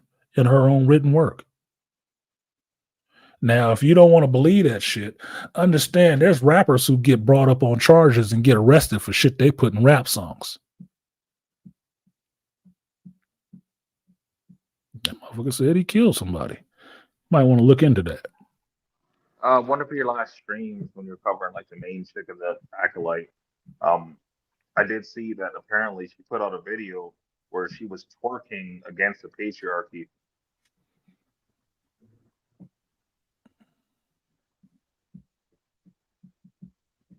Yeah, like she was literally twerking, and the reason why she was doing it because all these misogynists, they don't want to watch the Acolyte because it has like strong female characters and all this kind of shit. I'm just like, yeah, good way to sell your show. I'm gonna say this again. I don't give a fuck about Amanda Stenberg, and that wasn't my point. The point was this woman made this whole show from her perspective. And her perspective is sexual seduction and some ways perverting of a minor is okay. So, because she made this show, and that's what's in the show, she should be actually being investigated by the police for the shit that happened to these women on Harvey Weinstein's couch. Because it sounds like she was a part of it. That was the point of what I was saying. Not Amanda Stenberg twerking against the patriarchy. Who gives a fuck? Her daddy white. What patriarchy? Exactly. You sound just as dumb as this bitch that's trying to run for president.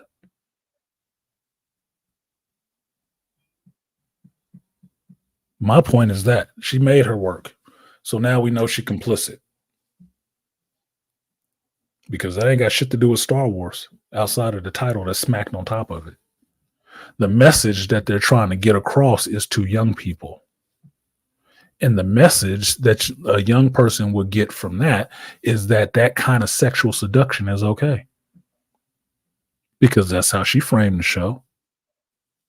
The dark side and the Sith are the good side. That's what you want to do. You want to find his lightsaber and let him get naked in front of you as some underage girl. You want to let him hold your hand and have you in and hear his side of the story after he's killed a bunch of your friends and people you knew. Yeah, that's exactly what it was. That's okay because he looks hot, right? And this dude that wants to tell you and try to keep you away from that stuff saves you from your crazy ass mamas. No. He was inhibiting your ability to choose. You need to kill him. Yeah, kill your father figure.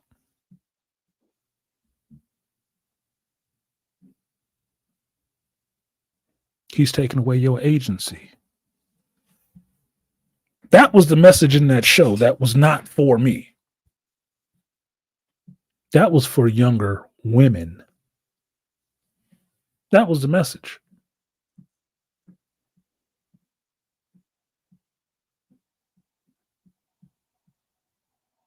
That's why that shit is problematic. Do you think some 5-year-old girl watching that, you would want her to have that message? Hell no. This is how you meet men? This is what's an okay relationship for you and some dude? You need to kill your daddy? Or your father figure? Because he's inhibiting your ability to choose? Holy shit. Absolutely not. But I haven't been blind to seeing that this entertainment media has been trying to serve up your kids for a while. I don't worry about it as much because I only have a granddaughter and my kids are grown already. But it ain't like I don't see the shit. It's not like I don't see it. And it's not like I don't call it out and say that is fucking problematic for who they're trying to talk to. Because they ain't trying to talk to me with that shit. That is a non-start. You ain't shaping my worldview from a TV show, but you are shaping these little pod babies who don't know anything outside of television and don't believe anything is real that ain't came through that motherfucker. You know, the ones that get babysat by that bitch all day. One of the supposedly funniest things in Umbrella Academy season 4 was them on a road trip and Baby Shark came on over the radio because Diego and Lila have kids. And apparently the radio was stuck on this shit. So they're riding for 3 hours listening to the Baby Shark song over and over again. And you see the characters going through like it's fucking torture because it is. You know how I know that shit? Because I heard my old roommates, the kids used to listen to that shit. And I thought that was the dumbest fucking song I ever heard. It sounds like audio torture. And the characters in Umbrella Academy was acting like it was. They were going crazy listening to it. Yes. Because you have to be. I've walked into homes and heard that shit playing. It's like, this is what they play for kids? Holy shit. This is crazy. That's what it was. Peace, Malika. So, no, they ain't going after you. They're going after your kids or people younger than you if you don't have kids. The more you find it objectionable, you need to see who like that shit and understand why they like it and what they're gravitating to about it.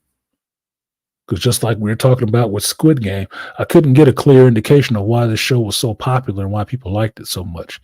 They just knew they were supposed to like it. And asking them some actual questions about what's the show about and what's the story, nobody could tell me. Which means they don't fucking know. They just know to consume. And they're supposed to like it. Monkey see, monkey do shit. Well, Squid Games is a show that like you could actually like for the content rather than just like going by the herd.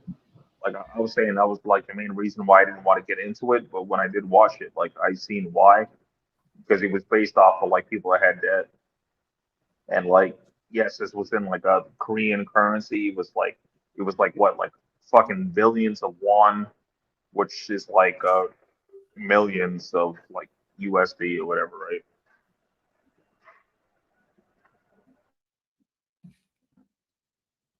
Point being is that it needs to, you need to understand the story outside of the fact of just somebody told you you're supposed to like it just because. Like, I'm looking at, I went back to my Netflix. So I'm looking at Netflix right now. What's number 1 today? Jack Reacher, Never Go Back. I watched that. I watched it again. So that makes the 3rd time I've seen Jack Reacher 2. And then I watched Jack Reacher, the first one with Tom Cruise. And that makes like the 4th time I've seen that because I really liked the first one. That introduced me to that Jack Reacher character.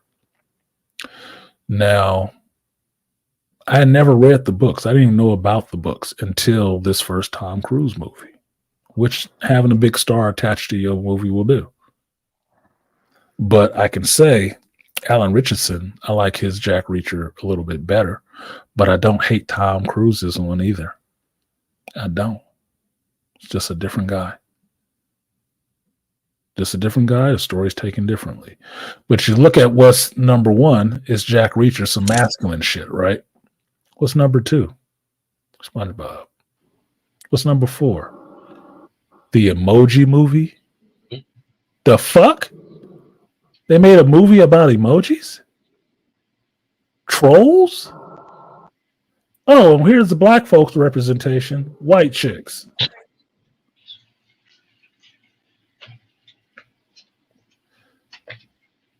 Cat in the Hat, the Laura. You look at shit like this and you understand where people's fucking brains are. Those are the. That's what I see when I look at this. What is this about? What is Trolls about? What is the Emoji Movie about?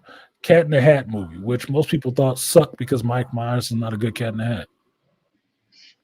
The Lorax, same thing. Dr. Seuss, Mr. D is another goofy movie. Mind of a Dog is number 10. The fuck? Huh? Is this like I don't know, like a Bruce Willis? The dog is talking with a human voice. This is your top 10. What people are watching right now in the U.S. today. Sounds like a lot of people's plopping their kids in front of a television and walking away from them. So I'm not crazy when I see this. Letting them watch some dumb fuckingtainment. That's just me looking at the world around me. That's how I take in information. I ask questions. And I form my own opinions. That's troubling to me.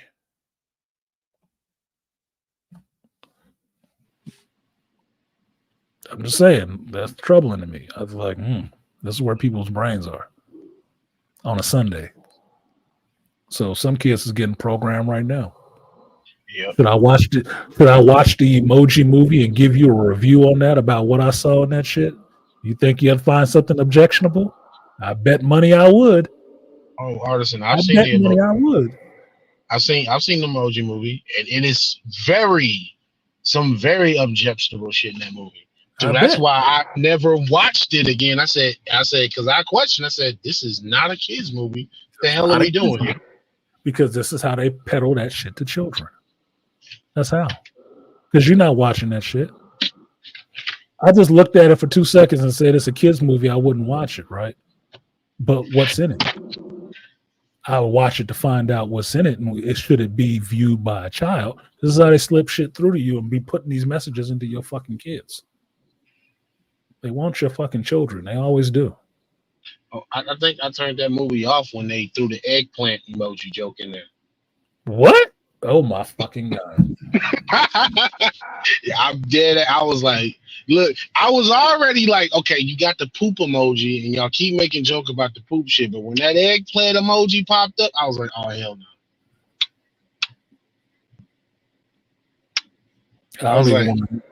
I don't know if I really want to know. I really don't know if I want to know. But I can't think of any kind of way an eggplant joke in an Emoji Movie should come up if the Emoji Movie is made for kids. Because there is no good connotation for the eggplant. I'm really suspect. Oh, man. I am very suspect. That don't even pass the smell test to me of anything. I'm sorry. There's only so many dick jokes I'd let my kid hear, and none of them is animated. None of them is animated.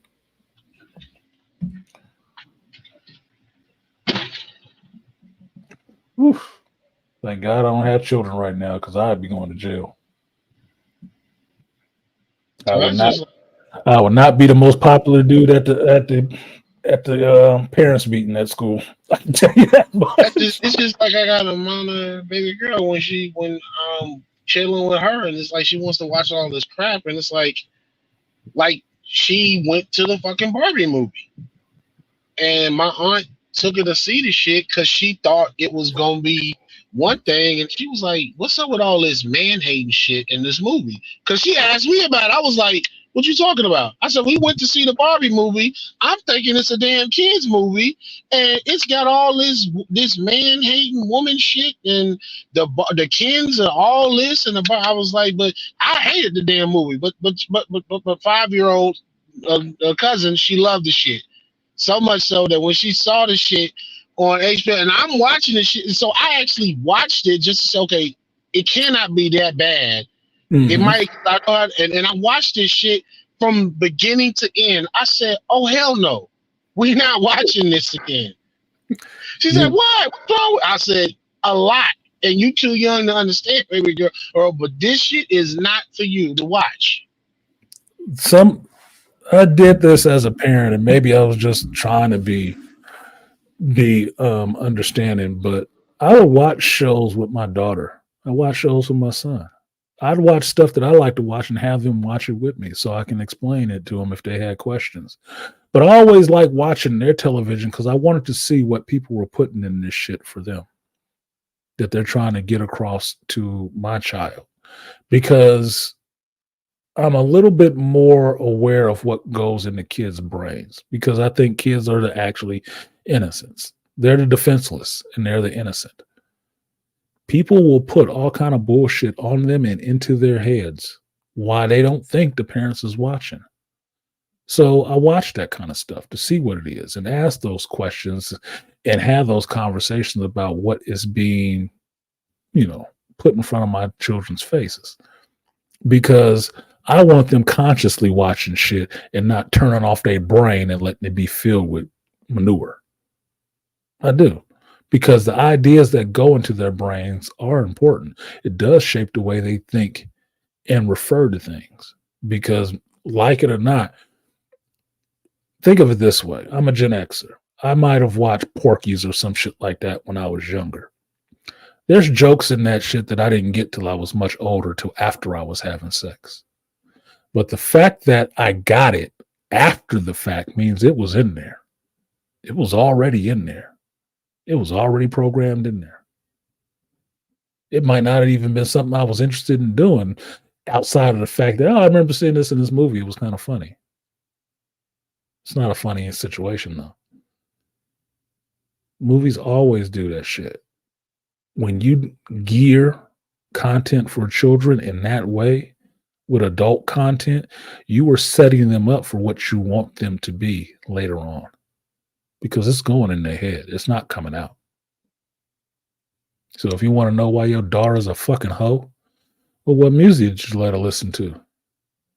What music did you play around her? What television shows did you like her to watch? You mean that little animated penguin was sitting there twerking? Are you fucking kidding me? Oh, it was so cute. No, it's not. No, it's not. Because twerking is a strip club dance. Shit. That's what turned me off with that other movie, that Turning Red movie, where you had the little girl fighting with her mama and just to piss off, look, mom, I'm twerking. I was like, oh, hell no. We're not watching this. Like, I couldn't let this, and this was during summer camp. I was like, I have a problem with this movie. I said, I don't think I should let y'all finish watching this movie. Why, coach? I'm like, cuz, man, like, I got a problem. I got a huge problem with that. Look, if I know, and I run summer programs, if I know I can't let them listen to certain music because it has profanity in it, why would I let them watch certain content that has what can be considered sexual content in it? Why would I let them watch it? I wouldn't. So make no mistake about it. There's a lot of shit that's getting past people's radar right now, getting put in front of kids' faces because they think it's safe for them to watch it. You need to watch this shit too and decide on based on what you watched with your child if it's okay for them to watch it.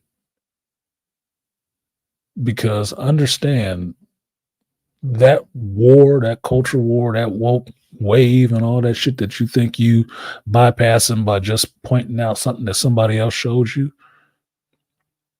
it's nothing. It's all the shit that you don't see because you ain't paying attention to it because nobody pointed it out to you yet. That's your job. You're supposed to be watching that shit to guard against it. I don't worry about my granddaughter as much because her mama kind of straight, and I know my son is straight on that shit. I know he's straight on it because I understood the role of being a parent is to be a parent, not the nice guy. So I don't have a problem being a bad guy. Oh, he wouldn't let me do such and such. That's my fucking job. This is not everything is permissible. It's not. Some shit is not. And if I said you couldn't watch that shit, you can't watch it. You want to know why? Okay, I'm better than my previous generation. I'll tell you why you can't watch it. Because it has content in it that I don't think is appropriate for a young kid's eyes. And a lot of perverts make this shit nowadays. So they always want to proselytize their sexual depravity to children. And I don't think that's okay for my child. How about that? What is sexual depravity? Go get the dictionary. Let's look it up.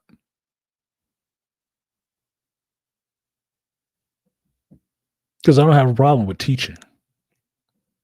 Because that's what you're supposed to do. That's your fucking job if you're not being a lazy parent. The other thing I didn't believe in is my kids just sitting up watching TV as a babysitter.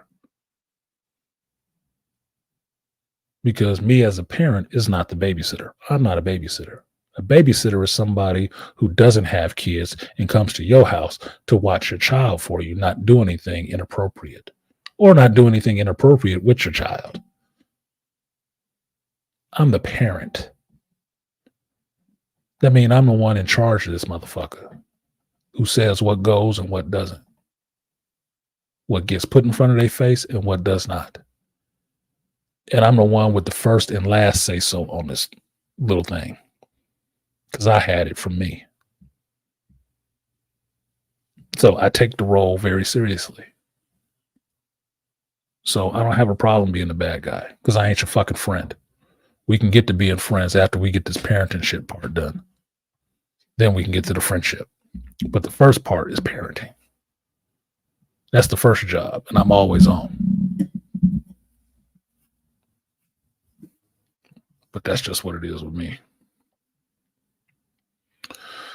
Shout out to the Aquatechie for supporting the stream. Appreciate you, Aquatechie. I will give you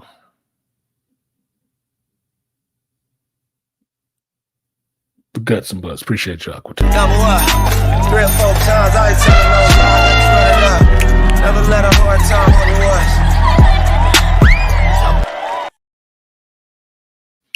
Shout out to the Joe Herb for supporting the stream. No message, but he gave it up.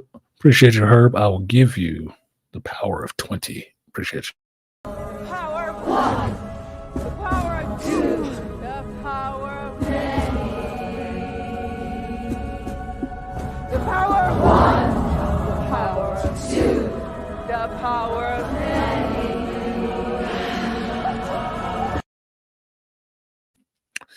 Shout out to 2 Tria for supporting the stream.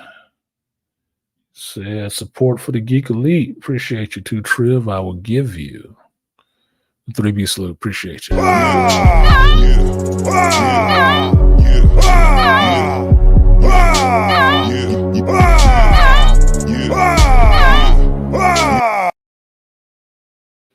And to Rainfire Design. Where was your last one?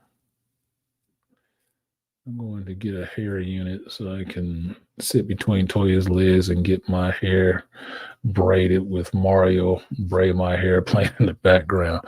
I laughed when I read that initially. I did put it up on the screen, but you're in the flow of the conversation, so I didn't get to give you your salute. But appreciate you, Rainfire. I will give you that 3B salute.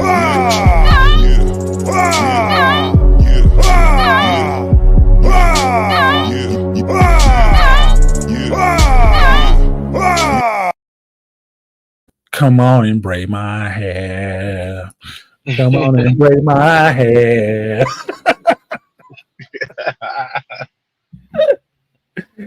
Yeah, a lot of motherfuckers want to sit between Toy's thighs. All right, you're gonna get fuck around and get strangled, suffocate. Yeah. She got nice thigh meat, man. I ain't seen it personally. I just seen pictures. She got some pictures online. I just saw pictures. She's like, look out some nice thigh meat. They forgot to play the food too, because you know she's gonna cook some shit up. She already said what she was cooking earlier. You missed it. Oh, what did she say? I mean, yeah. What did she got say? Some chicken cutlets she cooking today. Oh no, she did. Yeah, she did. It's some veggies. She got the food pouring out the way when she first came on. I was like, oh, awesome. Delicious. So you get your hair braided while eating some chicken cutlets in between Toya's thighs, is what we saying. You get a plate of food while you're getting your hair braided. Damn, girl. Why'd you marry it? That's a nice thought, actually. You know what? Play that on your track. Hey, yes, the fuck it is, man. So y'all got some final thoughts? I just did about 5 hours. Whoa. Yeah. My final thoughts is, I don't know if you talked about it earlier. I know I caught the stream after you. We called House of the Dragon the same damn time because I had also did some overnight stuff in my job too. So I watched it. Mm-hmm. I got off work because it was my Friday at work. What the fuck, bro? Like what? That's all I got to say. What the fuck? Like. You said that shit, and I was thinking of Lil Wayne and Encore. What the fuck, bro? Where'd love go? I thought 3-2. I thought I was gonna get more fighting. The last 4 episodes, I thought it was on after Rook's rest. It was gonna be on. Nah, it's only another build-up season. I said that's what the whole first season was a damn build-up season. Why are we not getting fighting? This is supposed to be action. The way first season ended, this season was supposed to be action.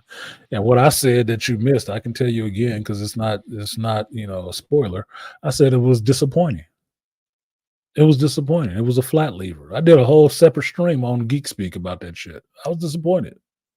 I was really, really just beside myself a little bit. Like, what the fuck did I watch? Why did I watch that shit? This shit has just got taken over. They must got acolyte writers. And sure enough, I did find out something like that is kind of true. And see, I didn't even watch normally what I do is I watch the behind the scenes look. Mm-hmm. And I didn't watch it. I was like, once this shit ended, I was like, fuck it. I have to watch it right after that shit. I watch it every time the show's over. They have the House That Dragons Built, right? It's a documentary series that comes on and it airs after the episode. I watch that shit every time because I like all the behind the scenes stuff, information. I love all that stuff, right? Oh yeah, I was watching that shit attentively that time. Like, somebody explain this shit to me. Who wrote this? Explain it to me. And everybody I saw was some bobbleheaded ass chicks sitting up there talking about what they wanted to do with the show. I'm like, oh, I see what happened. Yeah, I see what happened. You want to be motherfuckers, I'm not Starfire writing this shit. Okay. Yeah. See what happened. Because I followed the book a little bit, some audio readings here and there and all this other stuff. And I was still already pissed by the character of Aegon. Because the way they describe him, and somebody did it on their YouTube channel, he almost, to describe him, one of the reasons why people join the Greens is because on his own, he's a charismatic dude. In the way George R.R. Martin describes in the book, somebody put a picture up of Henry Cavill as the Witcher, as Geralt in the Witcher, and they said he damn near looks like that, the way he's described. He's tall, he's charismatic, he's not an asshole, he's actually likable. And that's why so many people join his cause when he takes the throne. And the way they just describe him in the show, so I already knew the show was on some bullshit when they didn't make that character look like who he was. Because when they showed him as an adult, and when from last season, I said, okay, this is not what I read this character is to be. This character is supposed to be much taller. He's supposed to be much more imposing. He's supposed to be a fighter too. Hell, when he fights Rhaenys, it's both him and the brother fighting her when they crash into the ground, not just one of them. So I felt like the show was already going to be on some bullshit, and just everything that's happening. It's like Allison, she's an asshole in the book too. Yeah, and I'm glad you found it. I said, yo, she's an asshole. What's she doing? Oh, I'm gonna save my kids. The daughter, she's supposed to be mentally fucked up after having to choose which kid is supposed to be killed. So she's out of the play for the remainder of the story. So where did they give her all this mystic superpower shit to where she can talk through visions? I don't know. Made up. Because they wanted to give that actress and that woman something more to do in the show. Just like the same thing with Rhaena running through the hills and the dales looking for a dragon. They wanted that character to have something more to do. The only people that were supposed to be going on in that show that they didn't give more to do was Aemon and Daemon and the rest of these goddamn characters. There's supposed to be more shit going on. Apparently there wasn't. Exactly. And because even with her character, she was another character that was out of play for the duration of the war. I was like, why y'all got this heifer chasing this dragon? I said, wait a minute. Her character's supposed to be in the veil with the babies and the damn 3 dragon eggs for the duration. She don't come out until after the shit is over. Like, what are we doing? I'm like, and yes, and for the love of God, please, Hollywood, stop casting these weirdly cute, ugly looking black chicks. I'm tired of seeing shit. Look, it's pretty sisters out there. You want to know how I know? Because every time I get on Big Jaw or Jahan Jones or any of the damn YouTube, Instagram content creators, they have some beautiful black chicks on their shows. Hollywood can't seem to can for some goddamn reason keep picking these questionably looking ass black chicks. I'm like, yo, look, I said that about Supercell. I said all the black chicks on there is fine to me, and I don't usually say that about shows with black folks in it nowadays. They not usually cute, but that Supercell show, all them chicks is cute on there. I'm like, God damn. I'll take it. And see, that's on the watch list to watch Artisan too. I got it on the watch list. I just on the watch list. It's on the watch list. It's coming up. Wait a minute. Matter of fact, I'm about to go home and watch right now. Wait a minute. This nigga is tripping. I'm about to lay into his ass. This motherfucker is tripping. What did he say? Because I haven't had time, man. Overtime at work, been keeping a brother, so I've been coming home sleep. So I haven't had a chance to really sit down and just watch anything. Look, I do it too. I'm doing a bunch of overtime. I got some overtime coming up Tuesday. When I get back to work, I'm back on overtime rotation. Okay. I get it. I feel you. Like none other, man. I feel you. But nigga, you better take some time to watch an episode a day for that shit. Get that black man your respect. There was no excuse for not watching Supercell at this point right now. Well, and see, now what also caught my attention is this other show that you seen with the brother that was in the Midnight Shyamalan movie, the light skinned brother. M. Night said Midnight. Yeah, M. Night. I call him Midnight. I love because it's midnight to me. Okay, Midnight Shyamalan. Butchering that man's name. Good Lord. What sounds better, Midnight Shyamalan or M. Night Shyamalan? Midnight sounds better. Oh, you say Midnight Shyamalan. I'm thinking somebody dark as fuck about to show up. No, but the guy that was in the M. Night Shyamalan movie, the light skinned brother, he was in the movie, Old, and he's in. Yeah, I know what you're talking about. I saw the movie. I like the movie Old. He's in this trailer for this new thing that's coming to Netflix, and it looked like, am I going to actually get a black man that's actually a fucking hero that's actually standing up and fight back? Because that's what it looked like. A former Marine, and the police is fucking with him, and they corrupt cops. I said, okay, is he going to kick some ass in this movie? Because it looked like it. It don't look like he looked like he by himself on some Rambo style type shit. We'll so that's on the wish list, and Supercell. So I'm gonna watch Supercell. And I'm gonna wait for this movie to come. Matter of fact, an episode. You said an episode a day. That's what I'm gonna do. Yeah, episode a day. I mean, I try to get in both. Like somebody mentioned audiobooks before. You mentioned it just a moment ago. I listen to audiobooks when I'm at work. Like something else that I want to read, I'll listen to an audiobook. If I don't buy the hard copy, I'll buy the audiobook or the digital copy, and I'll listen to it while I'm working. Because I work by myself and I can do things where I'm not having somebody jabbering in my fucking face the whole fucking time. I occupy my mind. It's basically what it is. So audiobooks work for that kind of shit, right?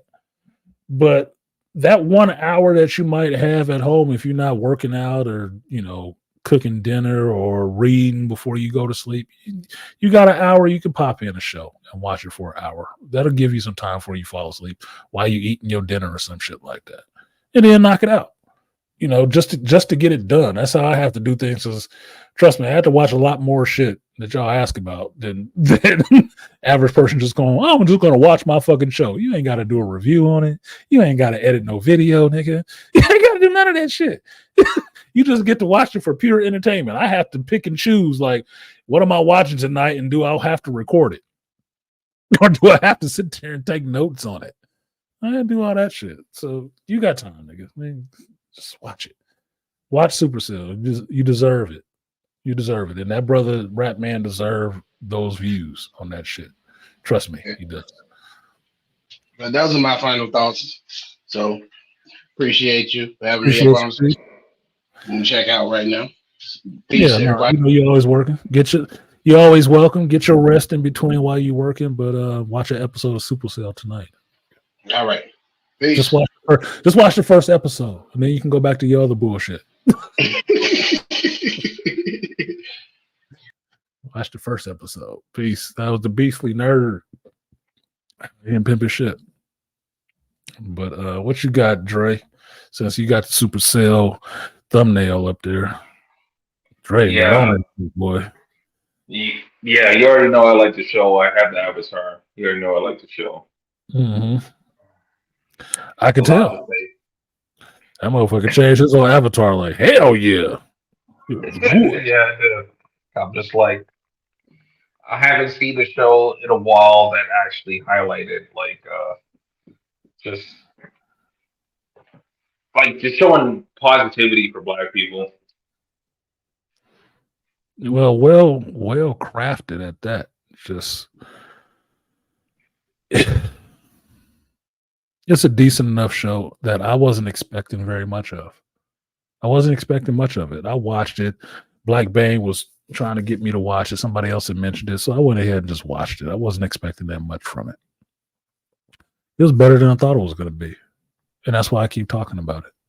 And that's the problem, is that everybody is saying that it's better than I thought it was going to be.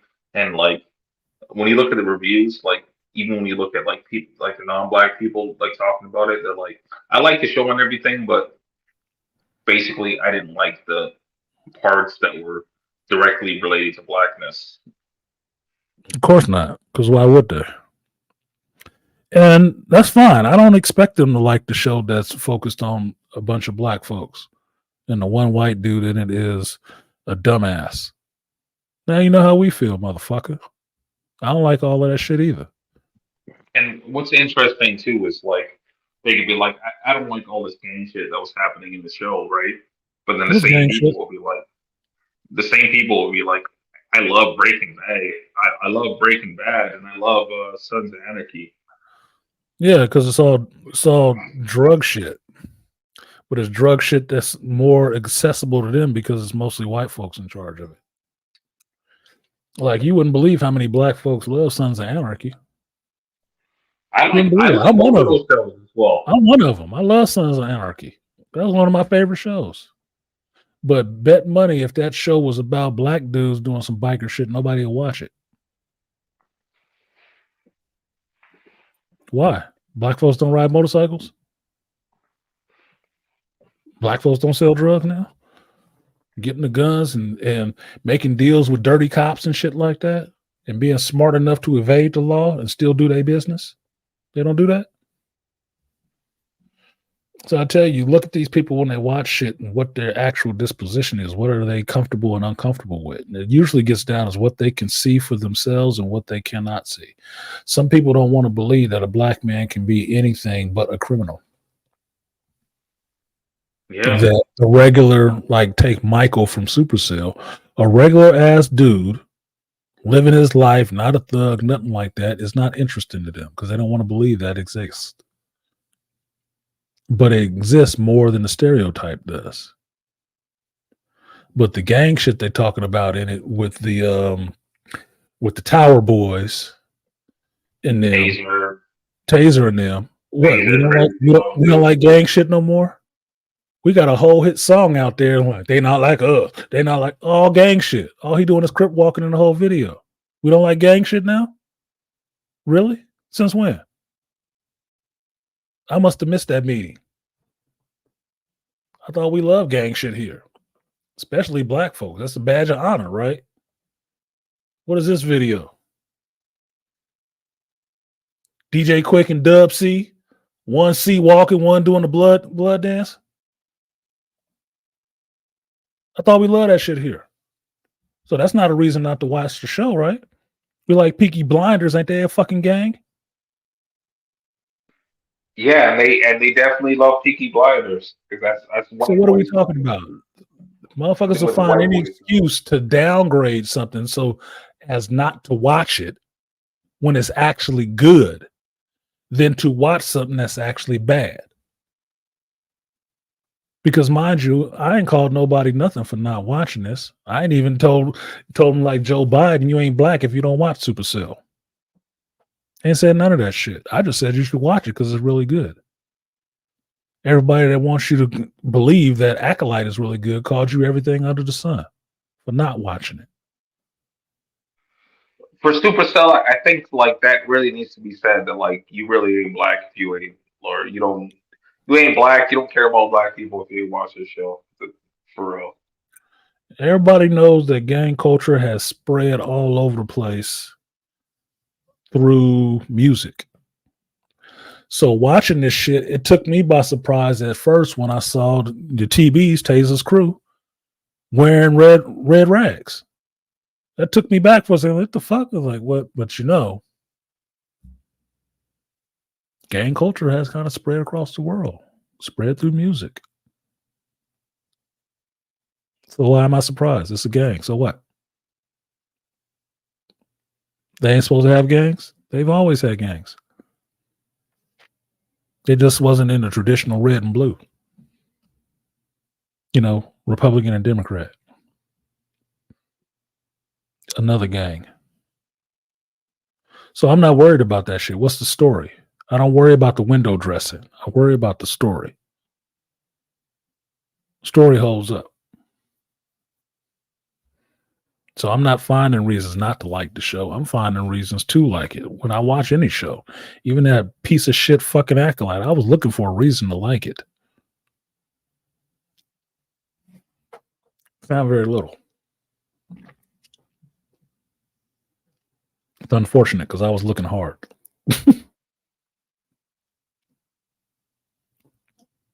Like Aquateki said, even my slow behind got finished watching Supercell. It's less episodes. I tell you this, Beastly, if you're still listening in the background, you better watch Supercell before you watch Umbrella Academy. I'm telling you. I can't spank you or nothing like that, but I'm telling you, you better don't let me find out you watch Umbrella Academy before you watch Supercell.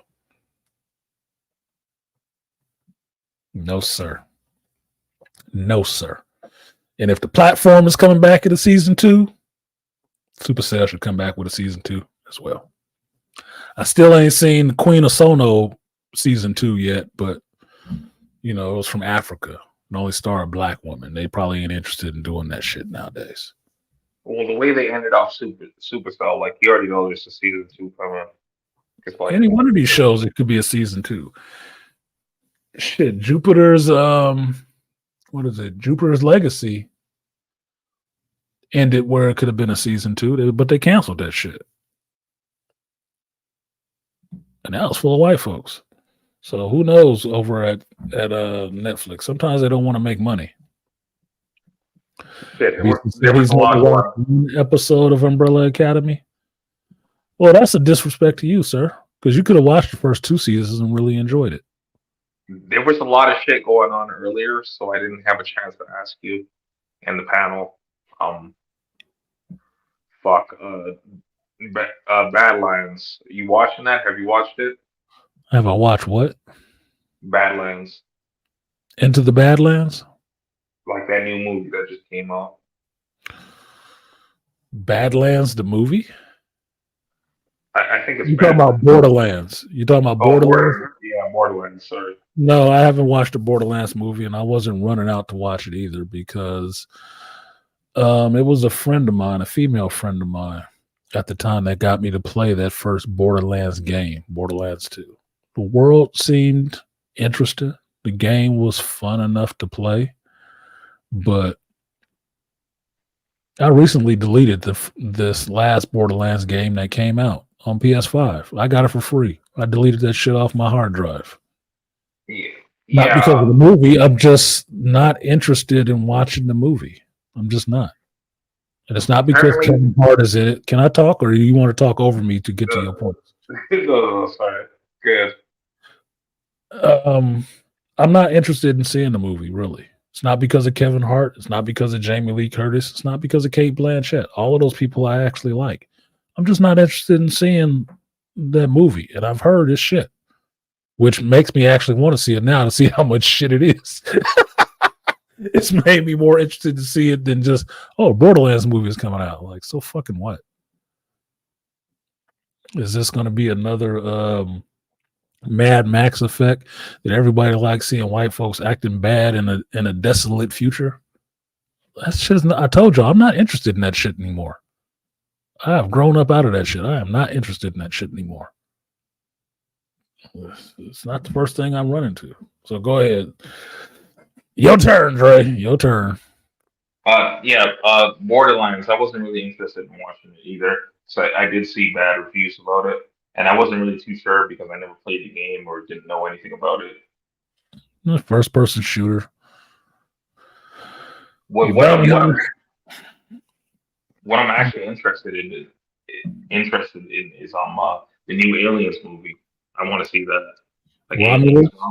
Yeah, that should look scary. I do want to see it. I want to take somebody to see that shit who might be scared. Because that shit look like it's not going to be jump scares. It's going to be terrifying. So I'd be down for that.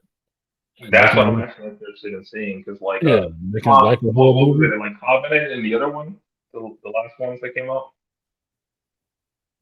The last Alien movies, it was Covenant and Prometheus.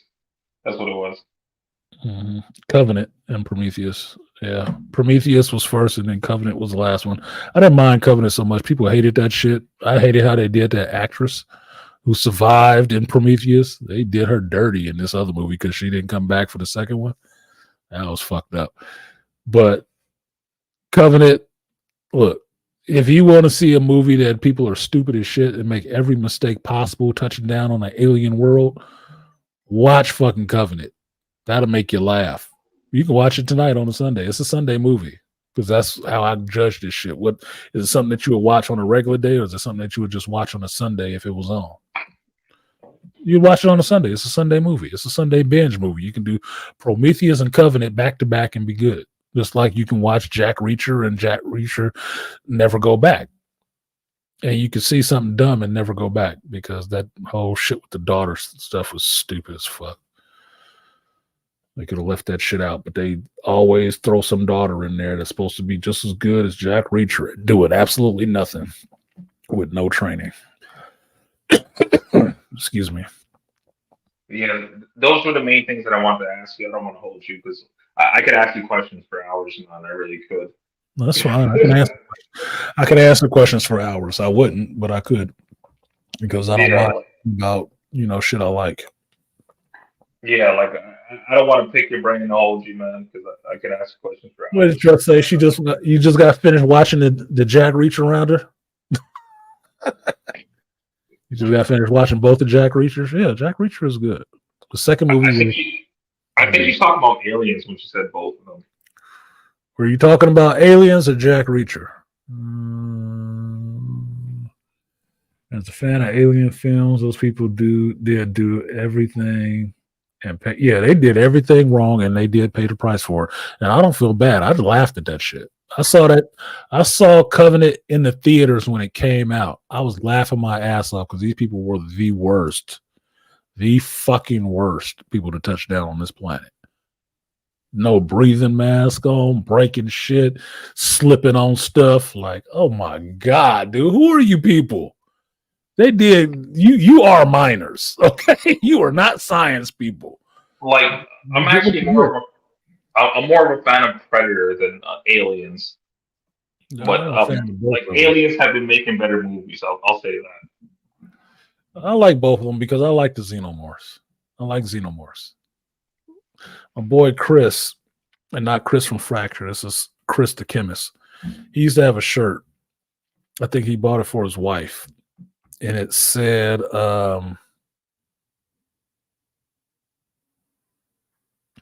zombies want you for your brains. Xenomorphs want you for your body.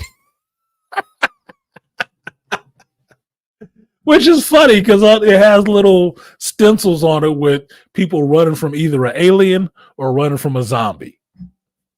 Okay, zombie wants you for your brains.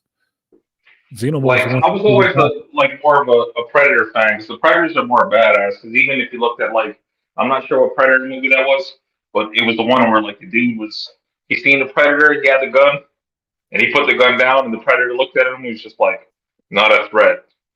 Just kept it moving, Yeah. Don't make no squirrely moves.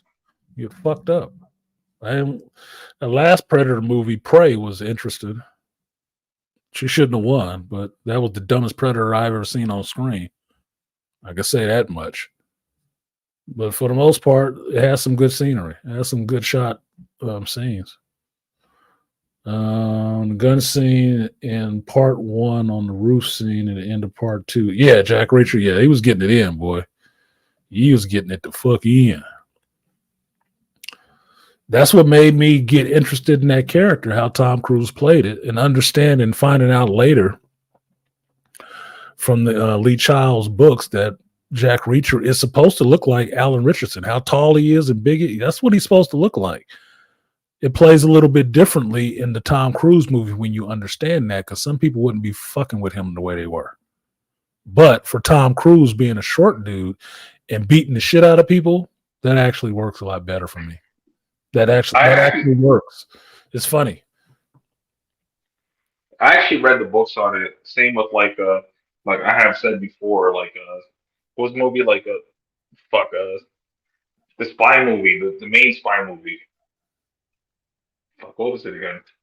Still haven't watched Born Identity, like those Bourne movies. Yeah. Like that and Jack Reacher. I read the books on those, and it's like, yeah, the books were much worse than the movies. Beasley, you can watch Prey. You can get through that shit quick. Just understand that this Predator is pretty good. He's young, but he's dumb as fuck at the end. That's it. It just falls apart for how smart a Predator is at the end. That's it. Other than that, you can watch it. It's beautiful scenery. You like seeing, the Native Americans going in there and showing their warrior spirit. You think it's bullshit that she get her brother killed.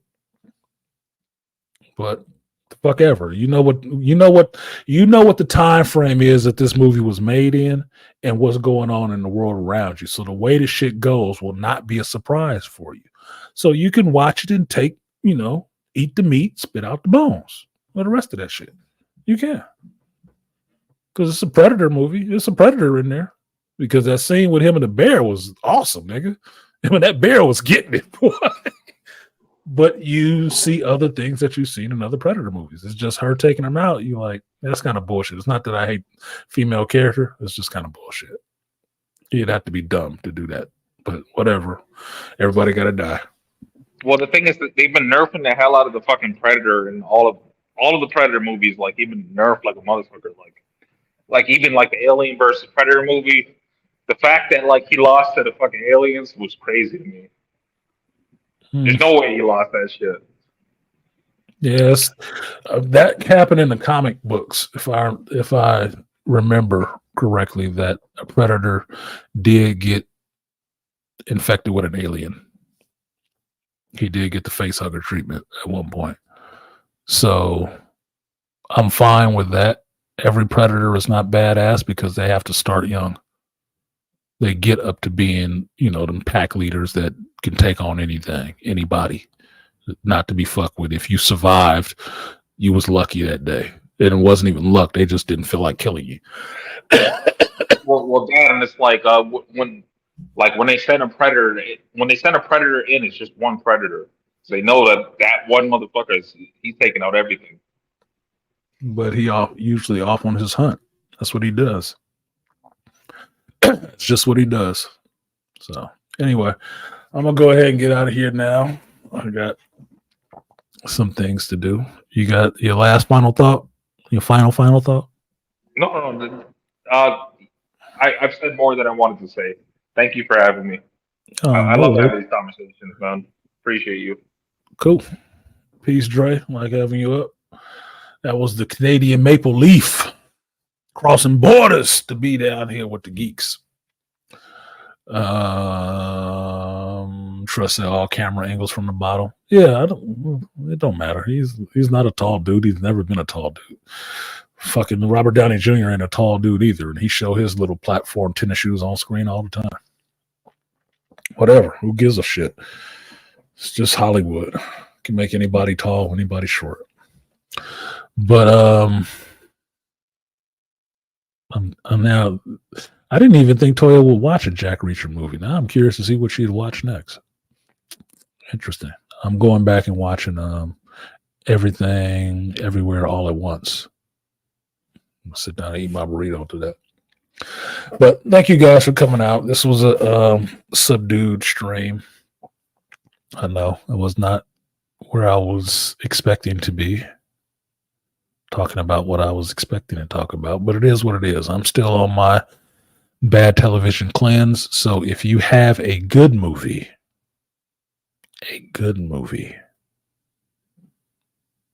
that you would recommend for me to see, you don't know my taste, go back and watch some of my reviews and see what I'm bitching about. If that's not in it, I'll probably like it.